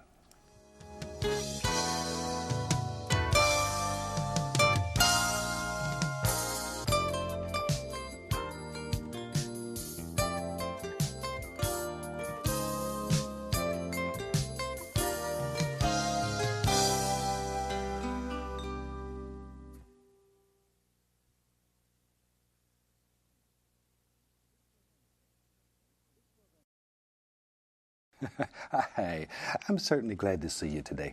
I thought maybe today we'd just do a fantastic little seascape, a little easy one that you can do. So let's start out and have them run all the colors across the screen that you need to paint along with us. While they're doing that, let me show you what I got up here. Today I have my regular old 18 by 24 inch double prime pre-stretched canvas. And I've taken a piece of contact paper or any adhesive back paper and just cut an oval, stuck it right on the canvas. Then I've covered the inside of it with black gesso. We allowed the black gesso to dry completely. And then we came back and I put a little piece of tape right here so I'll have a straight horizon. From here up, I've covered it with liquid clear, very thin coat, and taken phthalo blue and put here. From here down, liquid clear, phthalo blue, and phthalo green. I want the water to have a little green cast to it. So I put a little phthalo green in the bottom. Otherwise, it's just phthalo blue all over. We put the liquid clear on there, though, because it makes that color so much easier to put on, and it's almost like a glaze. I don't want too much. So let's have some fun. We'll start out with a little teeny 2-inch brush and a little bit of titanium white on it. I don't need much, just a small amount. Something about like that. Okay? Now then, we'll go up in here and very gently begin making our little crisscross strokes. Now this is a fantastic painting to do for friends and relatives, and don't tell them you put color up here and they just see you take white paint and start doing this, and all of these gorgeous, gorgeous colors appear and they'll think it's magic. There we go. Don't tell them any different. That's our secret. Shh. All right. There we go. Just want a little background color. I'm going to come in here and put in some big old clouds, but I'm looking for a little background color now. That's all. That's all. There we are. So just make little criss strokes like that. And very lightly go over it. Now you can make this as light as you want it just by adding white. I don't want it to be too light though, because I'm going to put some clouds that I want to show up. But if you want it lighter, just take a little more of the white. And go right in there. Put it in. Okay. Now then, I'm going to clean the brush because I want it to be nice and fresh and put some more white on it. Shake it off.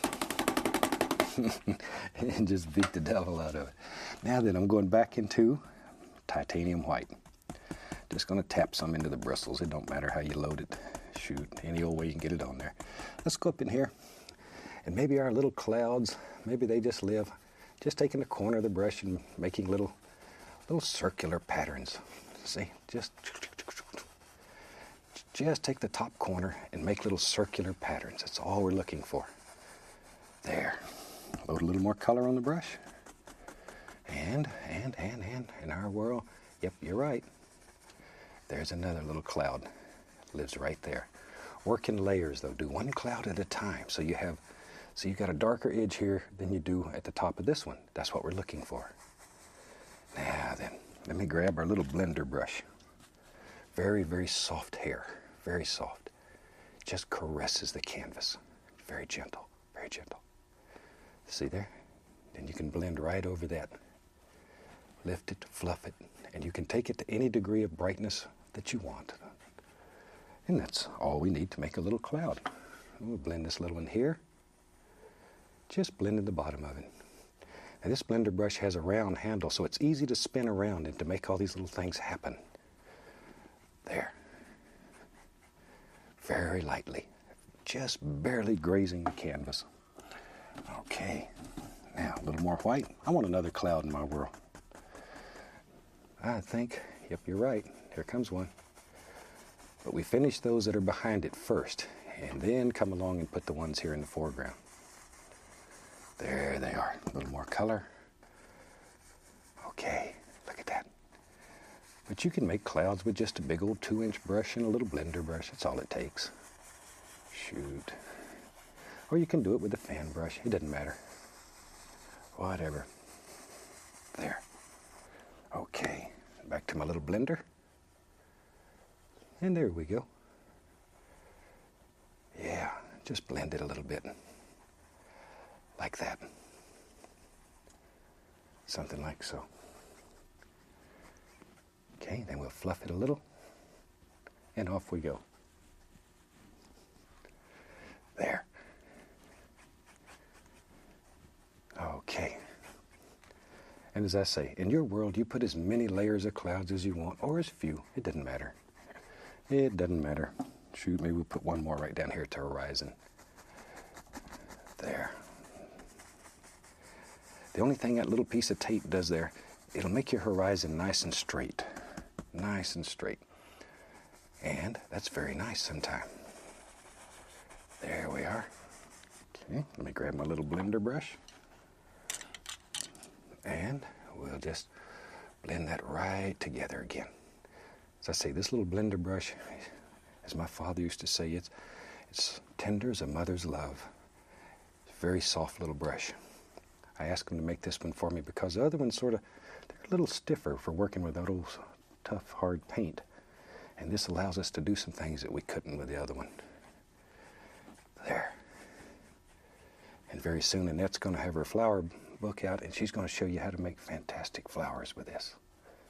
There. All right. Okay.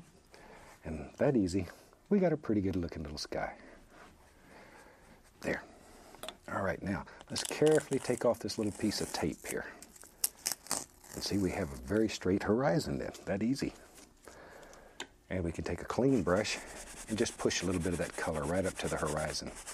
Because there was no color, no paint right under the tape. Now there is. There we go. Yeah, we have color all the way up there. I just wanted an excuse to wash the brush. There we are. Okay, have to make some big decisions in our world. Let me grab a fan brush. Maybe back in here, let's take some phthalo blue, alizarin crimson, make a nice lavendery color. There, there's both sides of the brush full of color. A little more crimson. Whew, there, that's good. Let's go up in here. Maybe there's a big old, what I call them, headlands that comes out here like that. Big old rocket projects out into the water. There. Far away though. Not looking for a lot of detail in this one. It's too far away. Big rascal though. He lives back here. Way back in the distance somewhere. All right. There he comes. As I say, now this is a very simple little seascape we're going to do today. Even if you haven't painted many, this one you can do. Take a little red, a little bit of that yellow we had, and just sort of mix them together. Red and yellow, make a little orangey color. Just sort of to highlight that a little bit. I don't want a lot of detail back here. Because of that detail, it'll absolutely destroy our illusion of distance and make it look like it's far away. So don't overdo this. Put a few little things in here and there and let it go at that. Let it go at that. There. See there?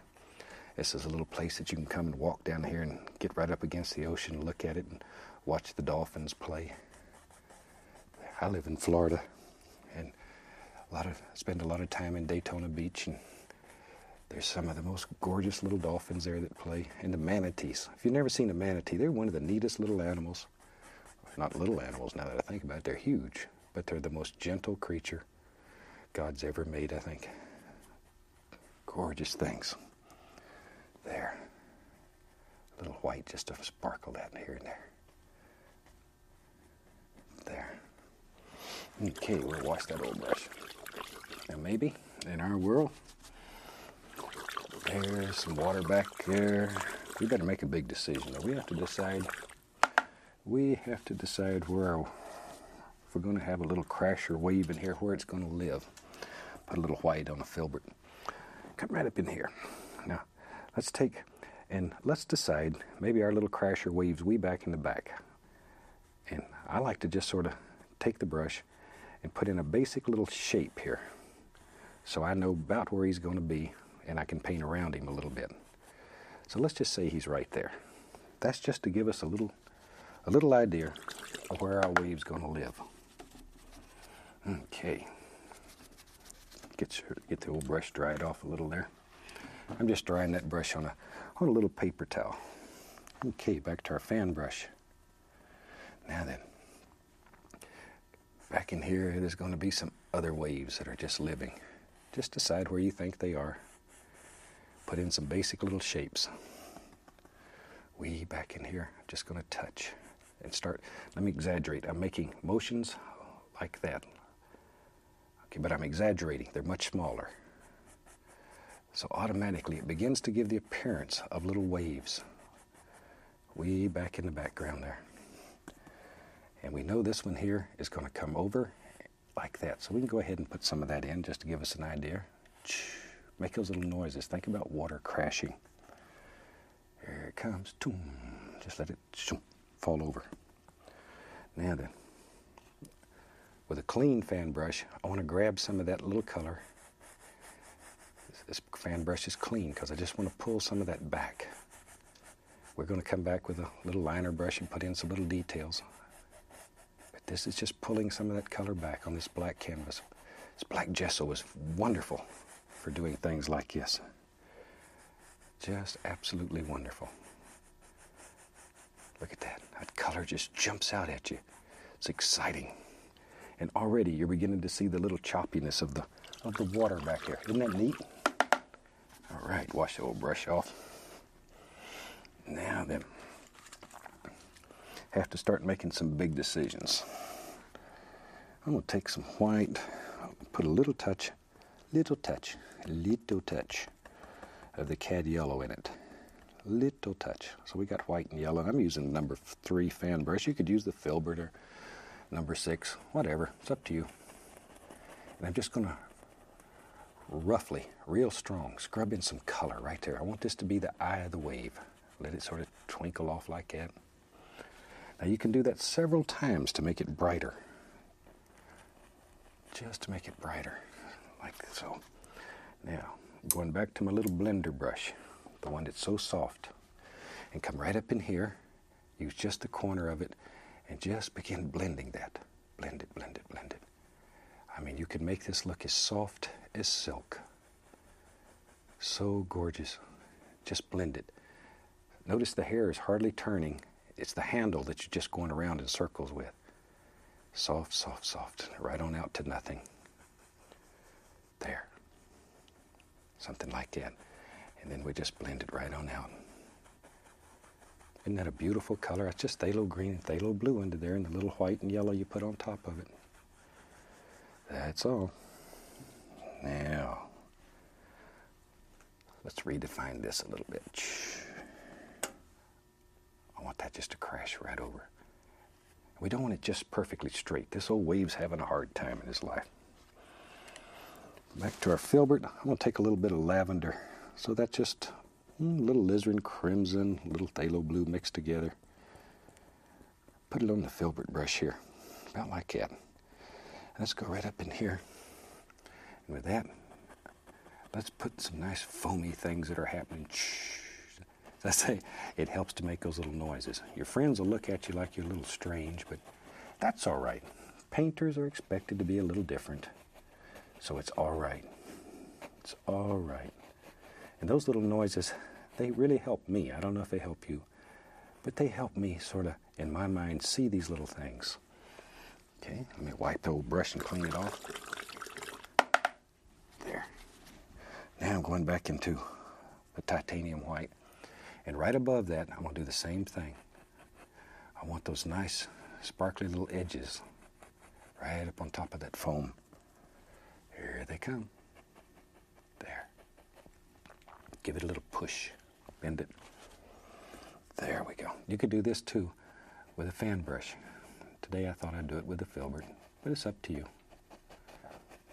Put in just some basic little splashes. Then we'll go back, get our little soft blender brush very gently. This is where this little brush really works miracles, because you can go right over this wet, thick paint without it all blending together. And you can just soften that, just as delicate. Look at that, look at that. Just using the corner of this little blender though. So soft, so gentle. Look at there. Ooh, get excited. It's pretty. All right. Now then, let's find us a knife here. Maybe we'll have some stones out here in our water. I think we need a stone or two. Back up a little bit, take a look-see, and decide where the stone lives in your world. Right here, we have a nice stone. Just Van Dyke brown. I'm gonna get crazy. Van Dyke brown. There's a little dark sand in there too. Maybe there's another stone here. We'll just have that wave crashing back here. There, take a little bright red, a little dark sand and mix them together. All right, a little touch of white in it just to brighten it up a little. Now then, very gently, just let the knife graze gently. Just put a few little highlights on this stone so it stands out here. See there? Decide where they live in here. There. Just I put a little lavender in there. I'm going to vary some of the colors. Just let the knife bounce and play. Make it look like old, tough, mean rocks that live out there. So let's see now. Once again, seascapes sometimes will give you a hard time. But this one is one that you can do. It's a nice little rascal. It's not too hard. And the black canvas, it makes it so much better, so much easier. A little bit right out here. And this one's going to be a colorful one. I want some color today. It's a wonderful day. And color makes you feel good. Just makes you feel good. Let me wash my little brush here. Small fan brush. Put a little paint thinner. I'm going to go right into a little titanium white. We'll be right back. Get a little phthalo blue in it. There, a little phthalo blue. And maybe in our world, I put a little paint thinner in there so it'd be just a little thinner. And now we can just flow that right over the top so it looks like water's just flowing all through there. There. A little bit, maybe there's water dripping all through here. Because if this rock was out here with all this going on, I'm telling you there would be water dripping off of it everywhere. See it? There it comes. There it comes, going right on out here.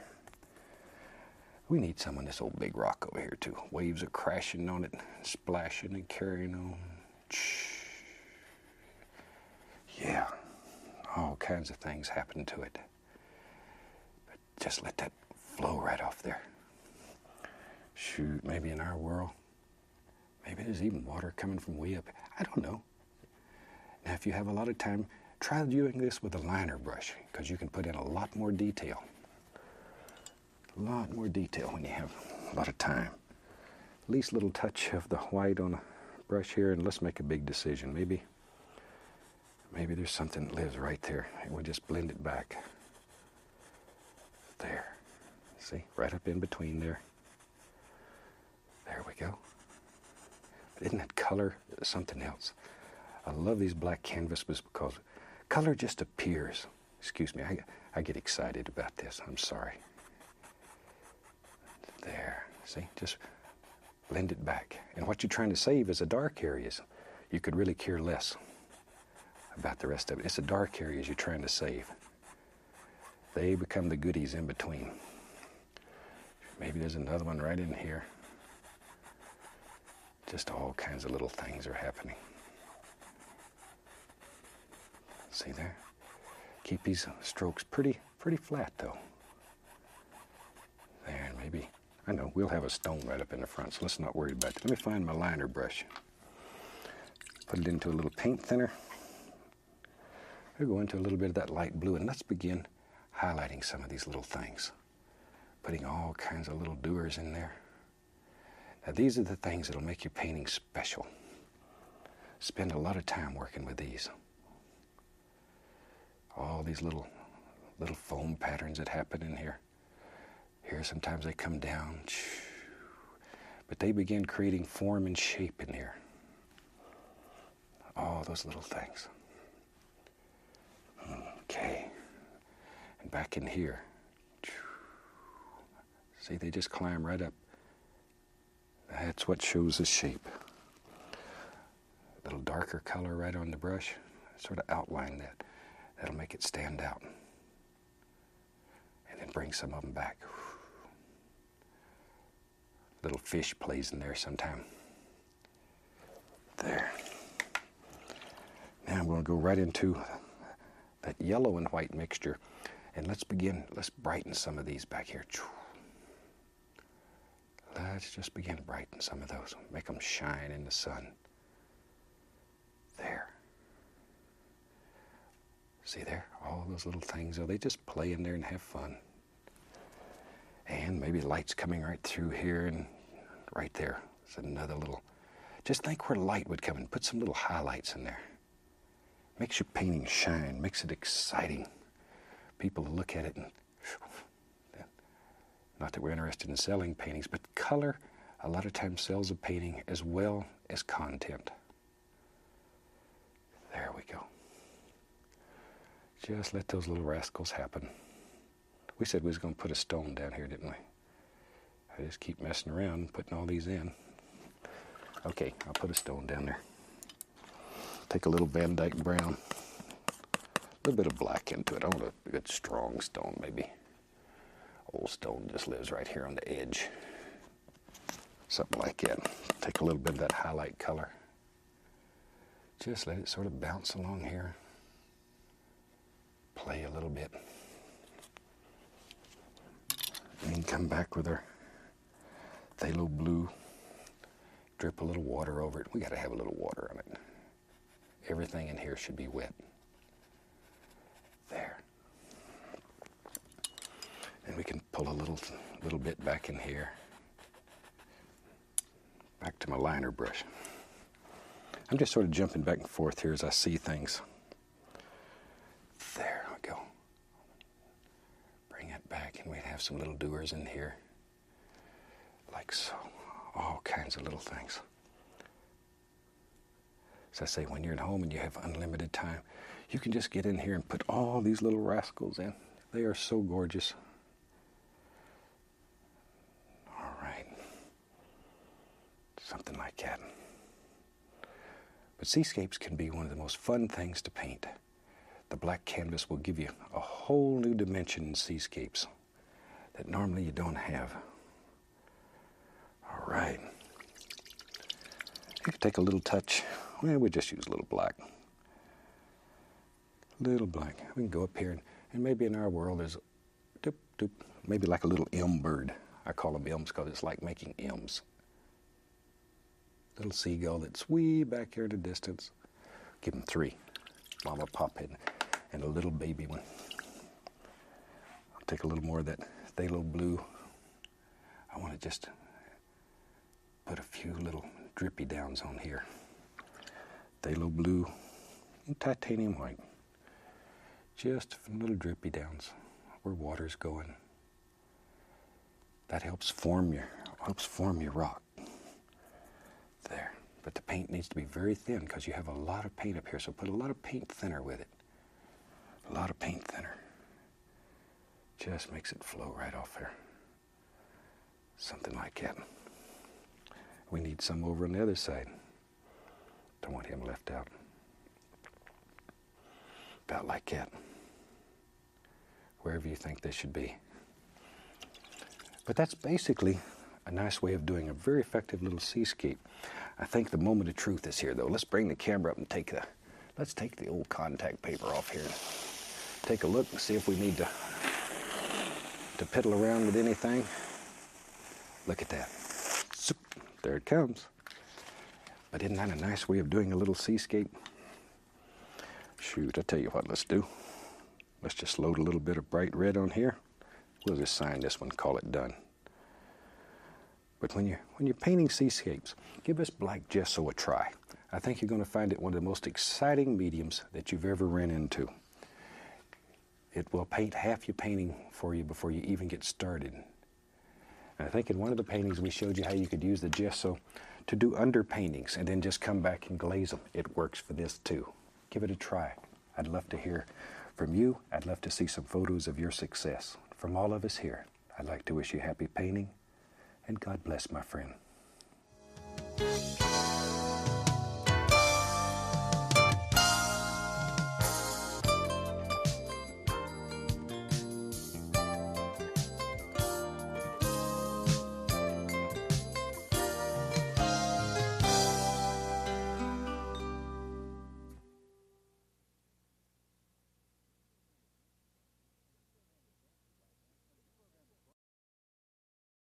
Hi, welcome back. Certainly glad you could join us today. I thought today we'd do a painting that just has a lot of color in it, one that'll make you feel good inside. So let's start out and have them run all the colors across the screen that you need to paint along with us. While they're doing that, let me tell you what I've got done up here. I have my standard old 18 by 24 inch double prime pre-stretched canvas, but you use any size that you want. And I've just covered the entire canvas with a very thin, even coat of liquid white. So the canvas is all wet and we can literally blend color up there. So let's do it. We'll start with our little tiny 2-inch brush today. I'll go right into a small amount of the Indian yellow, just a very small amount. We'll go right up here in the sky and just do something like that. That's all there is to it. Just make little crisscross strokes, something like that. Okay, now without cleaning the brush, I'll go right into a little bit of yellow ochre. Just right into it. Don't even have to clean the brush. Little yellow ochre. It's sort of a golden color. There. Once again, without cleaning the brush, a little touch of the bright red. Be careful with the bright red. It's a gorgeous, gorgeous color, but it is so strong. Whew. 1 tube would turn the whole Atlantic Ocean red. Be very careful with it. Don't need much. There we go. And we just sort of blend that around like that. There. That's pretty already. Shoot, I like that. Now then, for the rest of the sky, tell you what, let's do the rest of the sky in, let's use a lavender color. We'll just brush mix it here. I'll use a little phthalo blue, alizarin crimson, proportionately, much more crimson than blue, because crimson's a weak color compared to the blue. All right, let's go up in here.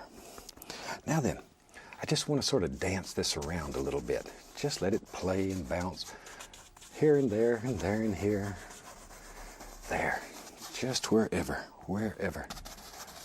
Sometimes it goes to the red side, sometimes to the blue. It doesn't matter. There we are. Gorgeous colors. Now then, maybe I'll touch a little phthalo blue and just hit it here and there up toward the top. Don't want that blue against the green, or the yellow here, or we'll get green. Then we'll wash the brush. That's the most fun part of this whole procedure. Shake it off. Just beat the devil out of it. Now then, clean, dry brush. Let's begin blending these colors together. Just blend them together.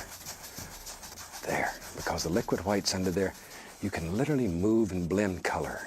And that's exactly what we're doing. I'm just beating the brush to remove any paint that I've picked up, without going through the whole cleaning procedure. In layman terms, that's called laziness. There. Just didn't want to bother cleaning the whole brush. Maybe something about like that. Now then, today, let's put some clouds up here in the sky. We're going to have a sky that's just gorgeous, shiny, bright. A lot of color in it. There we go. I usually wipe the old brush against a paper towel to be sure I've got all the excess paint removed off of it. Let's have a big cloud. For that, I'm going to go into the titanium white. I'll be right back. Don't go away. There. Put a little bright red with it. Shoot, let's make a firecracker, sparkler. Go up in here. Maybe in our world there lives a big old cloud right up in here. It just sort of floats around, has a good time all day. You know, clouds are one of the freest things in nature, I believe. So just let them go.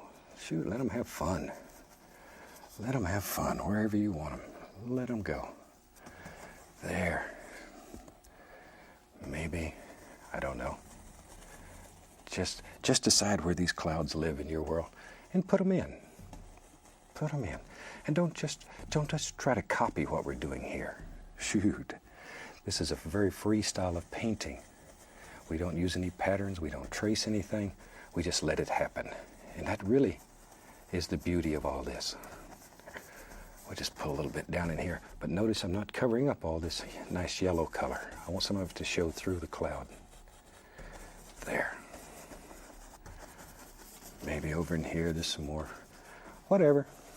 Now today, I'm going to get our our little soft blender brush. Very gentle, soft little brush. And just blend the base of that out a little bit. Gentle, gentle, gentle. Barely touching. Just caress the canvas a little. There we go. Something about like that. And you can fluff it a little bit, blend it. There. Little old cloud, or shoot, this is a big old cloud. It's just sitting right up there in the sky. Now then, we can take, I'll just use the blender because this blender is sort of unique. You can paint with it. I'm going to put a least little touch of that bright red on there. A little bit of white with it. Just begin putting in all kinds of gorgeous little things that just float around. There they go. There they go. Reach over here and get a touch of that lavendery color we were using. Just a least little touch. There. See, this blender is so soft, you can just get in here and work all this color without it all blending together. Of course, if you blend it long enough, it will just blend together. But you can put all these things in there just by doing that. Maybe there's one. Go back to my pinks every once in a while. It's up to you. Up to you. Wherever you think it should be. There we go. See, all kinds of little things. Least little touch of the phthalo blue maybe. Ooh, that's nice. Be careful that you don't hit that yellow though. Or we'll have a brilliant green sky. And we're not looking for that. Not in this particular painting. Maybe sometimes, but not now. Not now. There's a nice little cloud floating right there. All right. A little bit of bright red and white again. And maybe up here in our sky, let's just put, while we have this old brush working so well, let's just put the indication of some little floaters around in here. Just enough to break it up. See? Just little floaters. There. Something like that. Wherever you make the decision. But isn't that brush fantastic for doing things like that? Or you can paint right over that firm paint that we already have up there. Maybe over in here we got a little more. Very soft, gentle, quiet. There. All right. I get carried away sometime. Okay.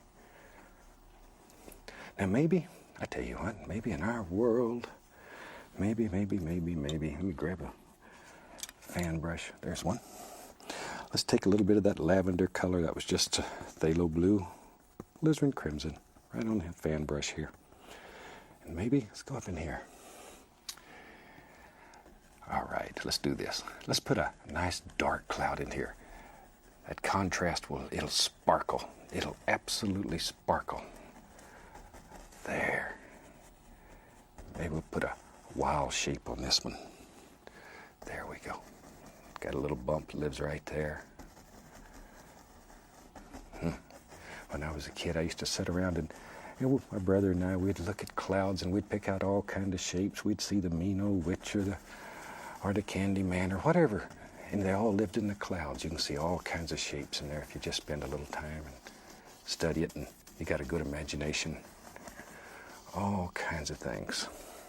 Back to my little blender. Now then, just softly blend this a little. Don't have to do it much.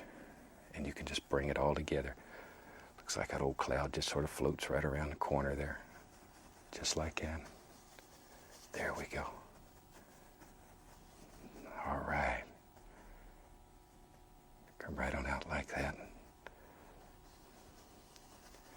Shoot, maybe there's some nice things happening down here. Just take that color that you picked up and use it.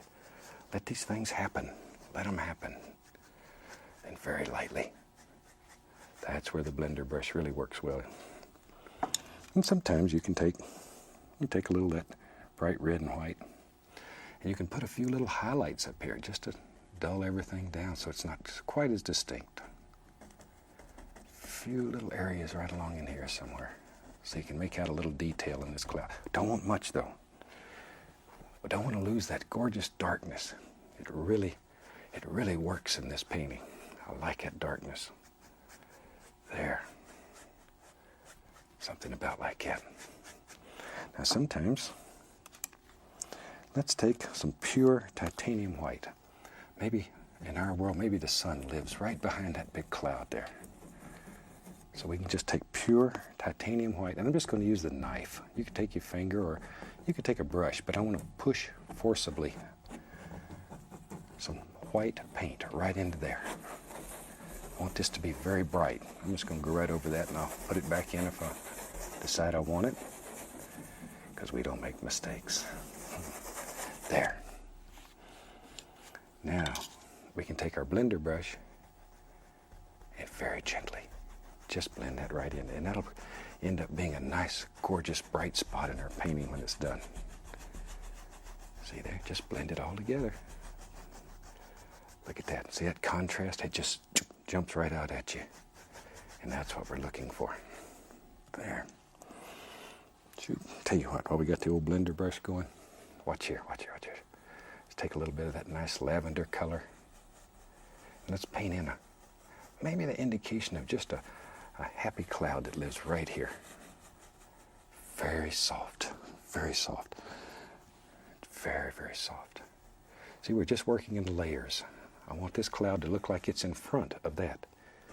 So put the other thing in, the thing is farthest away in first, and then begin working forward, forward, forward. That's all you have to do. There it is. There it is. We just let it work right on around. See there? I get excited when I see these. They turn me on. There. I like to play with color. A little bit of the bright red and white. Just vary these colors. Just vary them back and forth and around and around and around. Something like that. I'm going to put in several little clouds here. You know, one of the earlier shows, I showed the biggest squirrel that I had ever seen. I'm going to put him up and let you see him again while I'm just going to be dropping in some of these little things. I won't do anything you don't see. But this rascal is something else. I have never seen a squirrel this big. This is called a Sherman fox squirrel. And he's as big, well, he's as big as a small kitty cat. And very docile, very quiet little squirrel. And this one is quite a pet. He belongs to my friend Cindy, one of the rehab ladies that lives around Orlando there. And she takes care of him. She's turned him loose several times, and he won't go away. He's sort of like one of my squirrels that I have. I keep turning him loose too, and he comes back. But now this squirrel's big enough, he knocks on the door and comes on in. There we go. But isn't he something? I like these animals. I really like to play with them. I'm just coming right along here and putting in all kind of little things. Then we can just sort of blend this entire thing. All right. But isn't that a dynamite sky? I tell you what, if you have a room in your home that's sort of dull and blasé, you do a painting like this and hang at it, and when you walk in the room, the color will jump on you. Makes you feel good. I get carried away, I'm sorry. Let's have a little something down here on the bottom. Shoot, we've wasted all of our time up here in the sky. Let's put a little something. I'll just take a little of that lavender since it's going so nice. And let's go down here. And let's just put some of that nice lavender color down here. About like that. A little more of that lavender color. There. We're going to just put that right down in here. There we are. So we just go all the way across with it. Shoot, doesn't matter. There. Maybe we'll have a little mountain that lives way back in the distance here. Let's do that. Let me find my knife. Just take that same lavender color, put it out here, I'll put some white with it. Maybe, oh yeah, something about like that. There, I like that. You just sort of adjust the color till it's what you want. Cut off a little roll of paint, and let's have a little mountain first. Maybe we'll do a couple mountains. We'll have one that lives far away. This little mountain, he lives way back here, almost to the edge of nowhere. There, we just drop him on drop him on. Let me grab a 2-inch brush. And I'm going to grab that and firmly pull it. Just pull it. And then just blend the base of it out. So all you see is a nice silhouette sitting there. Because this one's far away. Quiet little mountain. Quiet little dude. He lives way out there. Now, let's take some Prussian blue, alizarin crimson, much more crimson than blue. Put a little black in there. Maybe even a little Van Dyke brown. I like that too. Cut off our little roll of paint. It should live right on the edge of your knife. Then we go up here, and here's a mountain. I don't want it to get too big. I like to paint big mountains, and I sort of have to physically restrain myself sometime, because I'll just let a mountain get right out of the painting. It just keeps on going. There.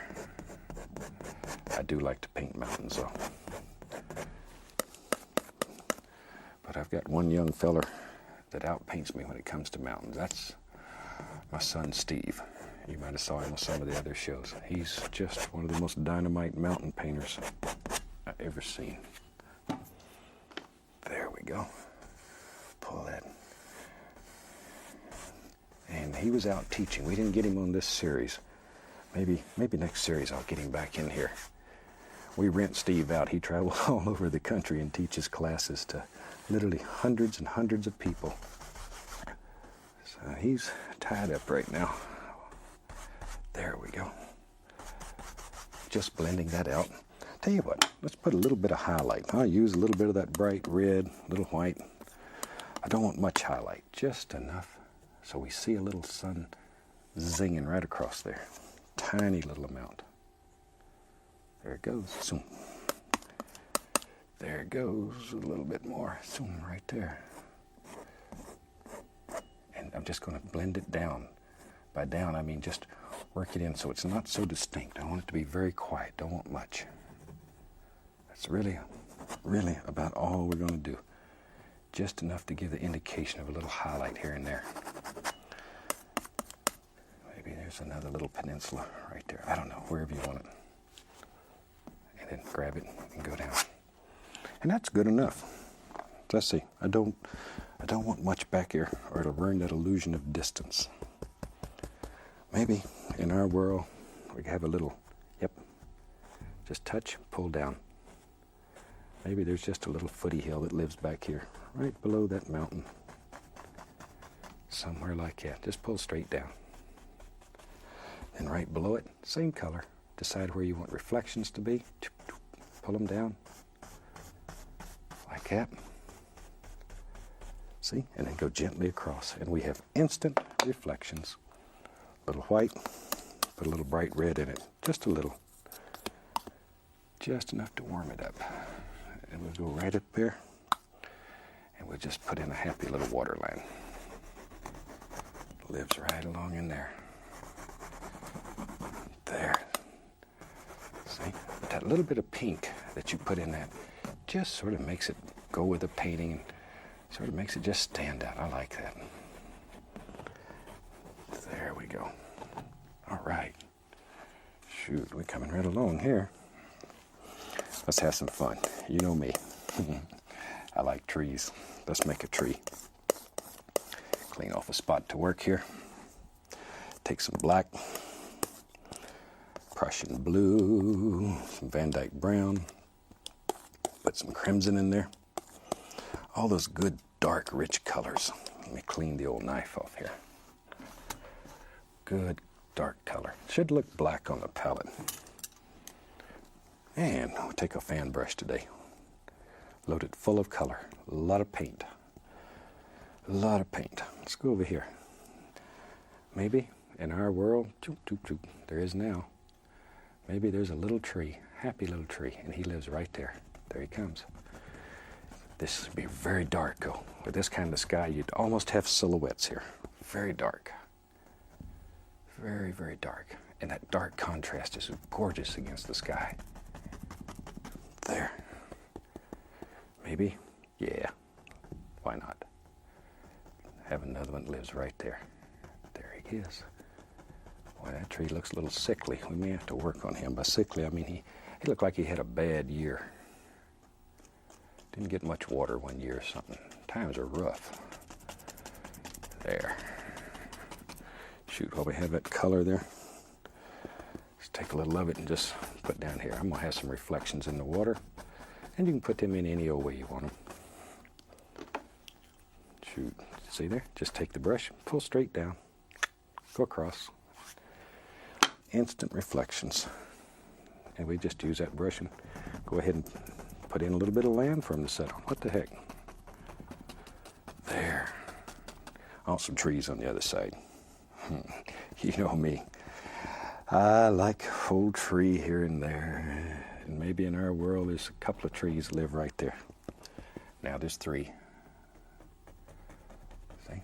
Just put in the tops, put in a few little indications. Looks like a whole bunch of trees. Maybe 2. Big one. Gotta have one big tree.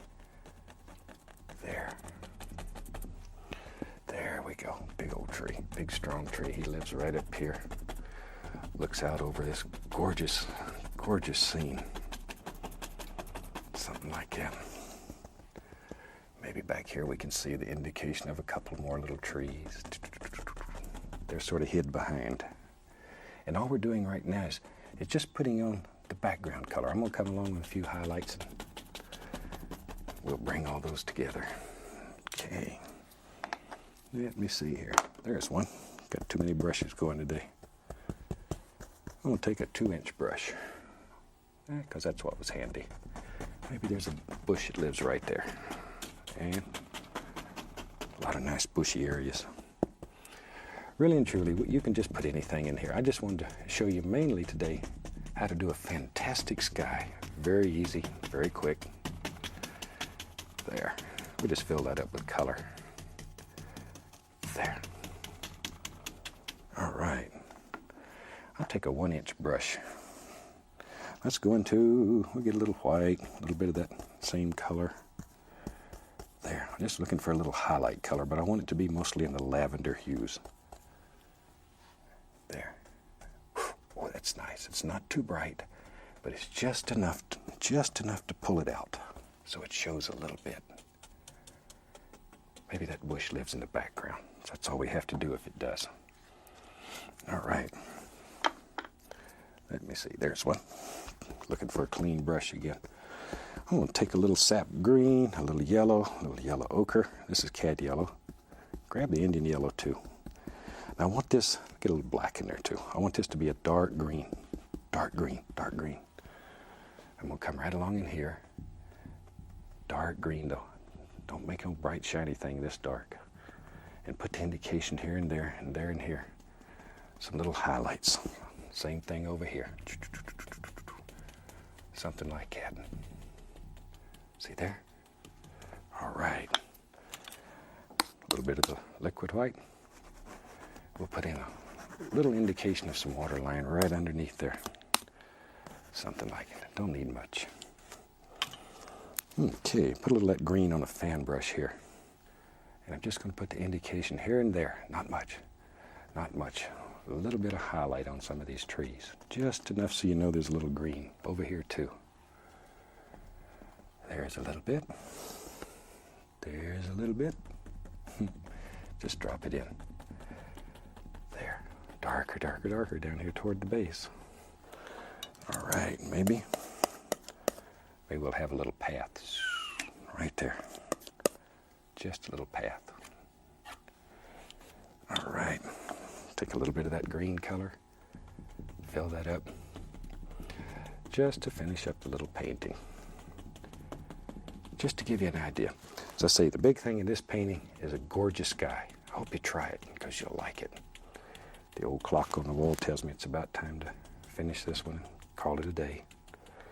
I've certainly enjoyed our time together. And I hope you try this one. From all of us here, I'd like to wish you happy painting and God bless, my friend.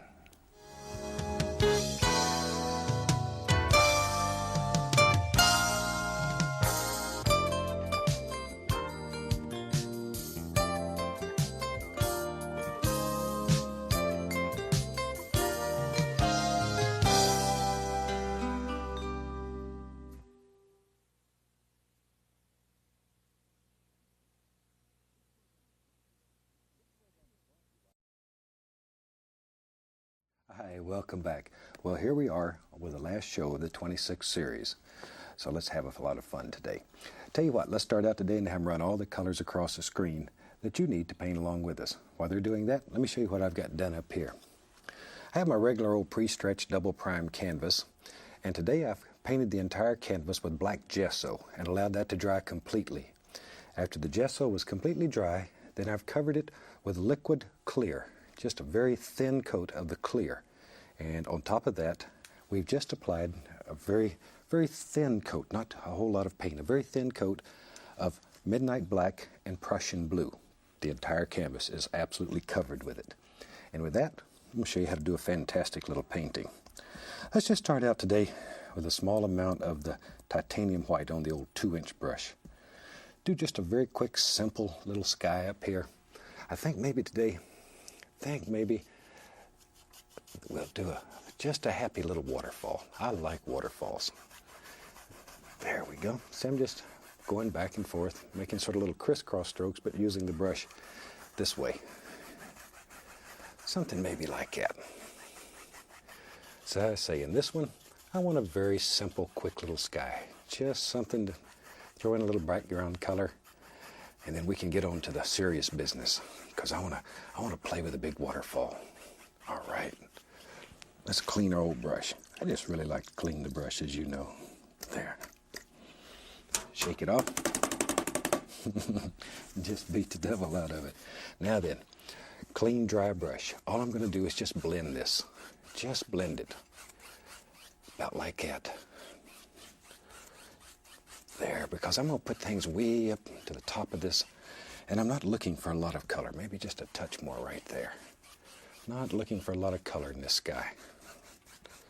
Something like that. And that should be enough for us.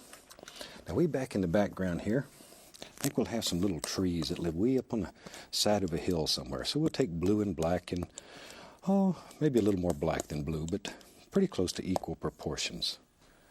Pretty close.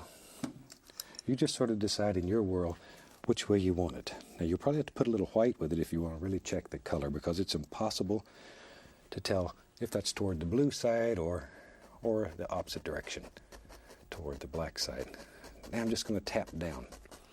Maybe in our world, way back here, I'm going to put the least little touch of white on one side of the brush. See? Now, I want to start getting the indication of just little trees that live way back in there. All right. A little bit of white just on one side of the brush. Just on one side. Maybe, I tell you what, these trees maybe just go right on off the canvas. I don't know. Don't know that it really matters. It's up to you. It's completely and totally up to you. Whatever. There we go. But all we're doing here is just tapping downward. It's really all we're doing. Okay. Something like that. These black canvases are so fantastic. I absolutely love them. I could do a whole television series with nothing but black canvases, because they are, I think, my absolute favorite. Color shows up on the black canvas so much better than it does on a white canvas. Tell you what, we'll take our 2-inch brush, and I want to create the illusion of mist here. So I'm just going to begin tapping this. Just tap it. Go into the least little touch of titanium white. Oh, the least little touch. Least little touch. Tiny bit. And I'm just going to pop in some little indications of some little floaty clouds up here. This is so high up, maybe there's some little clouds in here. Takes very, very little color, though. Very little color. There's something about maybe like that. There we go. Wherever you want them. Now we can take our little blender brush, very soft little blender brush, and I'm just going to soften these little clouds. Just gently, gently soften them. Something like that. There they go. Just let them float around up here underneath these trees. Just have a good time. Now, the more you blend these, the more it's going to pick up that blue and black color that's underneath, and the more they'll disappear. So you take them to any degree of brightness that you want, or softness. It's up to you. Now, let's go back to our little brush. There we are. And let's have, yep, how about right here? Let's have a few trees right over on this side. And we'll just let them come right on down. Maybe they just go right on down into here. I don't know. Doesn't much matter. You put them where you want them. There, something like that. All right, maybe right there. This is just some background foliage, just so we have a place for a little river to come from. If we're going to have a little waterfall, we need a water source. In other words, a place for the water to come from. There we go. So we'll just do it like that. If you've never painted on a black canvas, you really ought to try it. You'll be amazed at what you can do. Absolutely amazed. Going back to my 2-inch brush and just soften this. I know that may be difficult to see because it's all black, but believe me, when you do this, it'll work for you. It'll work for you. There we go. Now then, let's start coming forward in our little painting here. I'm just going to continue to use this same old color. We're going to use it continually throughout this painting.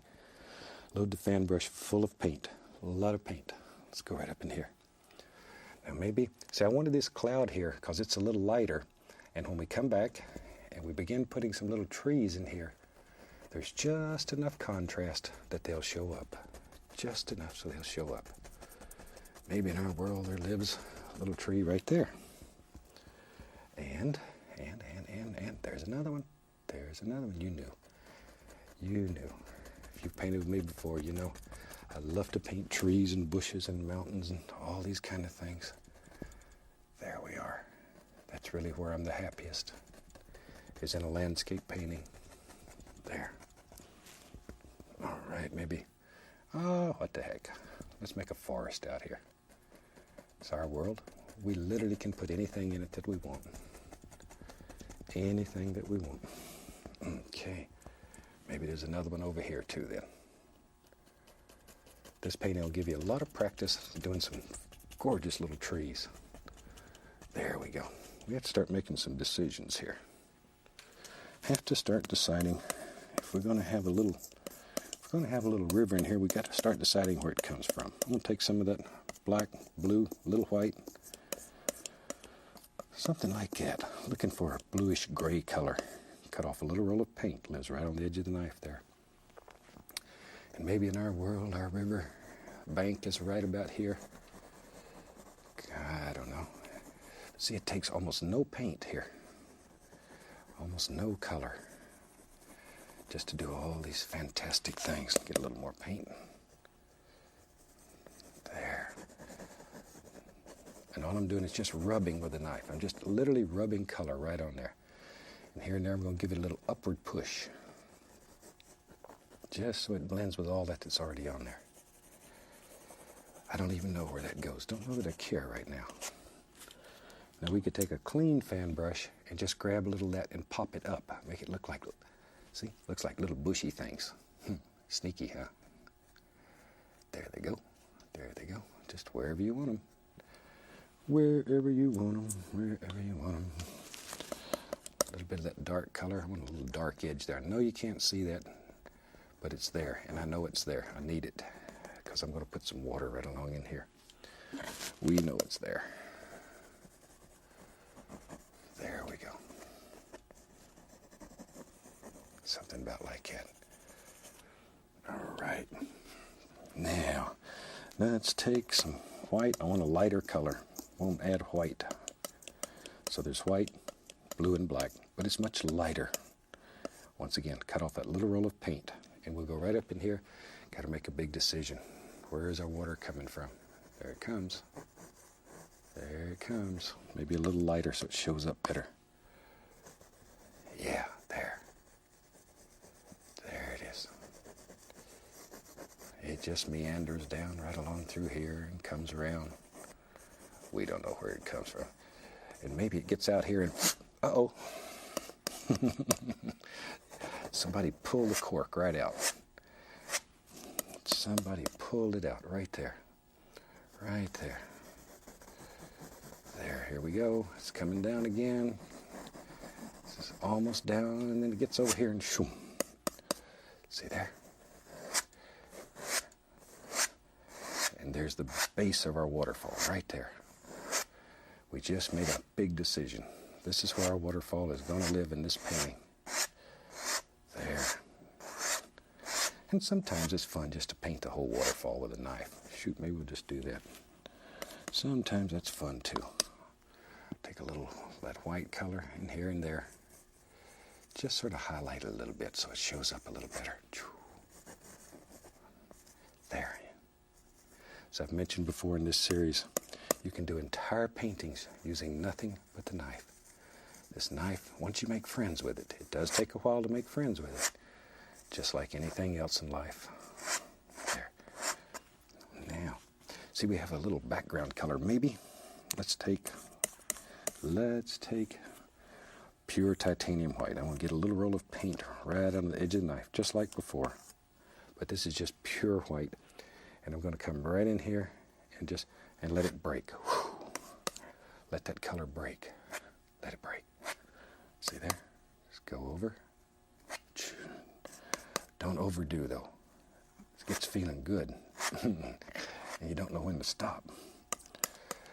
But something about like it's all we're looking for. There.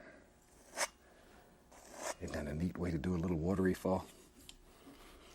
You can do a watery fall just using the old knife. And we can take our 2-inch brush and very gently, real gently, or you could do it with the blender. Just pick it up and sort of blend that together a little bit. See there? Now we have water just spilling right over the edge. And down here at the base of this, certainly with all this much water falling, there'd be all kinds of beautiful misty areas that are just floating around down here. Float right on up. Who knows? All kinds of things. Wherever. There. Go back to our little blender. Because it's so soft, we can just get in here and blend that. Something about like that. Just blend it. Take a little color right on the blender here. Get a little more. There. We can just paint in all kinds of little clouds and little fluffy things that are living in here. Isn't that neat? Something like that, wherever you want them. There we go. Boy, that water is churning and raising the devil down there, isn't it? I love waterfalls. I could paint waterfall after waterfall. I think they're so gorgeous. When I lived in Alaska, I spent a great deal of time just watching waterfalls and photographing them. Oh, they're gorgeous things. Maybe down here at the base on our waterfall, maybe there lives, does now, some great big old stones down here. We'll just use that same color because that's all we have. And maybe there's a little hidden one back here. Just can barely see it. I don't know. Another one over here. Wherever you think they should be. Now then we can take and very gently, just bring some of that misty area right on down there. Very soft though. And this is where you really need that soft brush. If you're going to pull this misty all over the rocks, you really have to have a very soft brush so it doesn't cut the paint. There, we just let the back of that stone just disappear right into the mist. All right. Make little watery sounds when you're doing this. It helps.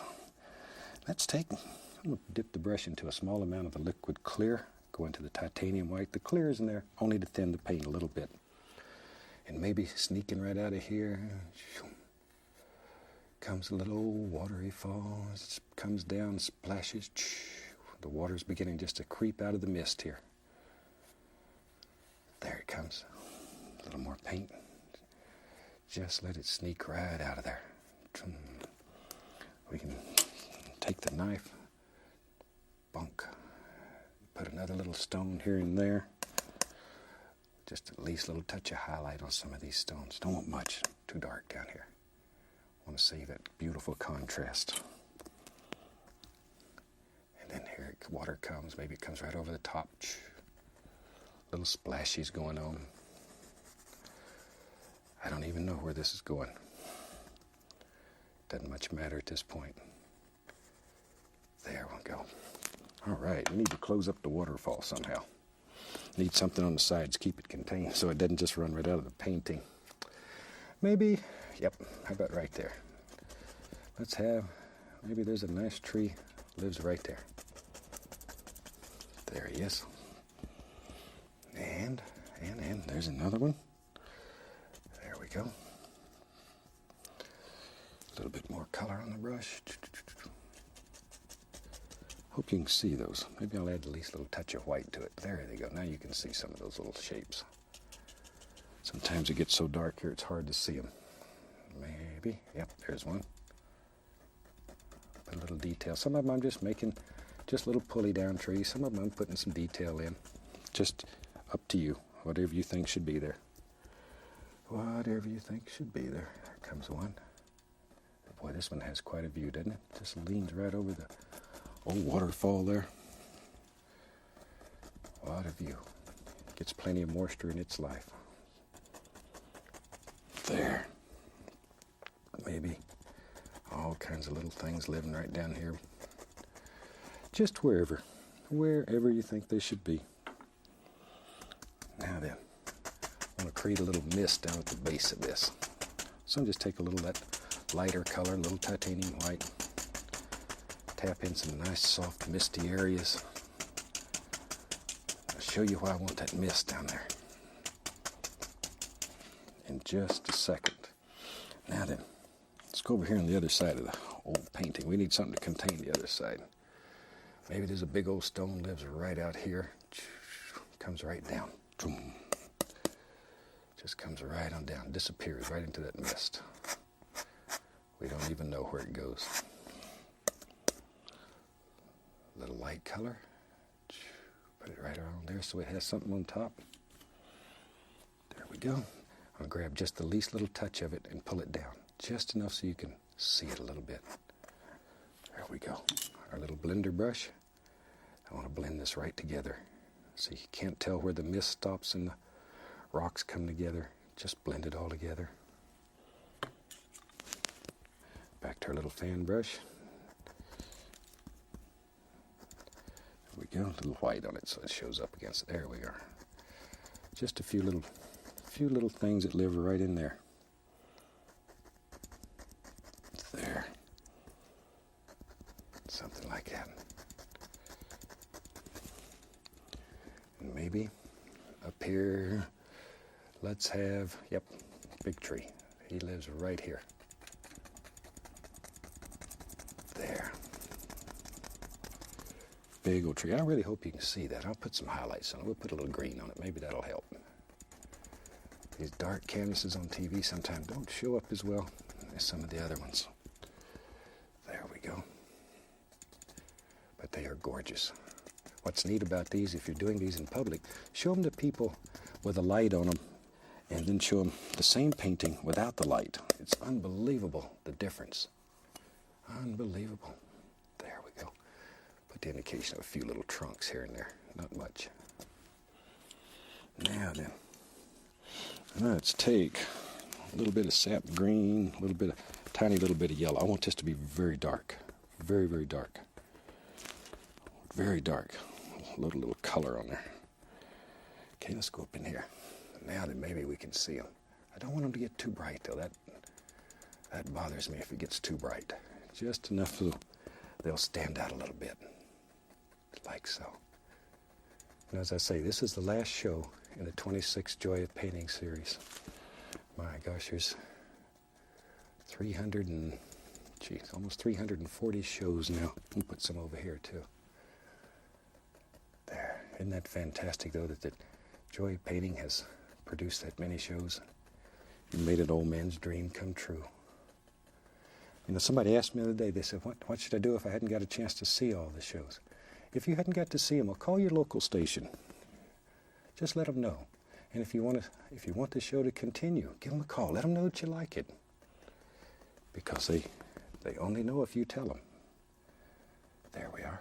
putting a little green down here too. What the heck? Not much though. I really don't want much of this green in here. Just enough to sort of flavor it. There it is. Maybe. Let's go back to the fan brush. I'm going to put some things right in here. A few more trees. Need a little lighter color. All we're doing here is just playing with values back and forth. Making it a little lighter, a little darker. Back and forth. Put a little mist down here. Like that. There. Just a little misty area. Something about like that. Soft little area. Okay. Now then, we can go back to our brush that has the black and the blue on it, or blue and black, whichever your favorite is. We can go in here. Now then, we'll put some little trees that live back in here. There they are. There's one. We'll put a little green on him too, just to get him to stand out a little better. But see those little misty areas that you put in? That's the only thing you have to separate. Makes your painting look very, very dark and very deep. Those little misty areas, they separate. They separate. They're your very good friend. Take care of them. There. All right. Our brush that has the green on it, we'll put the indication of a few highlights on some of these trees. Darker, darker, darker down toward the base. There's one. All right. Shoot, I tell you what, I like to make trees. Let's make a couple over here in this misty area. In our world, you're going to be one right here. Now once again, see this mist right here? Watch, that's the only thing that separates. But with that in there, you can put a dark tree right up against it, and it separates for you. There. And it makes your painting look so deep, and you've done such a small amount to it. Shoot, sometime maybe you can just take the fan brush and make a little bush lives right here. It's okay. Something like that. There. Now we have the old fan brush that has the titanium white on it. Let's make some big decisions here. We have to sort of decide where there's going to be a river coming off here. We have to decide where it's going to go. Maybe it's going to go right on out. Something like that. Doesn't much matter, wherever you want it. Let's make the water shiny. But to make it shiny, just pull down a little bit with a little touch of the white. And then go across. That easy. Isn't that neat? It's one of the neatest things that happens in this whole technique. There we go. All kinds of little things in there. Something like that.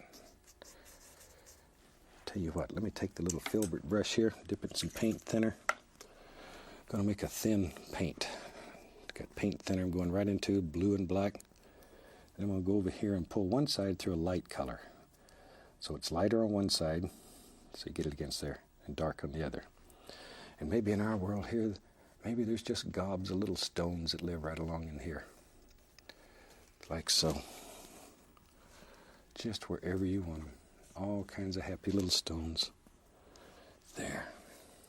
Over here, here's a few more. And some of them are out here in the water. Hope you try this painting. It's one of the neatest little paintings. It is so easy, and it's a lot of fun. And when your friends and neighbors see it, they won't believe you've done it. And that truly is the joy of painting. When your painting can make other people happy, then you truly have experienced the joy that comes with painting. I want to thank you for inviting me back into your home for another series of painting shows. The 27th series is already under production, and I look forward to seeing you very, very soon. Thank you again from all of us here. Happy painting, and God bless, my friend.